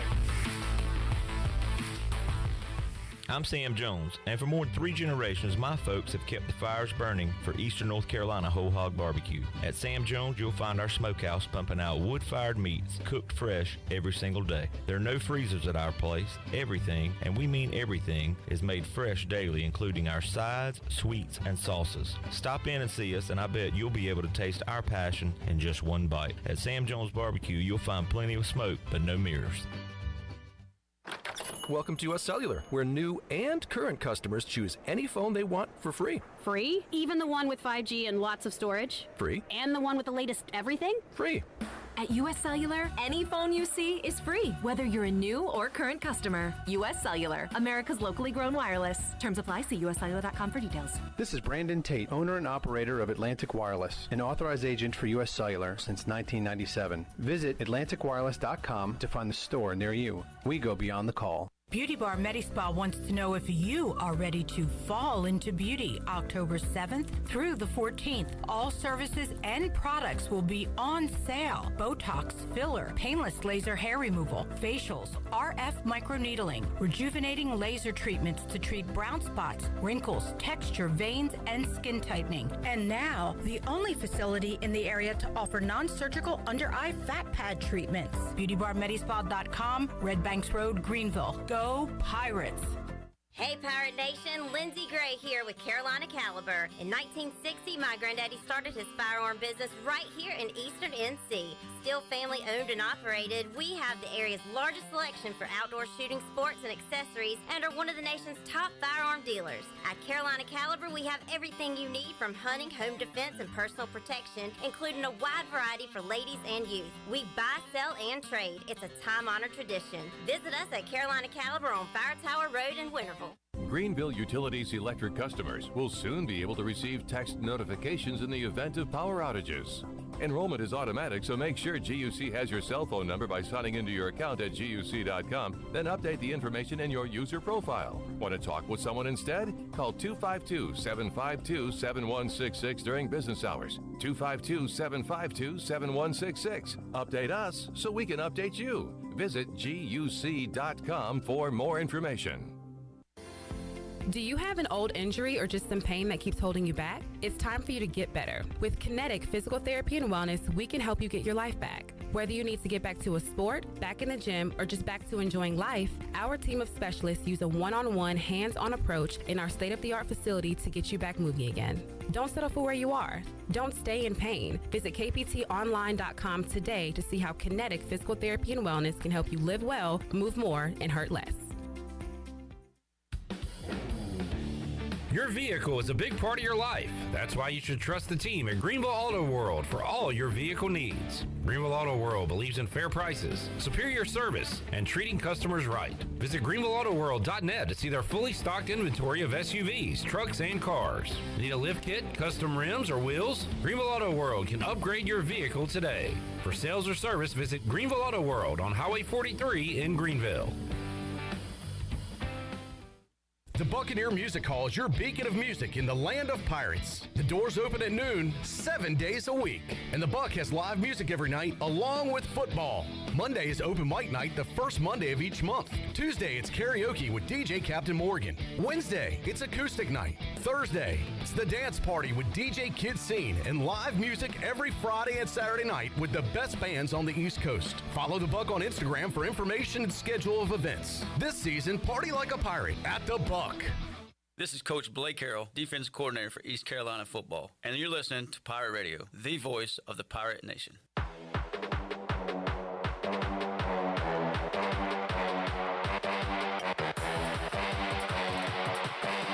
You're listening to the Bud Light Pregame Tailgate, powered by Bud Light, the official beer of the ECU Pirates, and proudly distributed by Carolina Eagle Distributing since 1989.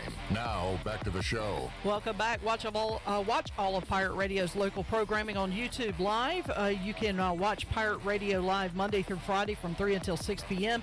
and the Bud Light Pregame Tailgate and U.S. Cellular fifth quarter on game days as well. Just go to YouTube, search Pirate Radio TV, and click on that subscribe button. And a quick Buccaneer Music Hall update here for you. Clip in the AL Wildcard Game 2. The Rays are 90 feet away from possibly tying up this series as they have a runner on third with one out, possibly two. I can't see right off the top of my head, but they're in the top of the 10th inning. 2 outs. Yes, they did move the runner over. So runner at third, 2 outs, top of the 10th inning. All right. Trying to get a run on the board there. We got drama in Lawrence. What a catch. I thought the knee was out. They review it. They call it a touchdown. Kansas scores on a bomb. It is 31-31.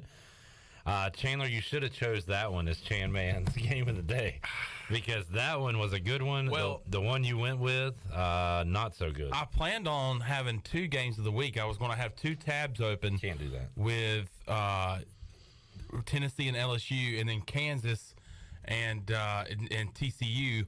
But it's on Fox Sports 1. Luckily, you have the account to this TV. So, you can't have 2 games of the week. But, yeah, mine was a doozy. Oh, boy. All right, so we're keeping an eye on that one on the Buccaneer Music Hall scoreboard presented by Dub Buck. Hey, we got Jeff Nadeau joining us on the Pit Electric Live line. And good timing, because I wanted to mention, so East Carolina Tulane opens Pick'em. It goes to 3. Tulane then a 3.5-point favorite during the week. And just today, the line has dropped from 3.5 to 3, and now from 3 to 2.5. So that's some good news, Pirate fans. Money moving in favor of East Carolina as we get closer to this kickoff. We welcome in the big man on campus, Jeff Nadeau from Barstool Sports. Jeff, how you doing today, man? Good. How are you, Cliff? Doing good. You talked about it earlier in the week. You said you didn't really have a strong feeling one way or the other on the East Carolina Tulane game this week. So if you're given a free play, Jeff, a free roll, what side would you be on, ECU or Tulane today?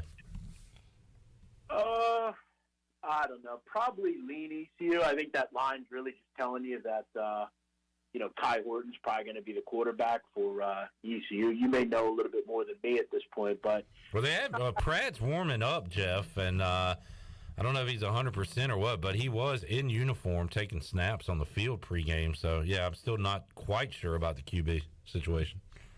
Yeah, I mean, that doesn't totally mean anything. I mean, Dylan Gabriel was on the field taking snaps, and he didn't play. And we see what's happening in that game. But, yeah, I mean, I'm a little concerned with ECU. Obviously, your run game is concerning right now with some of the injuries.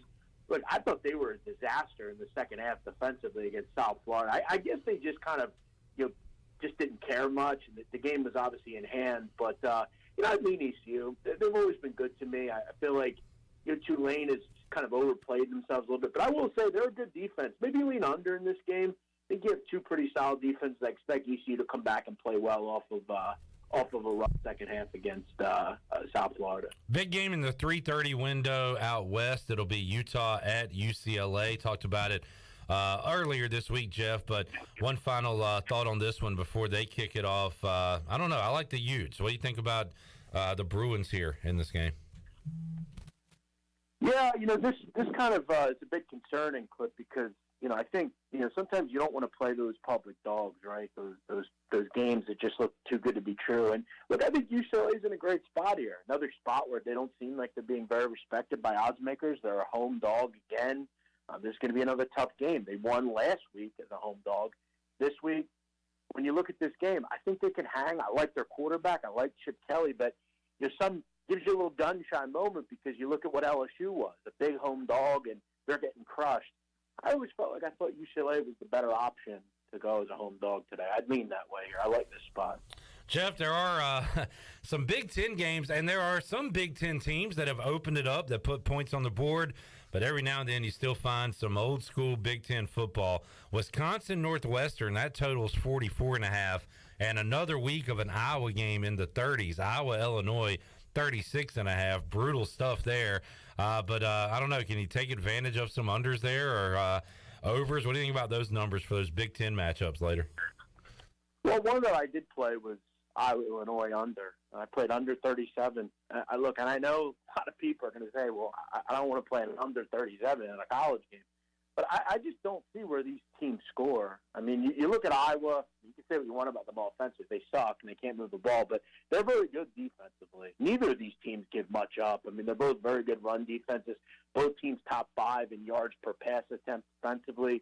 They both do a really nice job at defending. And, what do we know? I mean, quarterback play here is not going to be good. Petrus is not a good quarterback. And, Tommy DeVito is not a guy I'm running to back either. I think both these teams have trouble moving the football. I'm going to go under.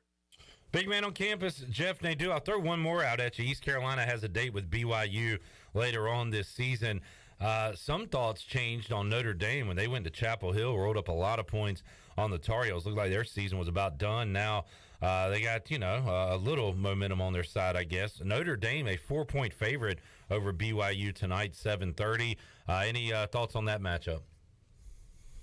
Not really. I lean Notre Dame a little bit, but also by. I still look at BYU, and I feel like they're another team, going to be a big dog tonight. A lot of people are going to take them. They're ranked. People are kind of down on Notre Dame. I'm not a huge Notre Dame fan, but I still think they have some talent. I think they have a really good tight end group.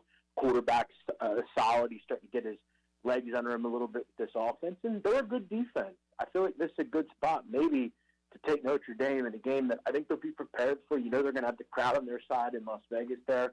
I lean Notre Dame in the spot. Jeff Nadeau, Barstool Sports, joining us. We got a touchdown TCU, flag on the play. We'll see if it stands, but it looks like the Horned Frogs just took a 37-31 lead, PAT pending. What a throw and catch. This game has been wild in Lawrence, Kansas. 1:36 left to go on the clock. Jeff, any games we hadn't brought up with you that you got your eye on for this Saturday evening? Yeah, I think North Carolina, Miami seems to be a real high-scoring game. I mean, we just have to kind of realize at this point, and this Miami team, they can't stop anybody. I mean, Clip, I don't know if you're aware, but they're allowing 10.5 yards per pass attempt. I mean, that's one of the worst in America. This team just can't stop anybody. Drake May should have a big game here and really be able to move the football. This is a team that I think is solid offensively. But you look at Miami. They should be able to move the ball as well against a North Carolina defense that can't really stop anybody either. I know this game, it probably should be lined a little bit higher. Kind of screams, 41-38 to me. I think this could be one of the higher scoring games of the weekend. I'm also going to throw out a clip of Boise. I think I talked to you this week about Boise. I really liked what I saw in the fourth quarter from that group last week. They put up 35 in the fourth quarter. What they did was they inserted this new quarterback, this Michael Vick type player. And he's not Michael Vick, but he plays that way. Kid can really run, got a nice little throw as well. And I'll tell you what, they're very good on defense. Fresno State does not look like the same team after losing Jake Hayner, their quarterback. I think this says Boise double digits written all over it. Jeff Nadeau, big man on campus, Barstool Sports, joining us with a couple of plays he likes for this Saturday evening. Jeff, always enjoyed the chat. We appreciate it. Good luck the rest of the way on your Saturday and NFL Sunday, and we'll keep up with everything you got going on. Give him a follow on Twitter. Got the big man on betting on Thursdays, the Sit Down podcast. A lot going on as always, Jeff. We appreciate your time, bud. Appreciate your clip. Talk to you next week. All right, man. There he is, Jeff Nadeau, joining us today on the Bud Light pregame tailgate. Call stands. This is a game of the day, game of the year. It is fireworks back and forth. It is TCU 38, Kansas 31, and I don't know if the scoring's done yet because now Kansas gets the ball. And they've been able to answer. That's all Kansas has done today is answer, whether that's off a turnover or TCU going down and scoring, which they just did. What a throw by their quarterback. What an even better catch by their wide receiver. Great concentration at the back of the end zone. And 38-31 is coming down to the wire. Guys, we got about 10 minutes left. The dream for 100 is alive. We got 95 likes. All we need is 5 more. If you're listening and haven't liked yet, hit like. We got to get to 100 and pull the Pirates through today. Eric asking, are we taking a break?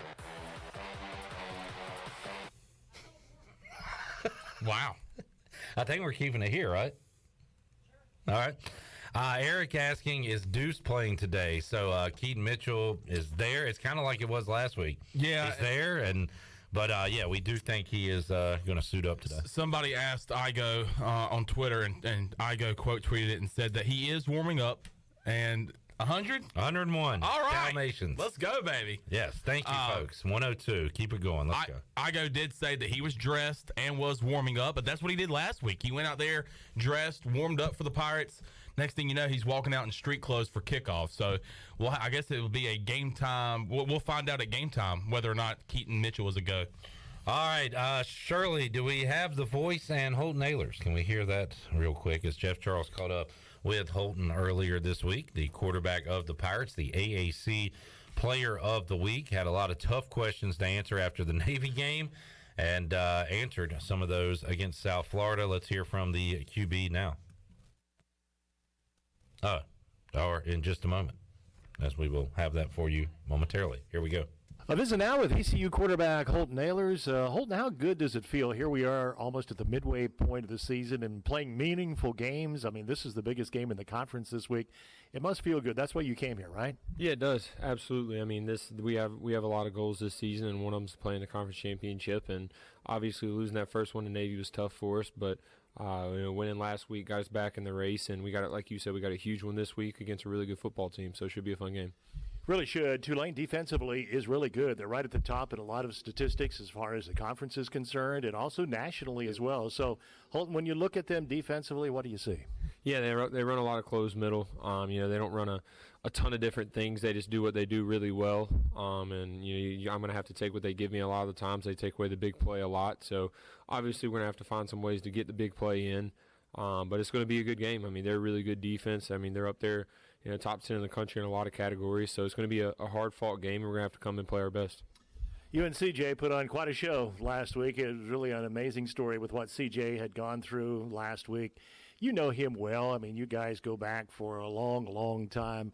What did you try and do to support him during what was a tough time in his life last week? Yeah, absolutely. I went through kind of some same stuff when I was in high school, so now I knew kind of what he was going through, what he was thinking, and also I'll talk to him about letting football be in his exit of all of that. Letting football be the thing when he goes out there for practice. Just let him clear his mind to get away from the world a little bit, and that's what he did this week, and that's what he did this Saturday. So it was definitely cool to see him perform the way he did, and hopefully we can stack on that, continue going forward.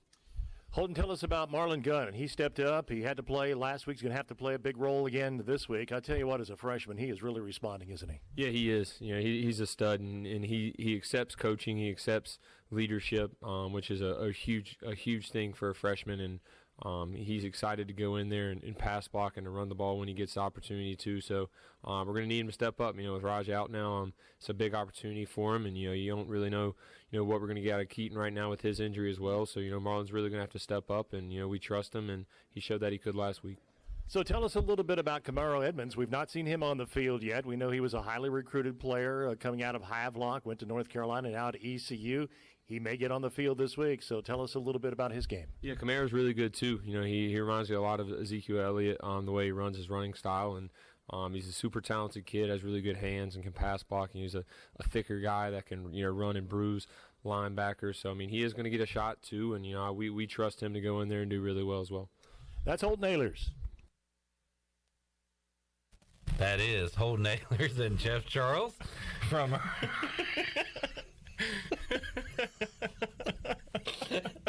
I'm sorry.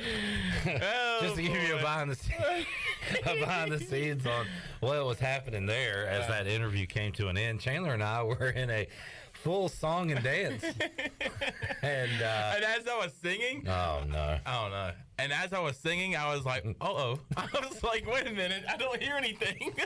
And then I hear Shirley say, clip. I hear, that's what I hear, and I'm like, I was like, ah! Oh boy, all right. Kansas is driving. We're pulling for pushing. They got the ball. 1st and 10. Do they have more than 7? They need 7, exactly 7 to tie. If they get more than 7, they could win. They got the ball at the 35 with 58 seconds left to go. Do you know what's better than college football? What's that? Day baseball. Day baseball. They're going to the 11th inning, still no score. Why not? It is an absolute pitcher's duel. It's actually been fun to watch. I've been keeping up with it on this side. Play forever. And in the playoffs, there is no stupid man on second rule, right? So they just play it straight, old school style.